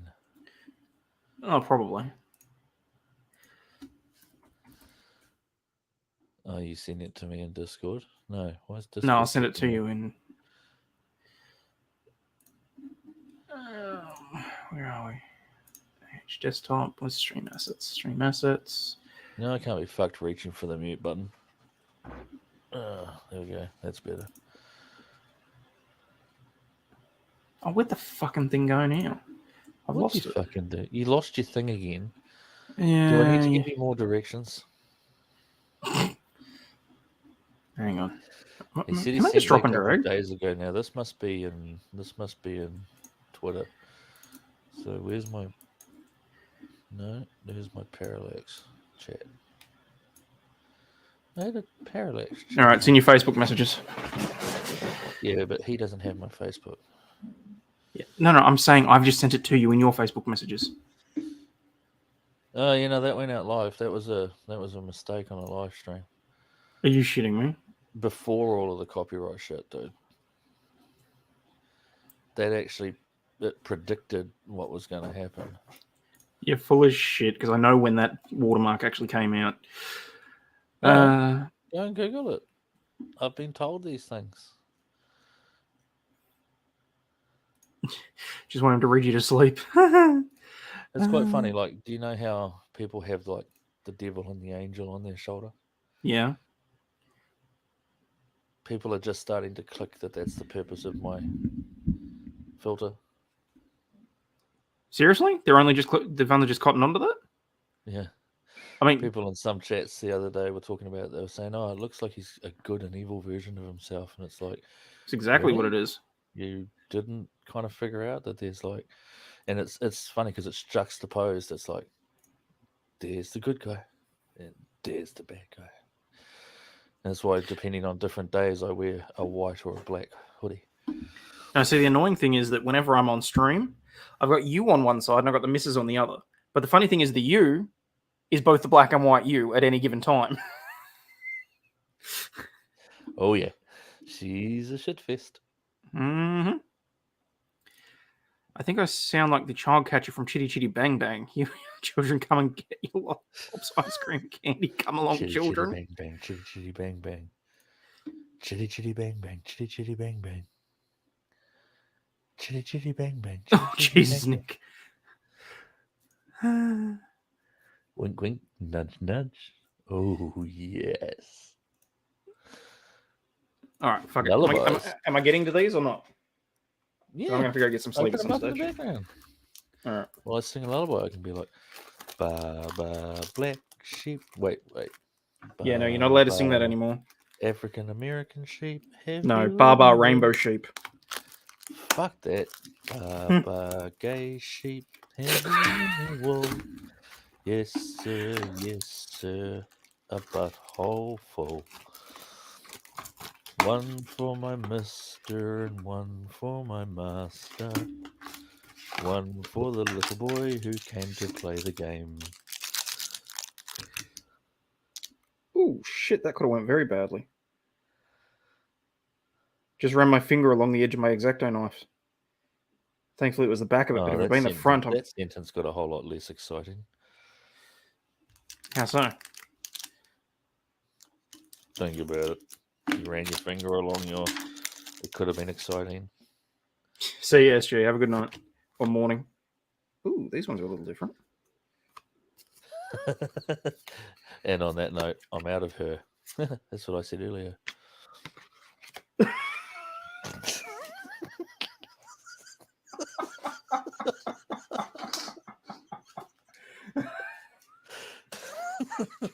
Your poor wife.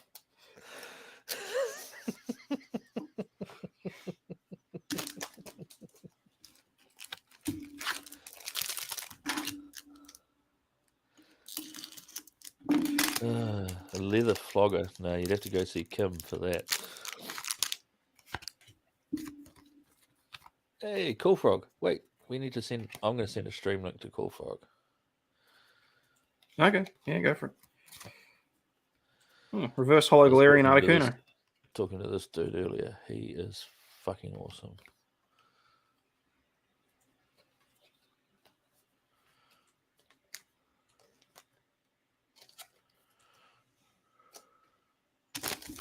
Oops, that was about to go out to public chat. What was that? The stream, yeah. Oh, yeah, please don't do that. Why is it continuing to... Why does it keep doing that? I was about to just post that publicly in fucking... in Madcore's Discord. That could have been interesting. And we're back on the leather whips and BDSM. Yeah, pretty much. It's been a wild night. Oh, mate, I got no problem with leather whips and BDSM as long as it's not that fucking puffy 50 shades of grey shit. Oh, you need the legit like, shit, do you? There was like BDSM for toddlers. Yeah, but I feel like it introduced a generation to their sexuality. I'll be perfectly honest, because I said it last night. Don't forget the baldo. No, I am not going any. Have you heard about the baldo? Do you know what the baldo is? Is that the thing that was in the Pulp Fiction scene? The red ball in the mouth? No, that's a ball gag. A baldo is a dildo that attaches to your nutsack. Why would you do that? I'm assuming it's got something to do with double penetration, so you can be in one and in the other at the same time. I used to have a friend that was a dominatrix, but she was also it was kind of funny because she was a dom with men and a sub with women. Really? And she used to have a T-shirt that would say, "If it doesn't hurt, it doesn't squirt."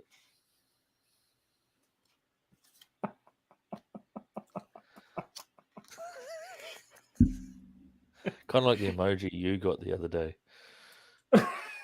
Hello. How are you? Hi. I'm doing well. Good. Did you get some sleep? Yes, I got a few hours. I fell asleep in this fucking chair not long after jumping off of your stream, and I woke up literally. Okay, I can reenact this exactly. This is the position. Somehow, this is the position I fell asleep in. Just hovering here, and I was so tired. Like, you know how you go to sleep and you're so fucking tired that you just drool. So like there's just this trickle of drool down the side, and you know how hard it is to get fucking sleep drool out of your beard. Yes. Oh, No. I must have got a good one. Oh, nice. Nice. Cool. Are we adding that to our folder of awesome? I think that'll be getting added to the folder of awesome, yes.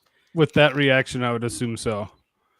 Well, it's a $20, $30 card, and we may or may not, between the two of us, own a couple of dozen of them. Nice. Not gonna lie, for a split second, I thought it was the other one. I'm gonna fucking laugh if he opens the Alt-Art Underground. Divinity. Yeah, I'm gonna yeah, read your so chat because that's what I do. What's Divinity saying? Yeah, by all means, go for it. Just gonna bring the mic down slightly, just so we've got that. Yeah, because I'm not really paying a huge amount of attention to the chat, so if there's anything that pops out, Nice. Thanks, Cookie. Throw that link out there to everybody. Now, I always invite Divinity, but she never comes and hangs out with me. we didn't need 50 Shades for our generation. We just had daddy issues already. I feel better about myself. Divinity's hung out with me several times. I've got it So on Divinity live stream. comes for you, but not for me. Is that Yes, the fair summary? Okay. several Heyo. times.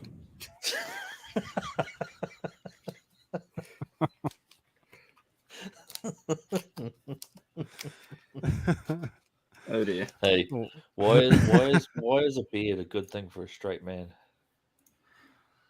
Don't know. Well, You got because me you on need to check out and save some for later.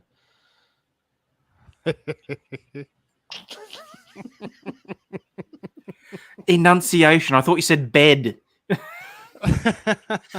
Beard. Beard. Yes, the flavor saver. I'm well aware. All right, so that's. I remember one time, my Oh, parents came Divinity! If around- you do get bored, you've got the link. It's in the Twitter thread. See, come on, Divinity. You can come for all three of us at the same time. Have you ever been busted by a family member shagging? Cool frog? Say that again. Have you ever been busted shagging by a family member? No. Thank God. I did. It was winter. We had a fireplace, traditional fireplace, closed plan house, and we'd moved the mattress into the lounge with the fireplace. And I was working with my grandfather at the time, and oh, nice. And he would come around in the morning, and he would wake me up and take me to work. Right.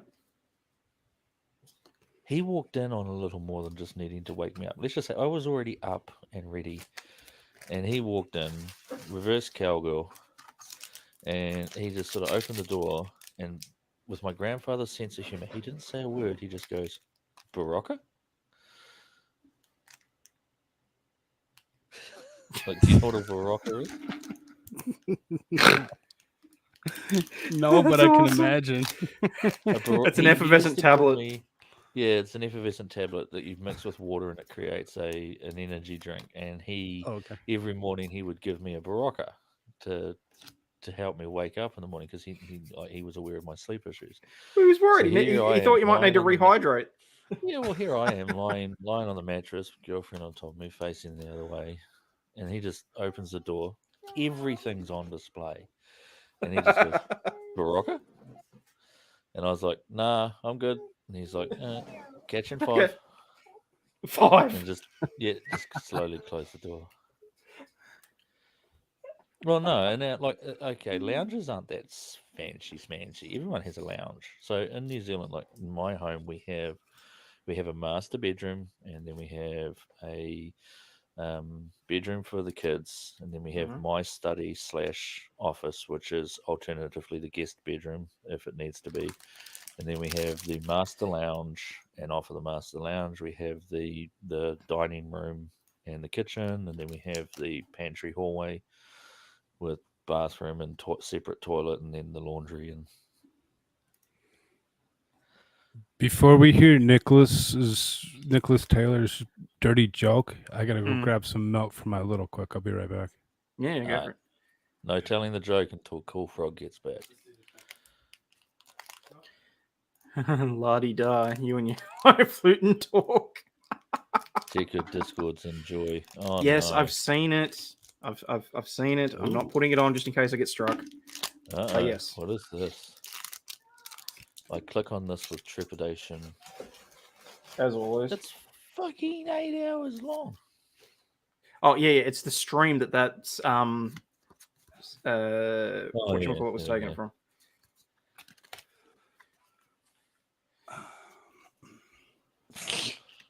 All right, Nicholas, let's hear it. What do you got for us, dude?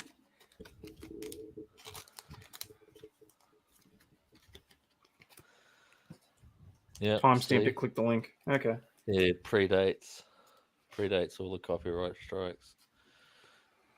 So Rakaita really does know all. It's amazing how fast Kurt spotted it, though. Why is KFC like sex with a woman? I know this. I'm not going to ruin it for you. I know this too. But Cool Frog doesn't.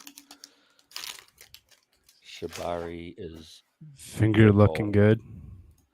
Yeah. That's part of the answer. Megan stole your line. No, Once I you're stole finished- Megan's. That's not how you tell the joke. Cool Frog, I told you this joke earlier. Once you finish with the breasts. Yeah, see, that's not what, yeah. Once you remove the breasts and the legs, Ooh. then you get a greasy pocket. Yeah. Take away the breasts and thighs, and all you're left with is a greasy box.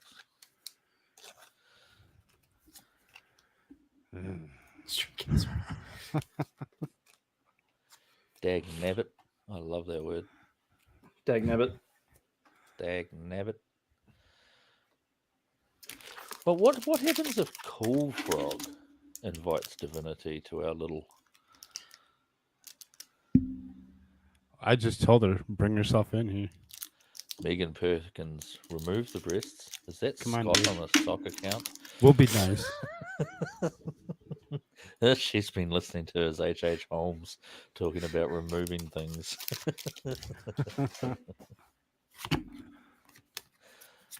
I'll have to take your word for it, but there were plenty of takers in the US, so I figured it was normal here too. What's that in relation to?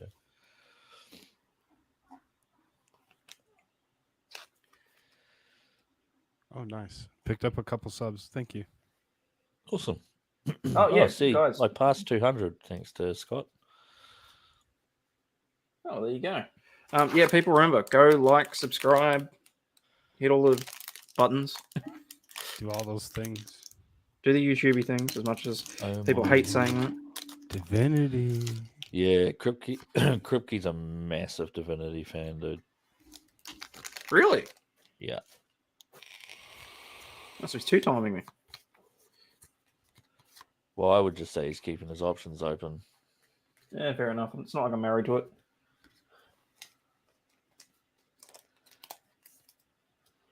How do I know they're subs? Maybe they're DOMs. Well, if they make their preference clear. Yeah, open to alternatives. Bring it. Apparently, Divinity is blaming Nicholas Taylor for degeneracy. As quoted by Megan. Oh, well, let's face it, you can't really take what Megan says it. Sorry, Kripke. Sorry. No, Divinity. Oh, no, Megan blames... Kripke isn't a huge fan of yours. I'm sorry. I have to...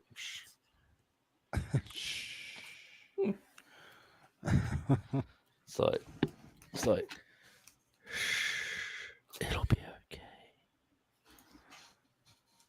It's like, shh. That's what you hear in between Joe Biden's ears. No, that's I whenever I sort of imagine that, I just picture waves crashing on a rocky beach. I guess it's more of a.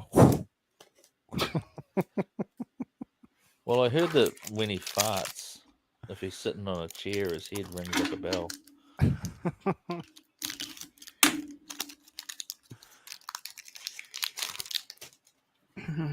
Divinity.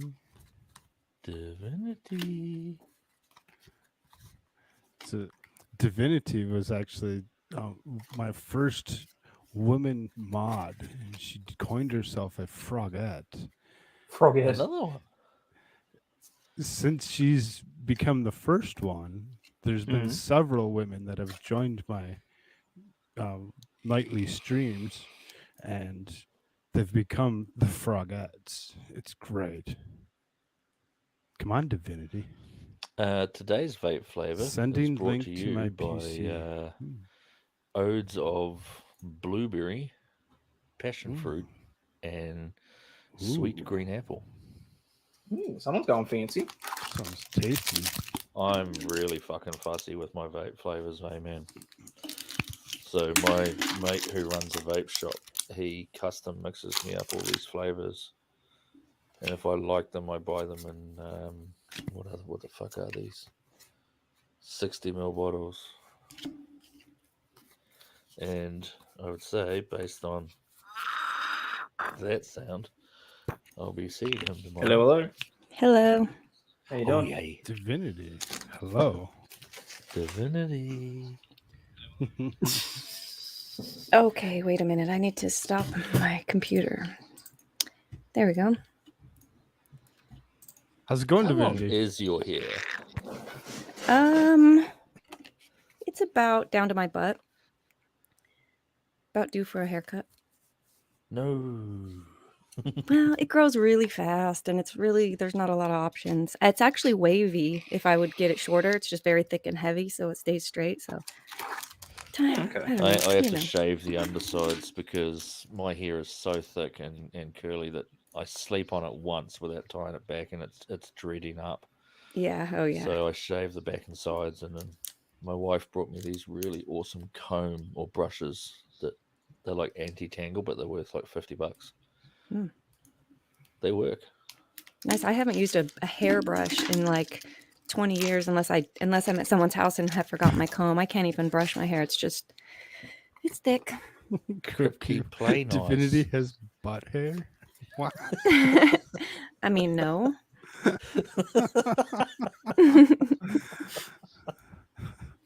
Oh dear. Oh, melodic. Oh, geez. Divinity, have you gotten Have we to sent the? Have we sent Scott the link? Or what time is it for Scott? Yeah. Everyone that's in that group chat gets it every time I send it out now, which includes you. So I don't actually need to send it to you in Facebook anymore. I know. I saw it hours ago, but my head hurt. Nice. Speak of the devil. Hello. Hello. Hello. Hello. I noticed Scott has a new. Hello, stream- it's me. stream- Can you hear me? Yeah, hang on, just when want to get did your you mic. update your image. Oh, You've I'm got on my like phone. boats That's and why. stuff now. No. In your stream with her, you had a different picture of New York. You'd added boats and Oh, yeah. Riveting. All right. shut Can up, you hear me? card boy. Yes, we See, can. I'm messing with Kiwi because I know he watches on YouTube, so he's not actually listening to me live. There's a 3-second delay. No. I've got So something StreamYard just at hit- the moment so that I can finger you off live.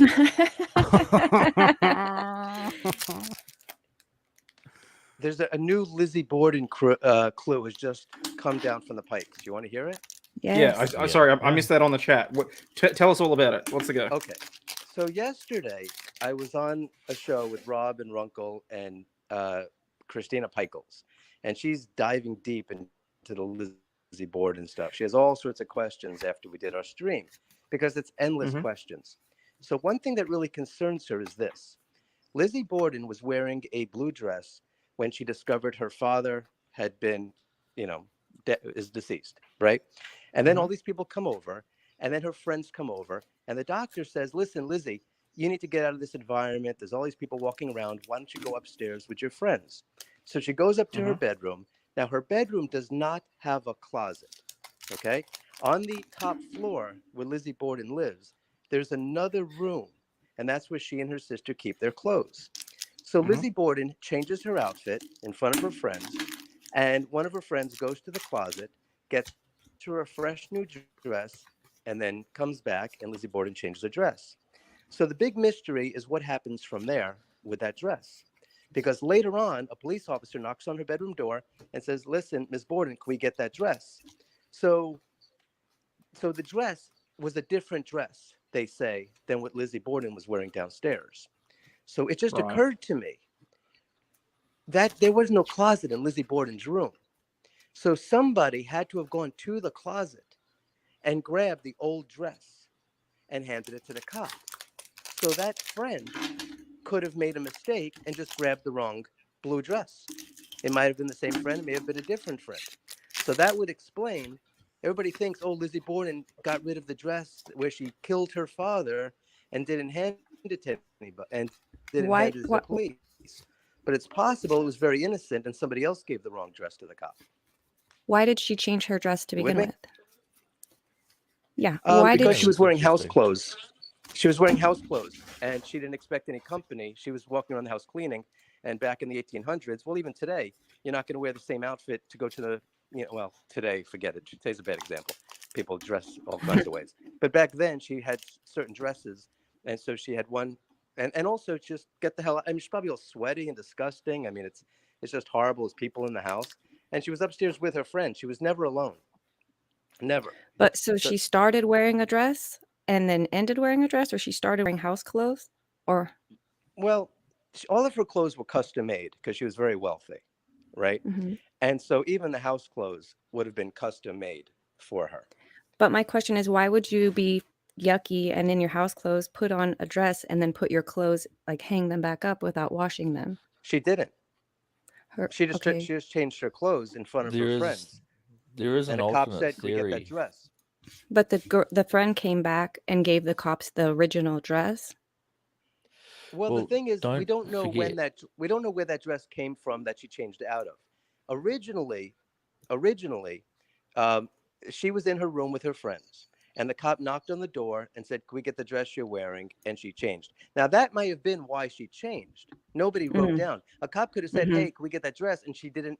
And then she changed her outfit to say, "Okay, yeah, here it is."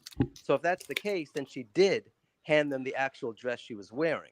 In front of 3 or 4 friends, there's no way she's switching dresses and not handing it to the cop in front of everybody.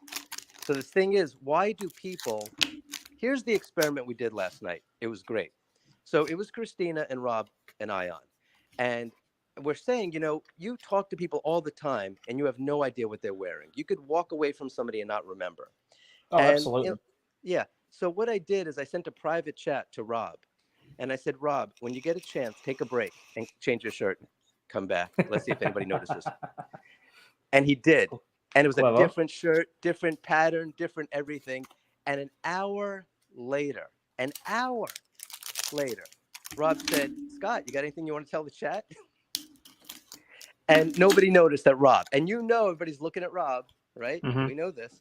So the idea that nobody noticed that Rob changed his shirt, how the hell, if you have 10 dresses and they're all the same shade of blue, right? I mean, give or take. I mean, it's not like she had an orange dress or a purple dress or yellow.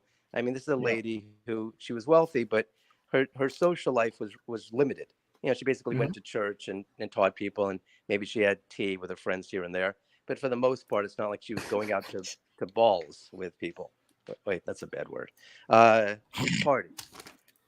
So anyway, that's what I got. I think it just depends on people's level of perception. When I was in criminal justice, our teacher would do things like that with us, and he just to see who would notice things first. And oftentimes he would walk in the room and somebody would say, "Are those new cowboy boots?" And he'd be like, "Damn, you guys got me." And I think it's and supposedly women are better with that perception, with noticing things than guys are. So Well, that I doesn't noticed mean that anything. All the more I noticed reason that to show potentially how... criminal had a haircut for his 10,000K video. All the more reason to prove that Lizzie was innocent, because she was surrounded by her best friends and neighbors within 10 minutes of her father being discovered. The fact that she has no blood on her, no brain Oh, I was matter, going to ask, no what's the sweat, her hair's not out of place, everything is perfectly fine. That's pretty amazing. You don't There's murder another somebody with an thing- axe and 10 minutes later. There's you look another perfect. thing to take into account also, is that to her this was just any other day, right? She wasn't expecting anything exciting to happen. She had no plans for the day, and she was in the middle of her period. She would have been wearing a dress that was as comfortable as possible, because the padding system that they had was awkward and bulky and had to be regularly changed. So many of the undergarments that they would normally have worn under the dress would have been absent for exactly this purpose. It was Yeah. common in the 1890s for women to have a specific dress that they wore during this excuse the pun, period in time. Now, if she was wearing that when the police arrived, she would have been considered to have been extremely poor Inappropriate. condition or inappropriate dress for the now occasion. So she would have been encouraged to go upstairs and change. Because you simply don't wear your period best in front of company.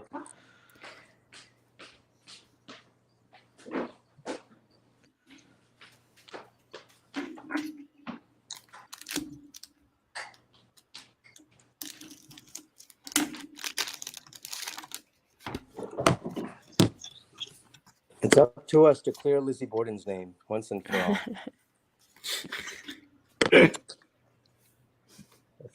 It's Justice simply for not Lizzie. fair. What? Justice for Lizzie. Yeah, exactly right. Well, if you think about it, the same thing with H.H. Holmes. This guy was so, well, not the same thing, but this was a very sinister man, horrible person, multi-murderer. And the idea that over the course of 100-something years, they have to attribute 200 deaths to him versus the number that he already killed, is like, why even bother? I mean, let's focus on the victims that he really killed versus saying he did this, he did that, he did all these horrible things, because in a way it almost dilutes. Yeah, like it's not good enough what he did. Let's make it worse. Yeah, and also it distracts from his actual victims that we know of. Not that there weren't unknown victims, no doubt there were, but there are specific ones that we know about. I mean, it's like Charles Manson, the people that he killed, you know, Sharon Tate and Folger and the rest of them. I mean, it's just horrible. Imagine if you're saying, yeah, and he killed 50 other people too, maybe even 100, possibly 200. We don't know their names, but they're probably out there. And so then you start refocusing away from the actual victims that we know of and think, oh, what about all those other horrible people? We never found their bodies. We don't know anything about it. He never confessed to it. But yeah, let's just assume it anyway. So that's what happens with sensationalism, and it still goes on today, where with let's make the story even more dramatic than it really is. But after how long is it okay to be like, okay, we've done respect to the victims and we know these things, and then it's like, how long after a crime is it okay to speculate on what else happened? Tuesday. Damn it, and it's only Friday, so these people are early. We'll give or take a century. Night Hunter says Jack the Ripper. Yeah. That story is endlessly fascinating to people because of how it happened on public streets. I mean, whether they were well traveled at night or not, it's still people walk down those streets hours later and hours earlier, and then something like that happens. I mean, who the hell has the balls to do something like that?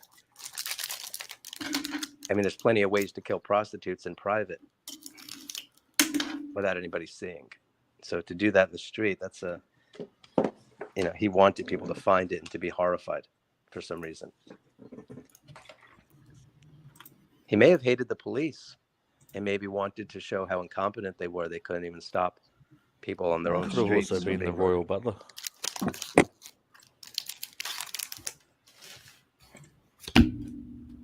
Could be right.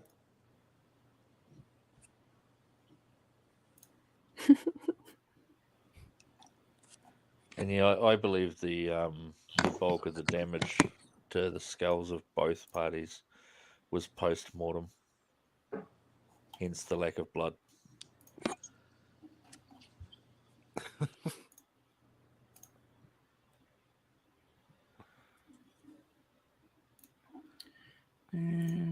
Where did he go? He switched over. I got off my phone so you could hear me better. Yeah, no, fair enough. Yeah. By the way, I love the uncle's middle name, Vinicum. John Vinicum Morse. Uncle John? Yeah. Yeah. Something was up with that. So I don't know, as far as speculating, well, I guess if new information comes to light, then it makes sense to talk about an old trial.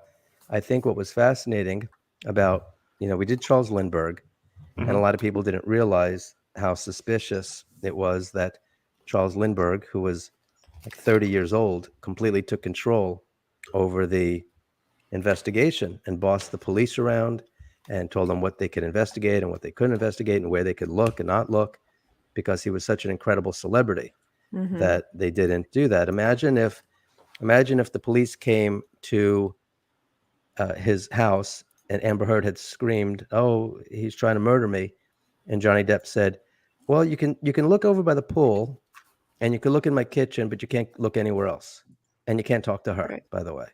But right, I mean, Johnny Depp was nothing compared. I mean, big star, but nothing compared to Charles Lindbergh. Yeah. And in the story of the person who got arrested for it, he was a master carpenter. By all accounts, this guy knew what he was doing when it came to building things. And the idea that he's building some rickety old ladder that breaks apart when somebody steps on it was ridiculous. So it was good to bring that to light. And as far as Lizzie Borden, a lot of people thought that she was guilty because they thought she was found guilty. You ask people today, go to the supermarket, just ask the average person, "Hey, do you know who Lizzie Borden is?" "Oh yeah, she's the lady who killed her family." And that's not But fair. you can find people right now that are like, yeah, Rittenhouse is guilty. I mean, people are going to think what they think. Yeah, but not found guilty. They think I see that, what you're saying. yeah, they thought Lizzie Borden was actually found guilty. So I didn't hear the Lizzie Borden episode, or I didn't hear all of it. And when I was a kid, my younger sister was Lizzie Borden for Halloween.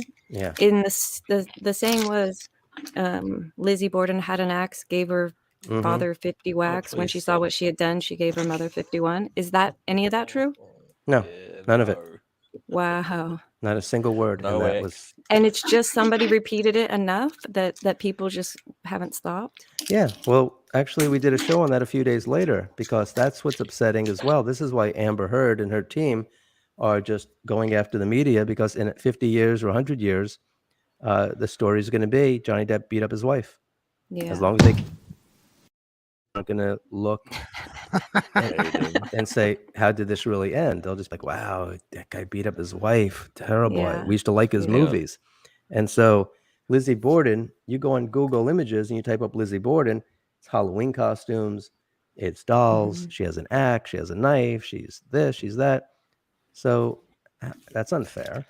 Yeah. Well, I feel the same way about Roe. Scott. What? Let's see if I can come up with a bit of rhyme. Anybody could. But they came up with that while she was alive.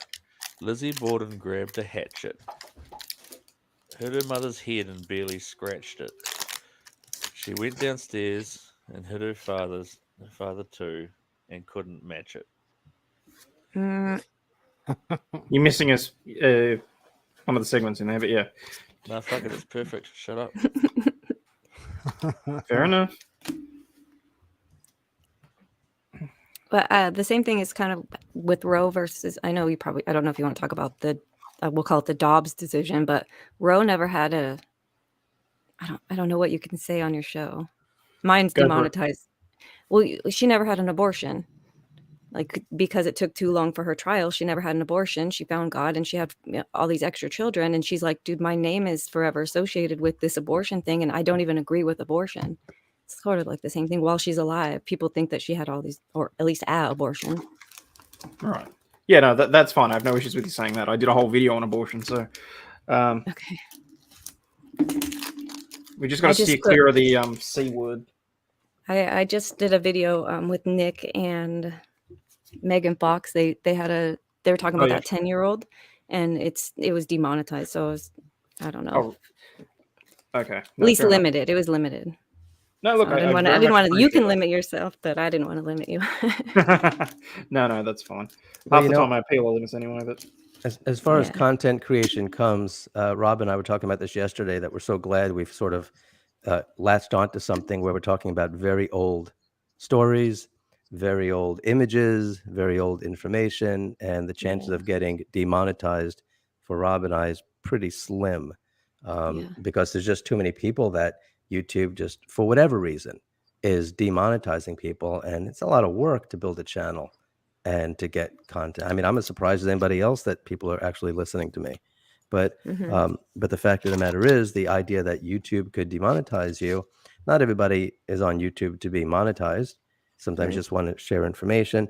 But at the same time, it's an incentive when okay, my channel. The weird thing about YouTube demonetizing people is they keep running ads. on your work, and they keep all the money. And so you say to yourself, wait a minute, I'm creating content and YouTube's making all of the money? How much sense does that make? And so it's very discouraging to people. And so the way I see it, so many people are talking about contemporary events. I don't know how many more people just need to keep talking about the same damn thing. I mean, sometimes, I like all the LawTube people, but sometimes you go on YouTube and you see 10 of them talking about the same freaking story. It's like, all right, well, which one's the latest? Because if somebody did one this morning, the story could have changed 50 times by now. So who the hell even know? It's like, it's weird. It's like, okay, what day is this? Okay, so that was Wednesday? That's freaking old news. Right? And you think you either already know it or the story may have changed a whole bunch of times. So I understand people wanting to talk about contemporary events, but the problem also is, and I'm not patting myself on the back, but I'm trying to create the type of content that people will watch in 10 years, 20 years, 50 years, 100 years. And to do contemporary events, no one's going to want to listen to it tomorrow. That's my struggle as well. It's like this stuff, like I don't want, if I die tomorrow and my family goes back and looks at my legacy on YouTube, it is not it's embarrassing, but it's like, it's not exactly what I would have spent my time talking about. It definitely doesn't have longevity. There's so many great stories in the world to talk about. There's so much interesting subject matter, but people get wrapped into contemporary stuff because it's, it's like they're just riding a wave, and why not? People are typing up. You never know. It's not like it's not interesting just because it's happening right now. Yeah, exactly. But when people type up Johnny Depp trial, right? I guess I'm guilty of this as well. When Johnny Depp was talking about his house and Amber Heard's talking about his house and everybody's talking about his freaking house. And if you're not from Los Angeles, or even if you're in Los Angeles, not everybody knew where Johnny Depp lived. So I thought, all right, well, let me put together a video. So anytime somebody typed up Johnny Depp's house, my video came up. Now, I would have done it anyway. I find it interesting to talk about that sort of stuff. But I don't know. People can create whatever they want, and I guess it all depends on what sort of subject they want to do and how much money they want to make. Look at that umbrella guy. Geez, the guy's making $1 zillion, and good for him. The guy's working his butt off. But if you miss one of his streams, you're probably not going to watch it because it's like, well, that's from yesterday. And I don't know, maybe people do. I hope they do. No, they absolutely do. I have news that is not breaking. Everyone knows how it ends. And I still get comments on it like it happened yesterday. So I'm like, wow, I really didn't think that I'd get another 1,000 views on this, but it keeps happening. That's amazing. You want to know the ultimate fickleness of the internet? What's that? Between me, Hayden, and Mad Mofo, we have might even be over 1,000 now. 1,000 views across 3 videos where all we're doing is breaking YouTube. That was not fun as a viewer. Sorry about that. It degenerated. So it started as just a simple joke. Mofo was streaming Hayden because Hayden was streaming Joe. So I started streaming Mofo. And then on Mofo's stream, I made my camera his stream. So if he switched to me in full view and then switched back, of course it was his stream, so it would switch to me in full view and then back on his stream, and then it would loop endlessly. And then Hayden repeated the process on his as well, and it just broke. I haven't laughed at. I had to take opiates to counter the pain in my face after that laughing. Legal prescribed opiates. Boo. Yeah, no, there's no chasing the dragon for me, I'm afraid. I have real mental issues with addiction. I'm already hooked on one thing, and I refuse to be hooked on anything else. All right, last one. Like your Pokemon problem's bigger than mine.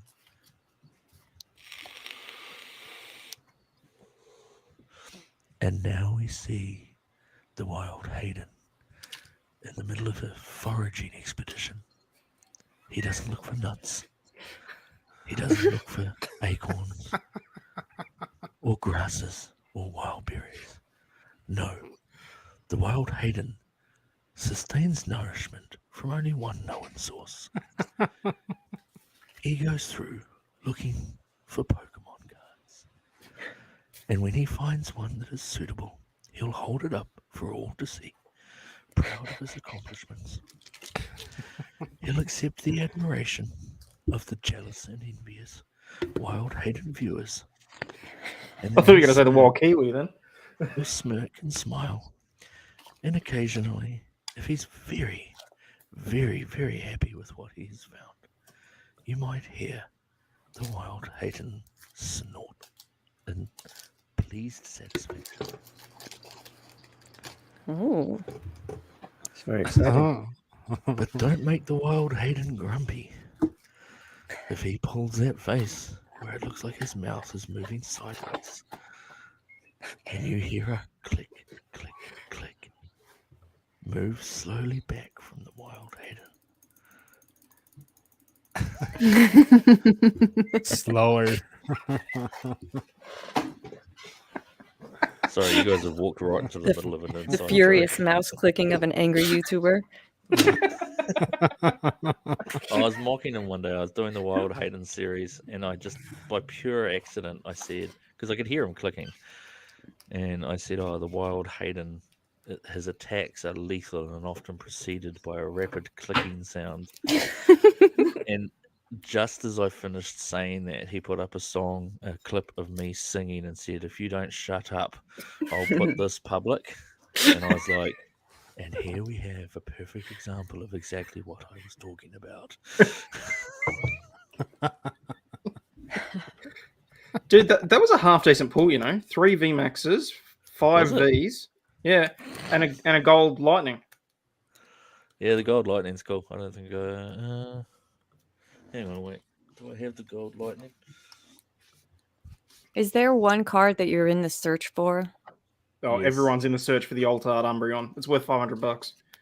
700. That's Yeah, New Zealand, it's worth 700. No, I don't have the gold lightning. I have the gold dark and the gold metal. is your goal to have a complete collection? Ideally, yeah. I'm a collector of things like this. So, Pokemon cards, Yu-Gi-Oh cards, back pain. Love to collect all sorts of things. Are there cards where Actually- you'll keep more than one of because they're your favorite, or you just goal to have one of each? No, look, the goals probably just have one of each. Oh yeah, that's a good point. You should see his collection. That's something else. I don't think we could see anything from him. Oh no, see, the wild kiwi does occasionally remove his camouflage, Oh, but only to show his wares. Okay.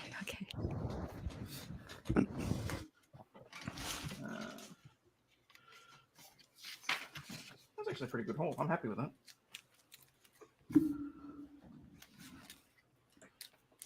Oh, here we go. Ooh. Ooh.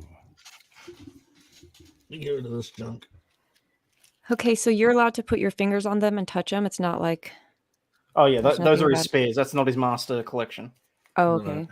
Now I gotta go StreamYard so I can. Right, what's going on? Always wrap it. Always. Yeah. Always good. wrap it up. Pretty So much every one all you wrap. pull out, you wrap, or Although- just the no, ones you just- like. Always wrap it when I pull it out. Wait, You should you always have to wrap it before you put it in. Yeah. He's got twins. He doesn't know how this works. Well, no, we were told that ours specifically didn't work.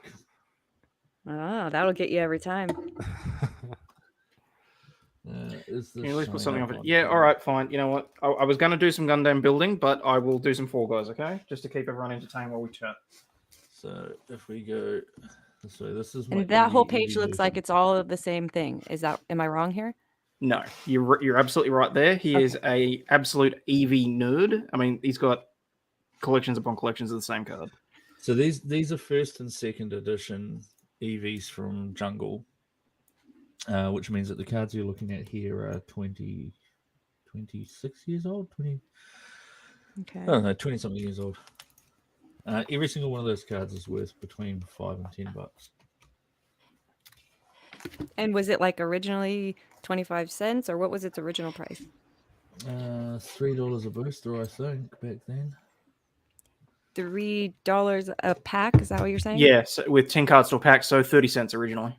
Oh, okay. So that's 10 decent. random cards. So, but yeah, it's just every time I get Eevee or Evolution cards. So these are not worth much. These are only worth like 50 cents to $1 each or less because they're modern. But when you start getting this many of them in one place, Yeah. they kind of go up in value a wee bit just because of how many there are. The pull-up method is misleading. And then we get to I just knocked off like $600 worth of cards. Hang on, these I need to retrieve.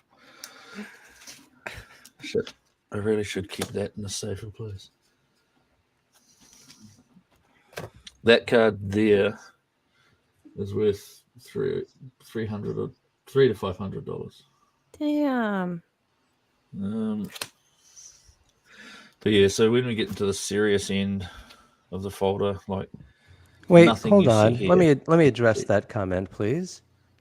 Megan's comment. Can you back up on Oh, that? sorry. Yep. Let's back up. Megan, I'm vegan, so I would be bringing a faux leather, if you don't mind.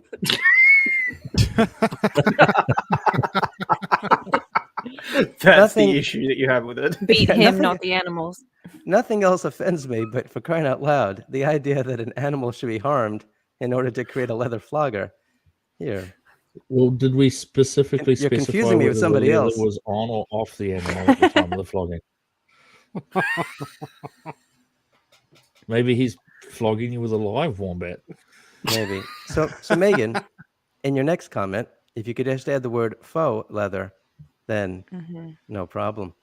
Game on. I'll schedule you into my day. Uh-oh, is she cheating on me? What is this? So anyway, just to quickly finish off, we're getting relying on the pretty... pullout. I haven't relied on that since I was 16. Learned my lesson. You mean a vegan leather? Yeah, well, it's a faux leather. Oh, well, most people, it's funny.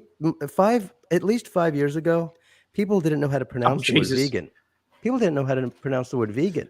I mean, I've heard the word vegan, vega. Nobody knew what it was. In California, I feel like we always knew. Yeah, well, California's a different animal, but and there's a handful of places, but my whole life I've been vegan, and it's really not. What's that? Sorry, I was going to say a lot of people don't. Even here in California, where we know how to say all the words, they don't understand the difference between vegan and vegetarian. Yeah. Crazy. Yeah.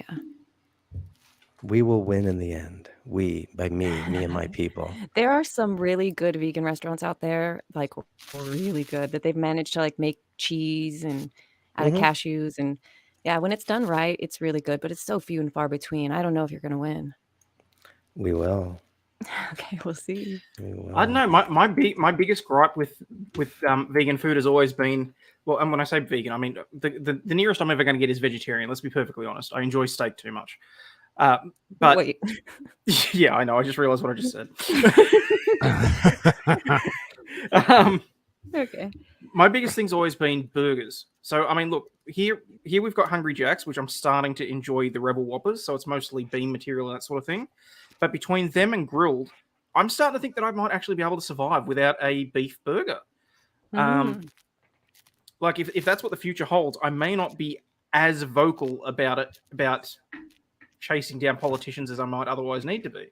And Scott, if I ever lose my ultimate double whopper from Hungry Jack's, I'm coming after you first personally. Well, here's what I've heard. I actually will not eat the Impossible Burger, I think it's called. And then there's another one, I forgot the name of it. Beyond Meat, whatever it is. Beyond Burger. And the reason I don't is because I've never, ever had any kind of burger. I've never had any seafood. So I have no clue what any of this stuff tastes like. But one time I tried the Impossible Burger, and just the scent of it, everybody I know who eats burgers really enjoys it. I guess they even have. I guess it's got a fake smell to it. Yeah, it's got some scent and some beet juice and all kinds of stuff. And that whole idea is just so foreign to me. But I eat burgers actually quite a bit. There's black bean burgers, which are really great. And let me tell you something. You don't have to be a vegan or a vegetarian to be like, yeah, oh, cool, a black bean Yeah. burger, that sounds good. Because people eat vegetarian all the time. They just don't think about it. And I say Mhm. vegetarian on purpose because vegan is, let's just say no animal products at all. So no milk.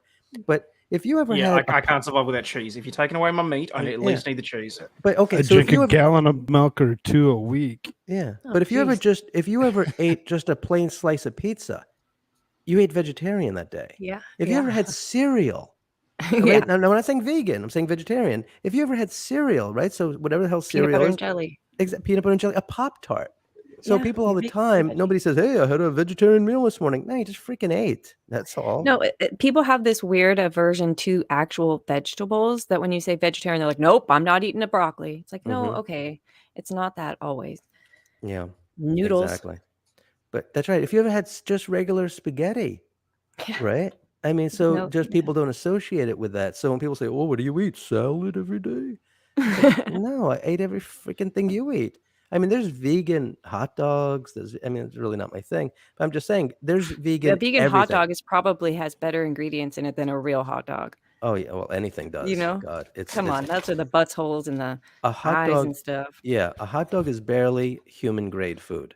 Yuck. Right? It's like I'm with salami Night or Hunter. You bologna. take away my meat, I'm going to be eating you. Yeah. Okay, Yep. creepy. Well, if you ate me, you'd be eating vegan for the day. So Meatless? yeah, at least that's what I tell women in bars when I meet them. Just the bone, huh? Yeah. But anyway, so Oh, anyway, come so on. it's not so difficult. But that Beyond Meat or whatever the hell it's called, Beyond Beef, it's incredibly Burger. popular. It's all over Yeah. the place. I mean, you can't It's go to freaking a, disgusting. you can't go. Well, maybe to you, but a That's lot of my people seem thought. to be enjoying it, and it's a big hit. I thought So about trying it just because you're saying that people say it smells good and stuff. I avoided it because I just assume it tastes like, cardboard or something gross. But if people really no, like people it, love it. I'm kind of curious. I've had It family doesn't members taste that have like had, meat. problems like with their heart. They just have to lose weight. They have to do things, and they don't want to. Yeah. I think who it appeals to. I don't think it's meant to appeal to vegans. It's not, or even vegetarians. I think it's meant to help people make the transition because their doctors say, listen, Yeah. you're consuming all this poison. It's really affecting you, and if you want to live, because I mean, listen, people eating cow, right, or chicken, or whatever the hell people eat these days, 50 years ago, 100 years ago, big difference in eating it today. You're consuming so many poisons that they inject so many steroids into the breasts of chickens they could barely even walk. And it's like, well, what do you think you're eating anymore? You're not Yeah. eating the chicken that your grandmother ate. You're consuming whatever the hell it is they can do to plump this thing up to make it as fat as possible, as quick as possible, Yeah. so they could sell it and make a lot of money. And you're just feeding the machine at this point. Because let me tell And you, that's there isn't. Yeah, Depends Kentucky where you Fried get your Chicken. meat. Kentucky Fried Chicken's not sitting around thinking about your health. right. Then And then that's the best argument, I think, for maybe not cutting it out. It's just like soda pop or something, to have it every once in a while is not bad, but to consume it all of the time, I think that's why Americans are so sick. Yeah. Oh, yeah, without a doubt. Well, if you look at the way the human body has changed, just in my lifetime, and probably in everybody's lifetime here, it's hard to believe. When you look at, I mean, when did it end? Probably early 90s. You look at women and men, actually, women and men going to aerobics in the 80s. Oh, And yeah. these are some sexy looking freaking people. I mean, my God. And something happened. There was maybe it's the high fructose corn syrup, but something just happened to the human body that I had a cousin. I still have a cousin. He's still alive. But when we were kids, he got insulted left and right, up and down, back and right, back and forward. He was a little bit chubby. But I look at pictures of him now, of how he was back then, and Mhm. there was nothing wrong with him. And today, he would be probably being insulted for being too thin, you know? Wow. Yeah.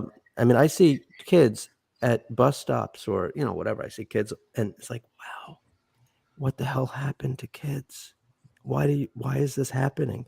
Why do you look like this? And it's become normalized, Oh, It's like yeah. an iceberg. And it's like, okay, if that's what's on the outside, nothing's going right on the inside. Hey, Well, Facebook. they're less active. They're Mhm. not going out as much. The whole world is like, oh, it's bad out there. Keep your kids inside. And I think that's bullshit. but whatever, that's probably for wherever you live. But also like social media, they think that they are being social because they have friends, so they're not doing anything.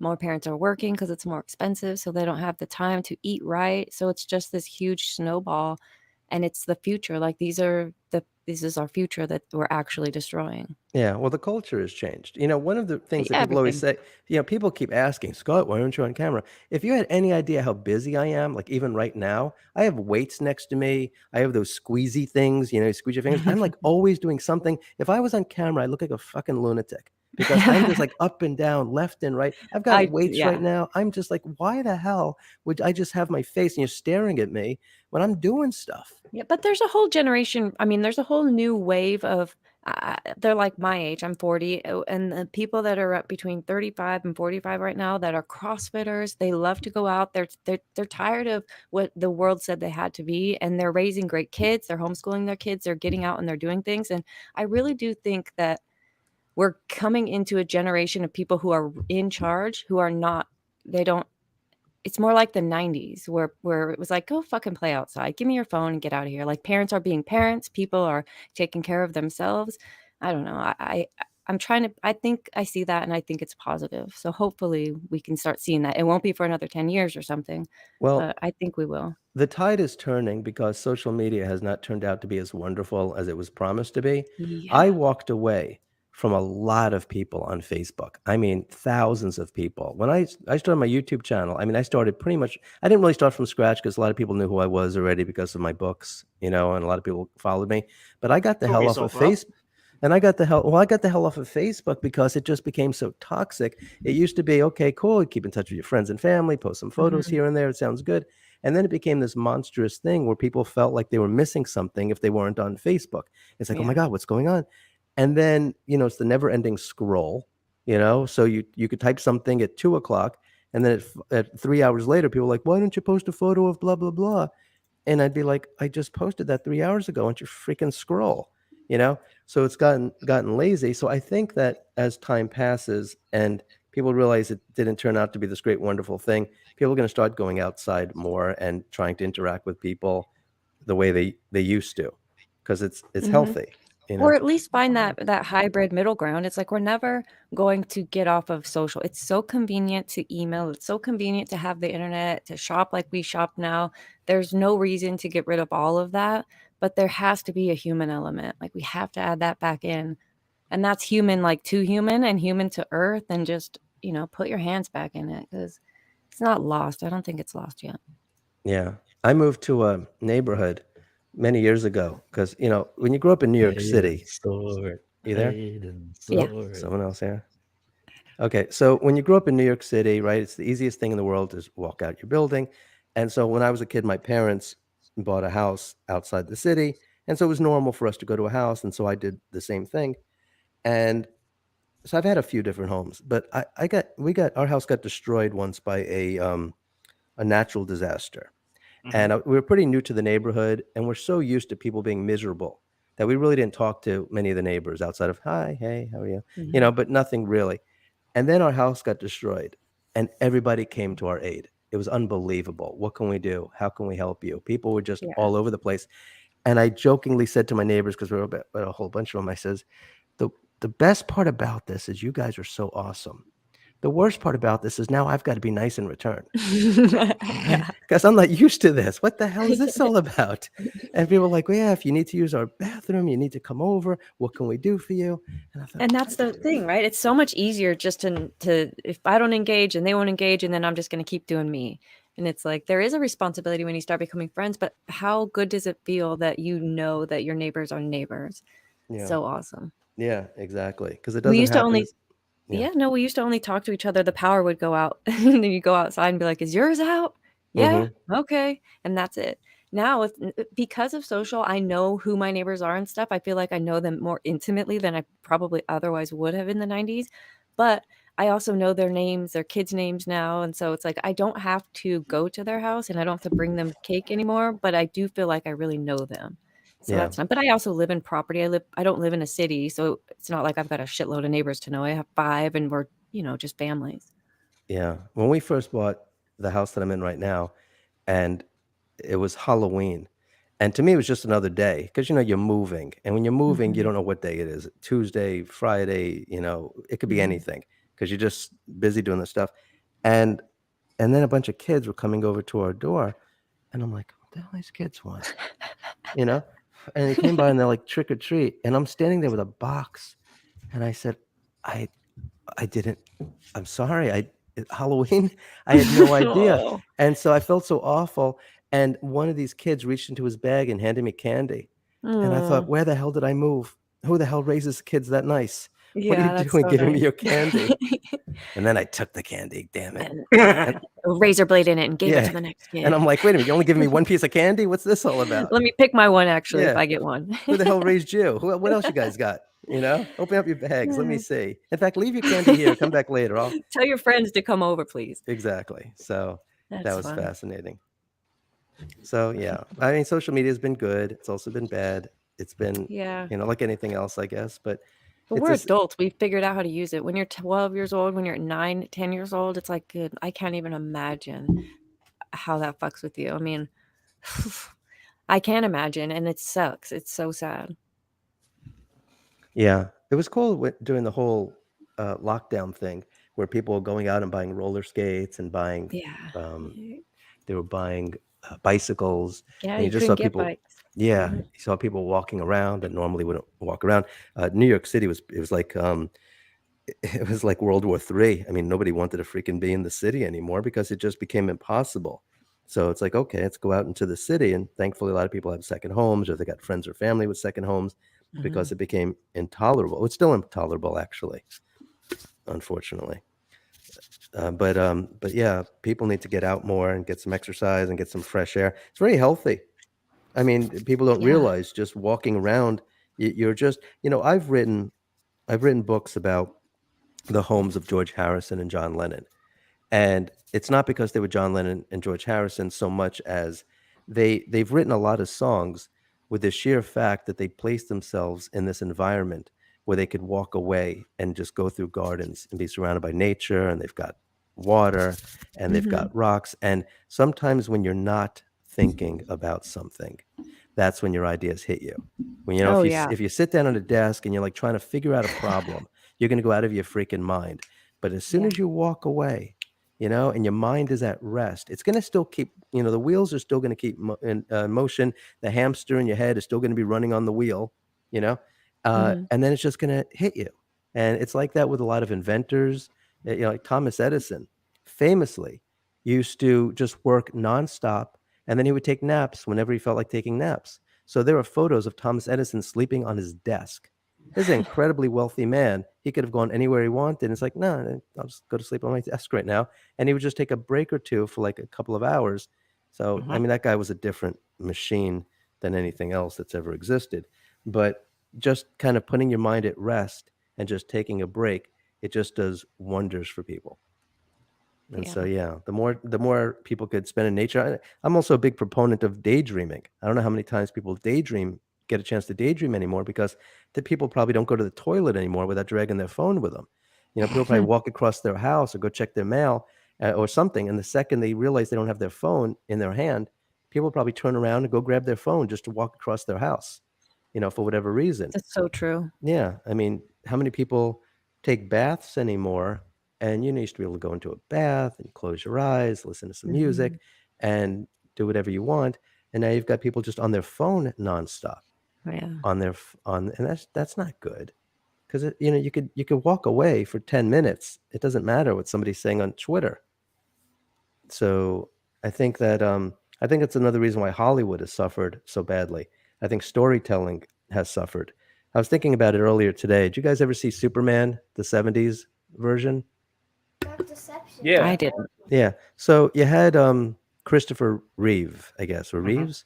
And so, And so, he grows up in this small town, then he moves to the city, wants to become a journalist, and he meets Lois Lane. And he really likes her, right? But it's not that he doesn't have the confidence to interact with her, but he can't be too confident. Otherwise, the day may come where she'll know that he's Superman. And so he plays his character and he falls in love with her. And then Lex Luthor was such a great villain that you almost were on his side. You know, and Gene Hackman was so incredibly likable that you're like, okay, you want to blow up California and you bought all this crappy land in the desert and you'll have the new oceanfront property. Yeah, good idea, actually. You know, good luck, Lex. You know, hopefully Superman doesn't stop you because that's a good plan. But anyway, so you kind of like him. So once upon a time, not that long ago, right, 30, 40 years ago, you had writers that were able to create villains that were actually likable, right? Because the villain is always the hero in their own story anyway, right? Even when you watch James Bond, the villain doesn't know that, hey, I'm the evil villain, right? No, exactly. And if you notice in recent movies, the scary thing is that the villain's stories can be so relatable that they are just throwing in random acts of violence. Like, I mean, have a look at Black Panther, for example. Like, I know it's a Marvel movie, whatever you want to say about it. The simple fact of the matter is, the villain in that basically made that much sense that the writers actually said, okay, we need to throw in a random act of violence of him killing his girlfriend so that he's not so relatable to the viewers, so people can still actually be against him in the story. And it's like, it was like that we've gotten to that point in society is hilarious to me.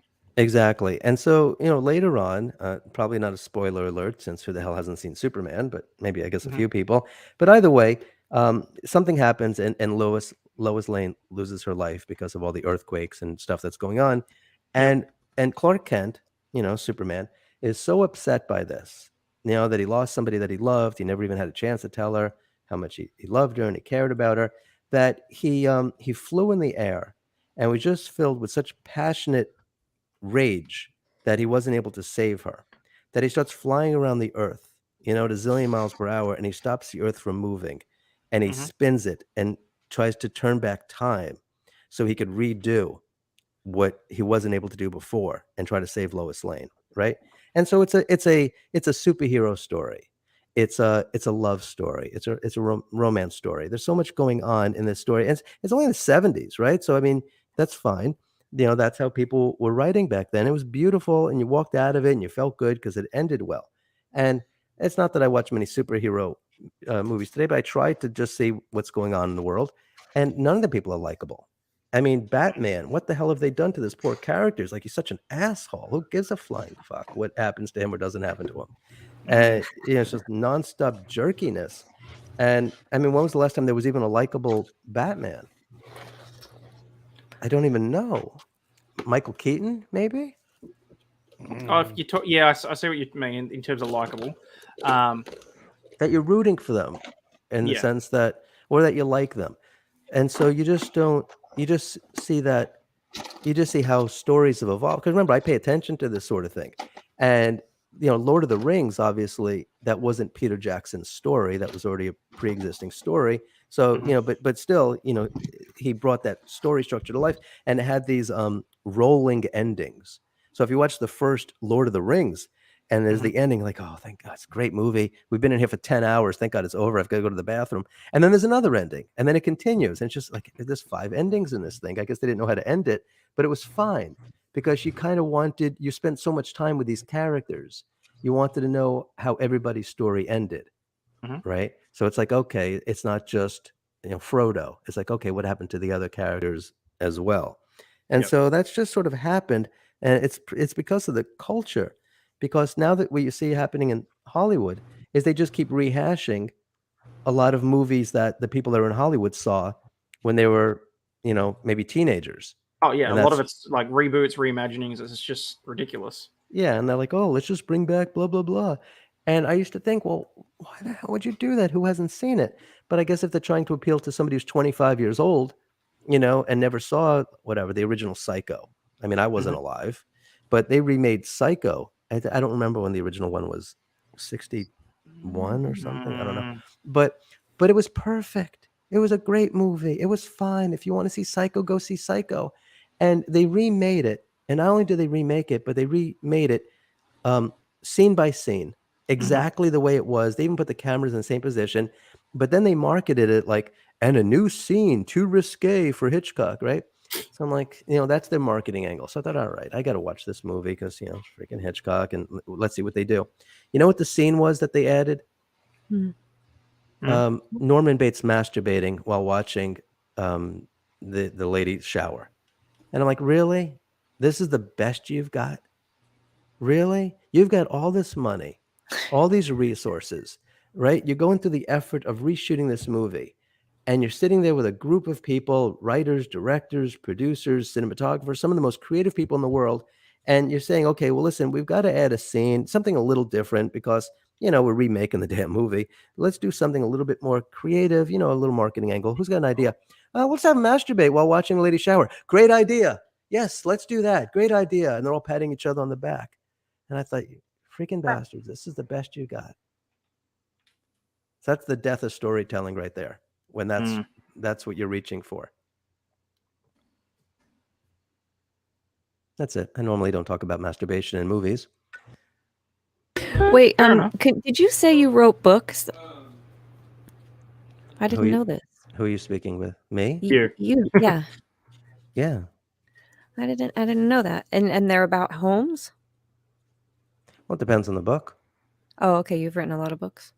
I've been involved in The disappointment in the voice. Whose voice? Mine or hers? Yours. What'd I say?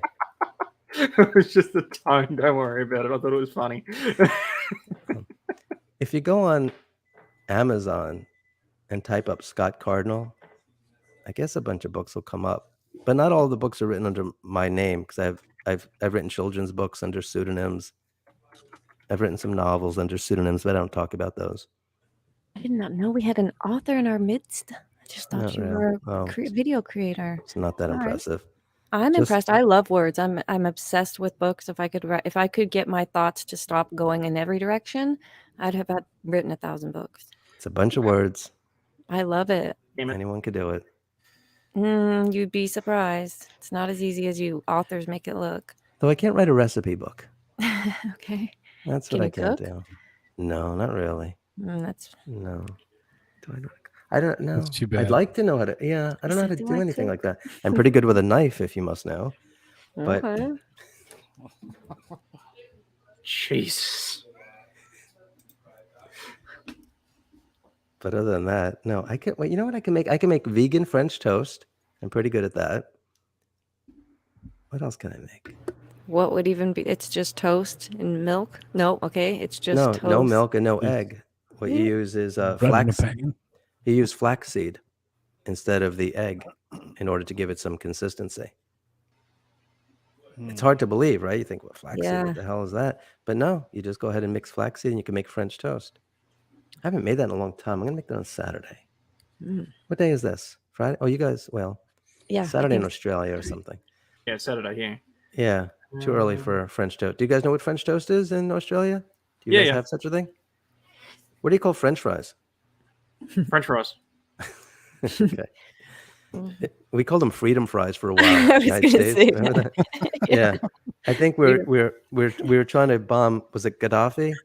And the US Air Force or whoever the hell it was took off from the UK. So UK's fine with it. There's no problem. And then France says, well, you can't fly over our land or whatever, our country, to do that. And so it added quite a number of hours to the flight, I guess, because they had to fly around France. And I think when they finally got to Libya, they accidentally bombed the French embassy.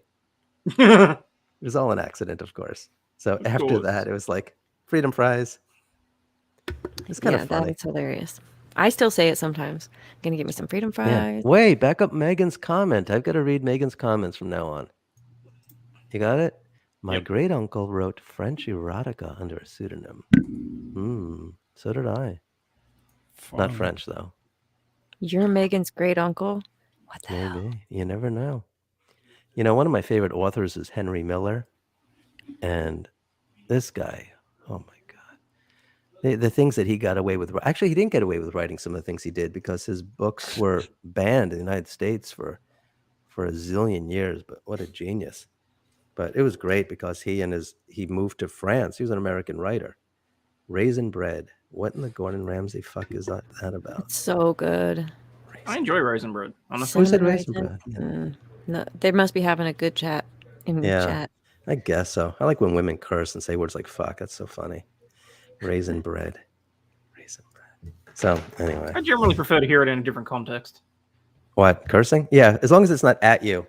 Oh no, I don't mind if it's for at. you. For you is one thing. For and at are two different things. True, very true. Yeah, like a woman using a toaster is one thing. A woman throwing a toaster at you is another. Are you reading the chat, Scott? Only that one comment. Actually, I've not read the comments at all because I'm working and doing stuff. Are you reading chat, Scott? See above about the Grand Hotel. God, I'll never find that. Grand Hotel. So much chat to go back through. Yeah, no. I don't even look at the chat. I can't when I'm doing my show with Rob. I'm pretty sure I put that one up. It just distract you, right? I kind of just forget about it. Because faux leather also outraged. He's fine with harming me, but not the animals, even if I enjoy it. Yeah, of course. I've never hurt an animal. But if you want to scream, fine with me, as long as it's consensual. What was I saying? No, when I kind of forget about the chat, even super chats.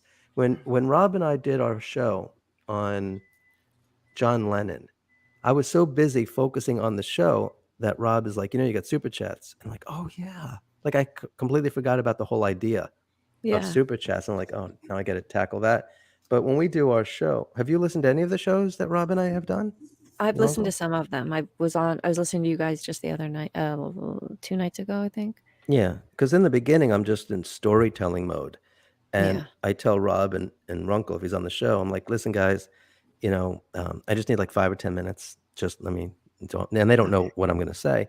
And I didn't realize the other day that I was talking for a half hour. I looked, I'm like, it's 8:30. I'm like, oh, jeez. Because I think I might have been there for that. Because I was like, what's going on? Why is Rob just sitting there like a weirdo? And they're like, he gets to talk eventually. Like, oh, okay. I tell him, I didn't tell him the first few times, but I told him this Wednesday, I said, just so you know, when I stop talking, the last words are everlasting light. So when I say everlasting light, then you can start talking. And then I said everlasting light, and nobody's talking. Like, oh. They forgot the code word. Yeah, I guess so. No, he's just I don't know. I think people seem to enjoy the storytelling. I don't know. It's What very. do you think, chat? I like it. Before I was on this side of YouTube, it was so nice to just be able to put my phone on, put it in the windowsill, and wander around the kitchen, cook, clean, do the dishes, and listen to someone talk to me. Yeah. And especially when it's intriguing and compelling, like these stories, like you were saying, this old history, so fascinating to us because we don't even know the real truth. And that's another layer of the fascination. You're like, what the heck? I did this poem. I've been saying this Lizzie Borden poem it doesn't even make no sense. Yeah. I think what we're trying to do is try to help people envision what happened there through the filter of the time. Because if you look at things as they are today, like even Lizzie Borden changing her dress, how long does it take to change a woman to change her clothes in the late 1800s versus today? And so you think, oh, I could change out of my outfit in 10 minutes, no problem. Yeah, but you weren't wearing what she was wearing. You didn't have the shoes that she was wearing. That it was her time of the month, all that stuff. I never considered it till you guys started talking about it. I was like, ugh. I mean, I might have wanted to go back to the 14th century, but maybe not anymore. I didn't even think about how they handled that. Yeah, and so it's a good idea to try to picture yourself in this sort of environment, what it was like. When I was doing my research on Lizzie Borden, and I was just watching one horrible video after another, and I thought, this is my competition. Everything's about she's a ghost with an axe, which is pretty funny since she never had a freaking axe. So, when you become a ghost, do they say, okay, listen, you're a ghost now. So you got all these weapons that you can choose from to walk around when you're haunting the castles. So we got this, the sword, if you need that. We got these brass knuckles. What do you think? Got the brass knuckles? No, you want something else? Okay. What else we got? We got we got an axe. You want an axe? Right? And Lizzie Borden's like, well, yeah, sure, why not? There's that my old house where I haven't lived in decades because I've lived somewhere else. Yeah, let me go back to my old house that just so happens to be a bed and breakfast, and let me haunt that with an axe. I mean, it's just so stupid. I mean, I understand the people who own the bed and breakfast, want to play it up. Right. I get it. But why wouldn't she haunt the house where she actually wanted to live? Question, do those videos that say that you considered like sort of silly, were they viewed a lot? No. Okay. No. I always wonder how many people are like super fascinated by the stuff that's sort of like, meh, he's just saying that. Yeah. As opposed to like how you do it. I mean, I watched this one video, and it was a guy, and I don't want to make fun of the way other people speak. Nobody has too much control over that, although you do and you don't. But there was this one guy, and he was like, "Hi, everybody. So thank you for coming. So we're going to talk about Lizzie Borden today. And so everybody's heard the poem. So Lizzie Borden had an axe, and then 40 rags. Now raise your hand if you've seen that." I listened to that. That sounds very amazing. Yeah. And so I've said to people, I know that when people talk about my voice, I know that it's an open joke that nobody really likes my voice, and it's just become this thing to like say, "Oh, Scott Cardinal has a good voice." So I get that. I understand. No. So I don't think that that's a joke. But I was saying it's a joke. So believe me, because I've said to people, I said, why do you think people keep saying this? Because it's not funny to me. People keep saying it. And then I was playing that video, and somebody in my house said, "Well, it's because most people sound like that guy." So I thought, oh, that's why I sound good compared to that dude. I'm not sure if that's still a compliment, of course, but either way. But I see a lot of videos like that, and you just wonder, why don't you slow down? Because people are listening to us from all over the world, and not everybody has English as their first language, And so chill out a bit, calm down. It's so hard to chill out. Yeah. At exactly what point did you become that good at drawing? Look, he's drawn Amber Heard. I was going to say.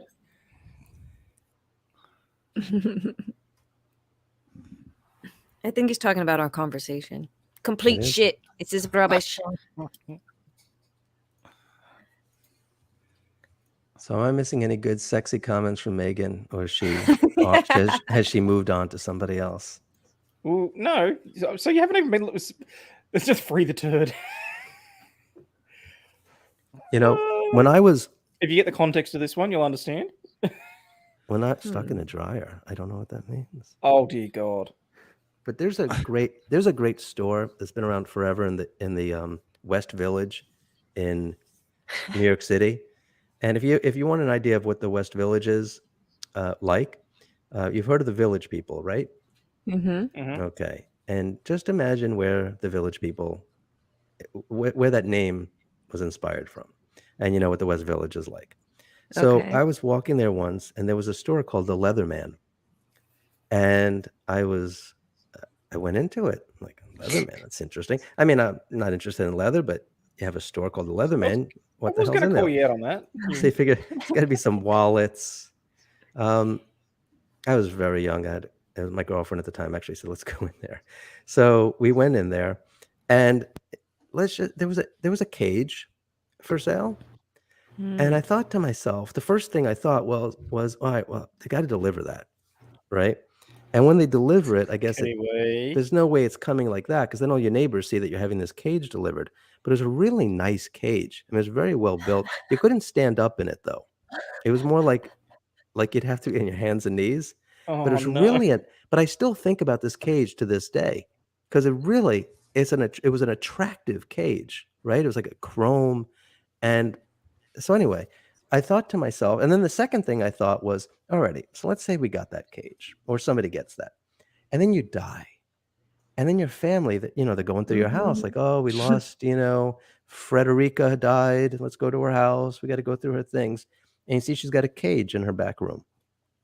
And that's the memory that your family gets to see. Yeah. So everybody needs to have a good friend that they say, "Listen, in the event of my death, go to the house, get rid of the cage before my family arrives." Yeah. And by the way, before my mom shows up, please get rid of the cage.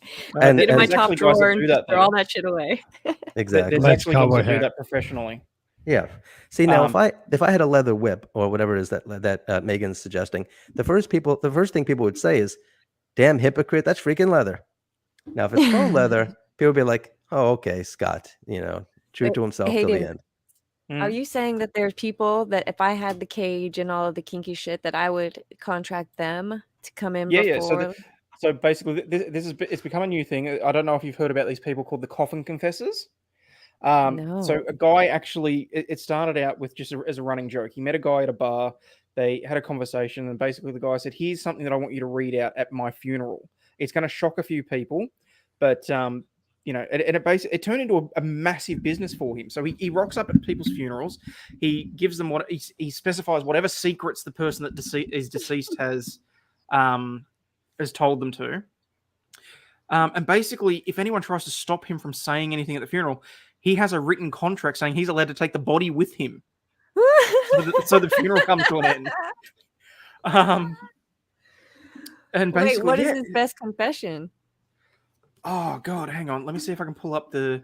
Oh, because they've had him on the radio a few times here, and they've had hang on, coffin confessor. I just want you guys to know, I never liked the meatloaf.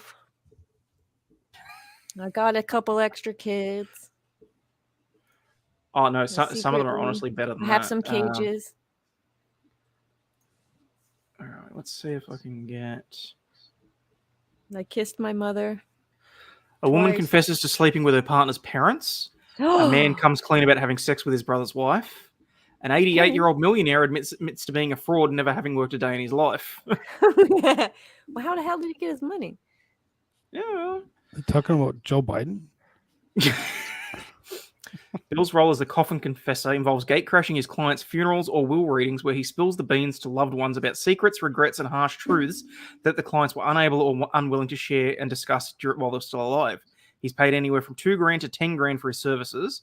As his client lays dead in their coffin, he becomes their advocate and their voice from the grave. It's a real mic drop moment for people that die and they want this service. Oh my gosh. Do you think they're Catholic and they're like, I need to get this confession out before I go upstairs? I think it's probably too late. Like, why would you say I did sex with my husband's parents? That's both of them, like the mom and the dad. Yeah. That's so foul. The first client was a guy named Graham. I got to know him for a short while. He had cancer, was close to death. He said he'd been to plenty of funerals where the eulogies just aren't respectful or the families just don't show. So I suggested that I crash his funeral for him. He took me up on the offer and I did so. He wanted me out to be his best friend. Oh, sorry, no. He wanted me to out his best friend for trying to sleep with his wife while he was on his deathbed. The best mate left pretty quickly. Nice. I like that. I'm with that one. He also asked me to remove 3 people from the congregation he hadn't seen in 30 years. Damn. Don't fucking come to my funeral if you didn't talk to me in life. That's funny. Oh no, honestly, the some of the stories that guy has, he's done a book. His name's William Edgar. Apparently his first audio book is free. Oh no, that's just 'cause that's the Audible ad. Hey, Amazon, sponsor me. I just fucking gave you a plug by accident. Parallax, don't give him any ideas. What did I? Oh god, I'm not Give us all the ideas. But yeah, no. Some of the things that he's got is absolutely fucking hilarious. Like the guy that knew that his wife was a lesbian the entire time, and like, what? I just can't imagine you're sitting there all sad, and then he's like, I knew you were a carpet muncher, and she's like, oh, what are you gonna do? What are you supposed to do? It's not true. I didn't. Oh boy. But apparently there has been a couple of occasions where he has had to leave with the body, which I think is hilarious. So it does look phallic, so Kiwi. What is he rolls it out? Just a little phallic. Yeah. What are you talking about? That's a nuclear facility. It's a nuclear facility. Probably had an explosion. What's that? Eggs and oh Jesus. A hanky. So Hayden's home's below the balls. Hashtag Hayden's home. Hayden at home. I don't get it. Yeah, you're gonna have to draw something else. That's how you guys do the ant symbol. It's upside down. What? I thought it said, "Hey, dang." I thought he was giving you a Chinese location. It's your garden. No, my garden looks nothing like that. You better trim that shit. Oh, fuck you. That actually took me way too long to realize. You're an ass.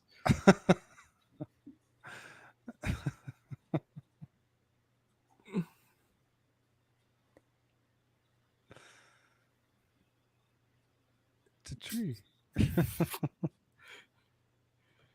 Tree, birds. Birds aren't real.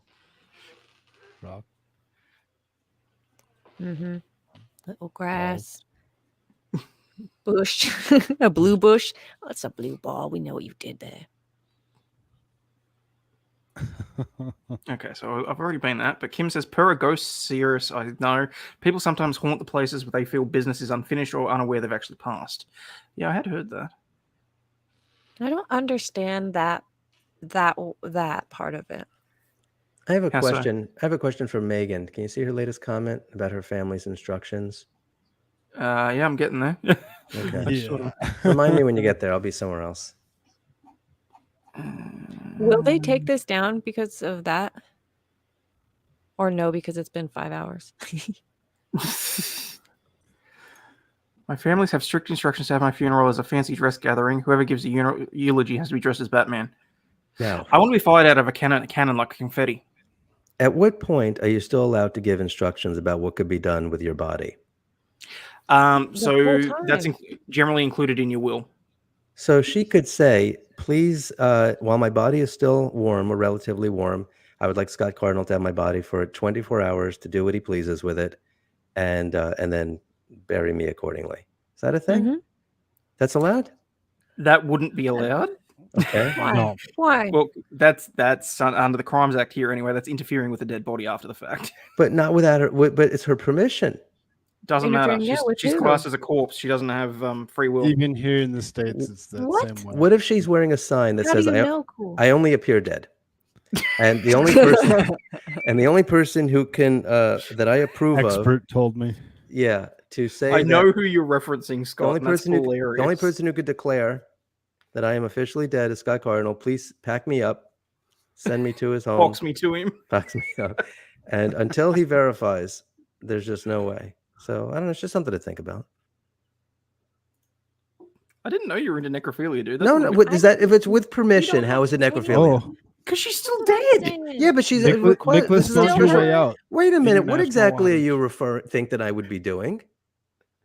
I was thinking, take some photos. They used to take photos of dead bodies. Remember that in the 1800s? They said, well, look, Yeah.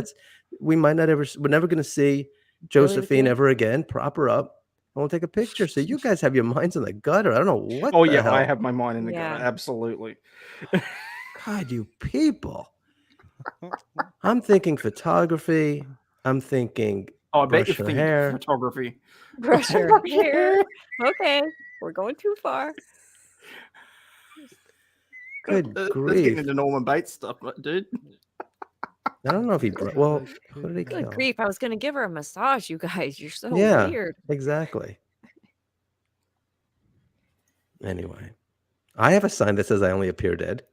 I don't like to think I that keep we it near don't me have all the rights time. after we die. This is When- ridiculous. I haven't been sick in a long time, but I used to wear things that I only appear dead.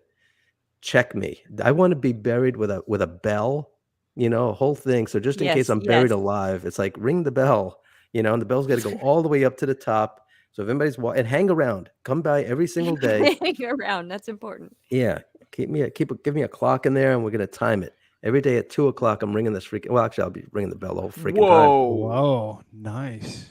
Nice, Kiwi. That's awesome.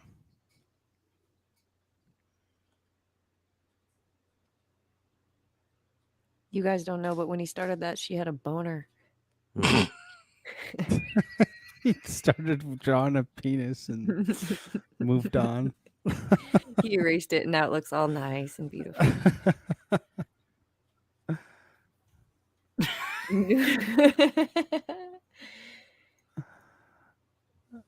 It was joyous. Some of these chats are great.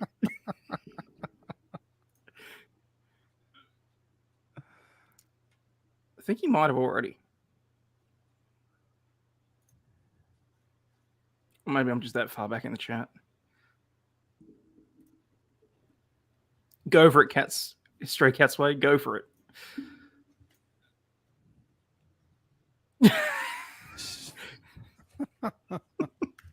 Damn. Apparently. It doesn't matter when you're dead. You don't have any rights, Megan. It doesn't matter what you say when you're alive. It turns out. Oh, so now she's backing out. Mm-hmm. Well, I guess in her defense, this was my idea anyway. Okay, see, there we go. She's back. Well, especially if you believe in ghosts. It's a necrophilia molestation. Yeah. Well, is it still the body if it's the neck up?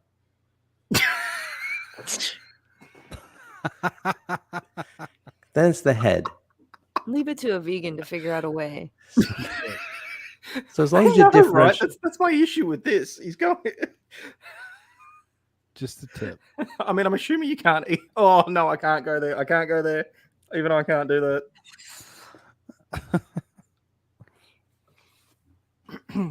Okay, I have a question. If you know a lot about serial killers, what's her name? The new girl, Taylor Shabiznes. She spent a lot of time with the corpse after she was done and doing really, really weird shit. But someone said that she watched a lot of Dahmer stuff and she was kind of obsessed with him. Do you know if he spent a lot of time with his corpses? Like, yeah. Well, he used to eat them afterward. So that's spending time, right? yeah, I guess. Spending time in his stomach. Okay, no, but like, do you know if he like left, like, because he put them parts Yeah. of them Well, in his fridge, he but was then very did he well. like put the body on the couch and like hang out with it, talk to it, like things like that? Yeah, he would have sex with it.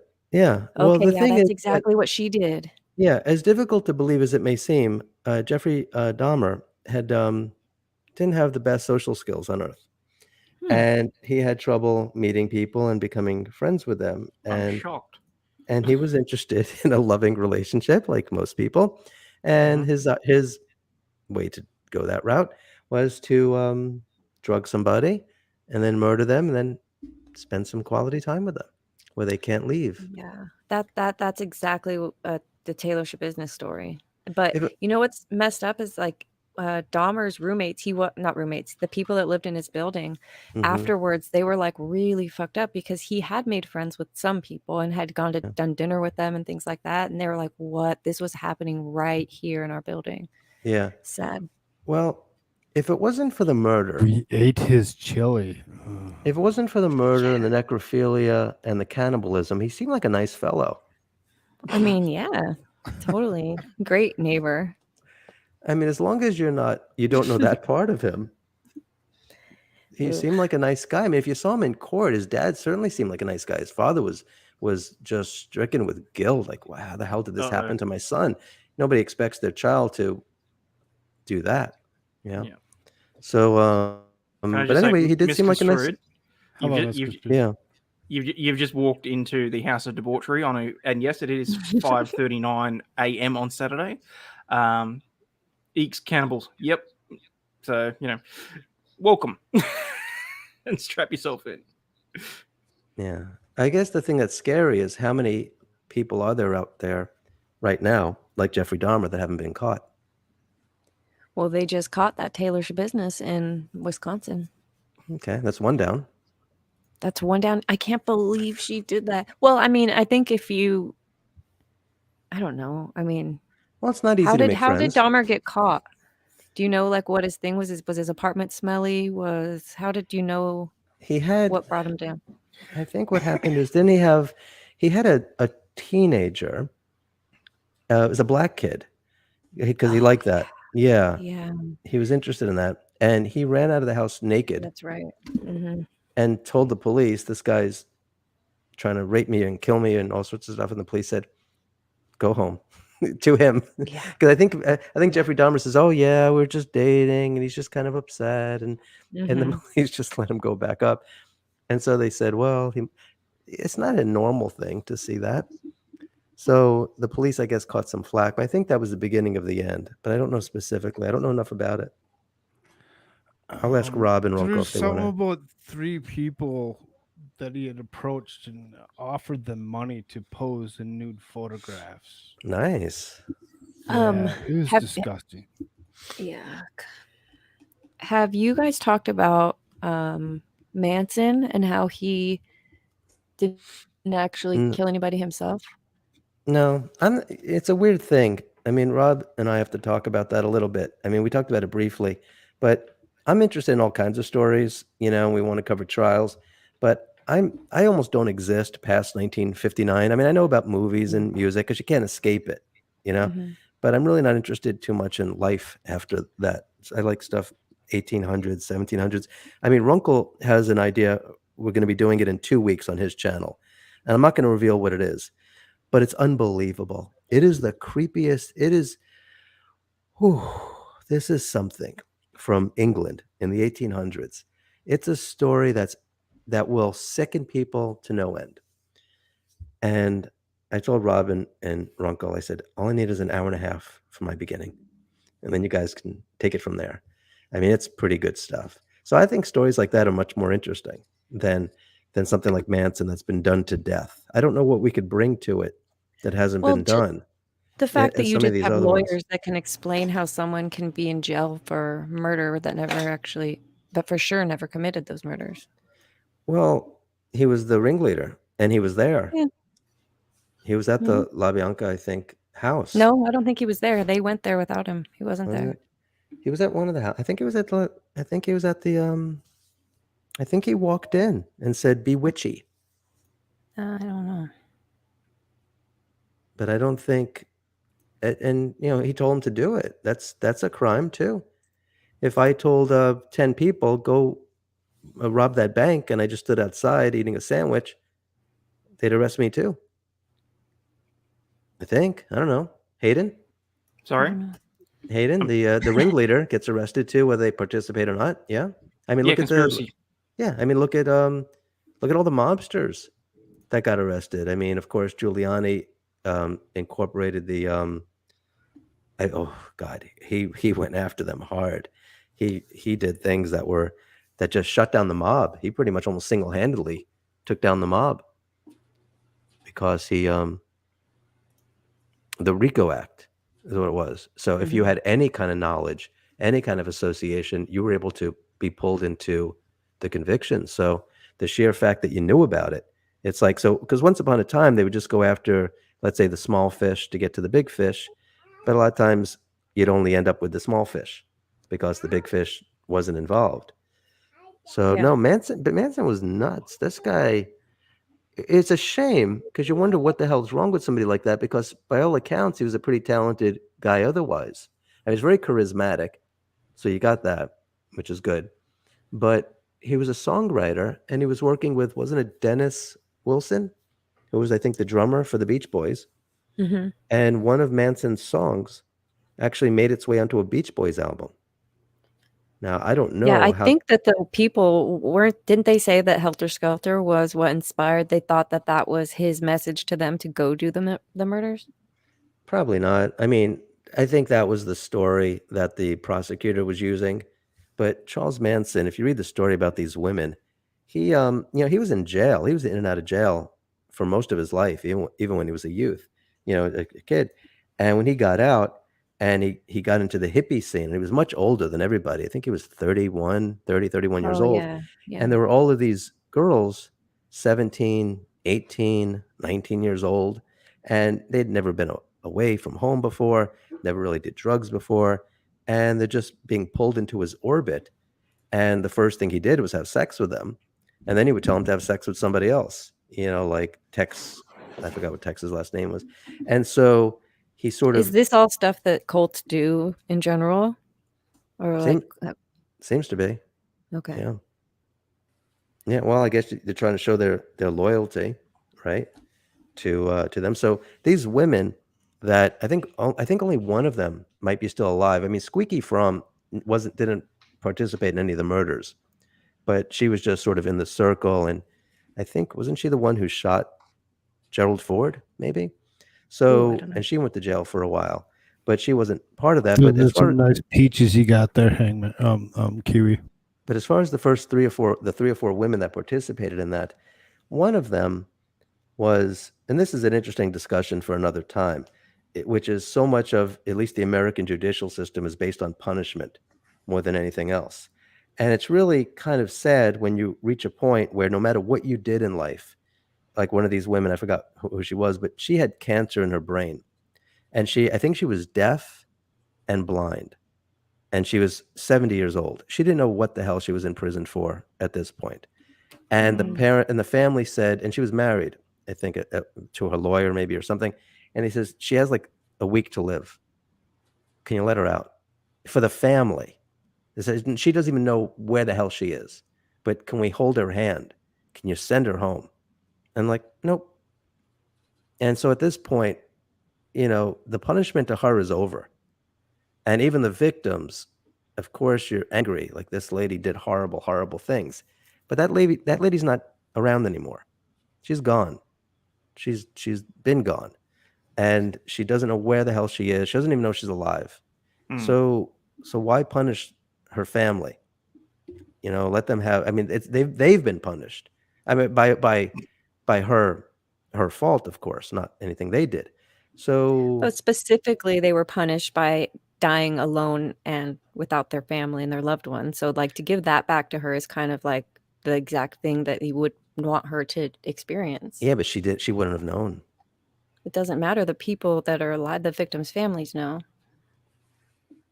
And that's, like, those are the ones that were probably like wanting her to stay in jail. Well, I guess it depends on the person. Well, it's kind of like you said to start this, it takes away from the victim to start saying, well, maybe there's 50 other victims with no name to talk about, because the victims are what ultimately matters. Okay. And the victims. Scott Divinity. Slang for no, I thought a peach was a butt.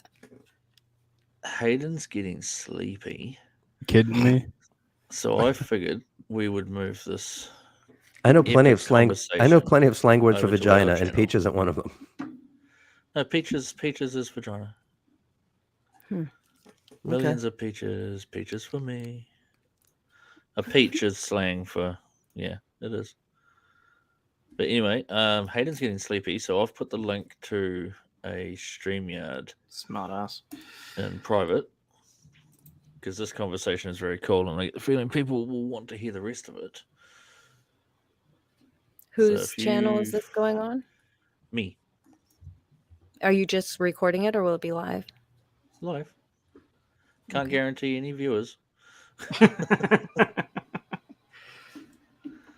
Look, Megan would know. If Megan doesn't know, nobody knows. I'm with you, both of you, Megan. exactly. Me too. Is Kripke still around? Stick your thumb in a peach. You don't stick your thumb in a butt. Yeah, you can stick your thumb in a butt. Who's Cool Frog? Who stole Cool Frog's brain? Kind of strange. All right, Hayden, get some rest, brother. We Good expect night, you to be Hayden. on the sing-along, by the way. Of Yeah, course. we got to make this work first, so we got to give the viewers. And the you got to here watch the Heavenly link to Creatures a for crying out new loud. channel location. Yes, I have a big weekend ahead of me. I've got to. I've got the sing along. I've got to watch V for Vendetta. I've got to watch Oh, Heavenly you joining Creatures. me for singing? If we do the Heavenly Creatures show Good luck. on my channel, then a lot of people will watch it, and then do some kind of follow-up on your channel in order to get some of those viewers as well, because they'll be interested in the subject matter. So, we'll talk about the crime, and we'll talk a bit about the movie, and then you guys could talk a little bit more, follow up with it, because we have so much information that doesn't make sense to just do it on one, because people have questions afterward as well. So anyway, it's something to consider. Yeah, so alrighty. Yeah. I can't find the fucking video to give everyone it. What's that? Oh my god, another shout out, man. Too many mute.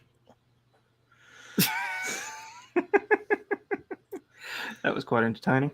Yeah, look, the only reason that I'm going to sign off now, I would otherwise entirely stick around and work out exactly what I need to do to get a follower like Megan. Congratulations, Scott. You've officially got your first stalker. I'm really proud of you. Well, I was thinking, I mean, I'll talk to Megan separately about this, but even if it doesn't have to be dead, I mean, like if you're in a coma and they're like, okay, we're going to unplug her next week. So that's okay. If you give permission, you're a coma, and when you go into the hospital, they got curtains so no one sees what's going on.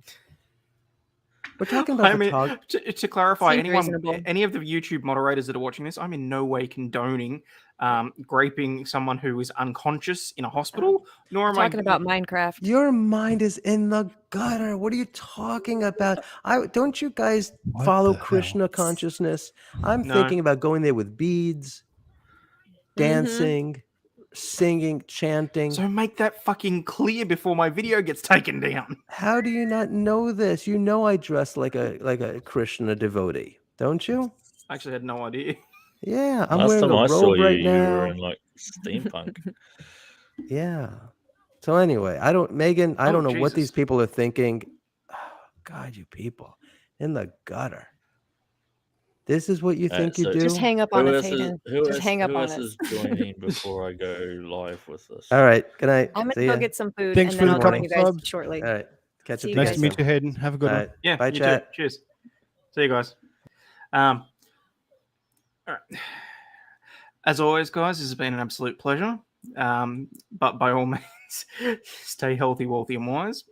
And we'll catch you on the flip side, which, as far as I can tell, will be in a couple of hours. Fuck.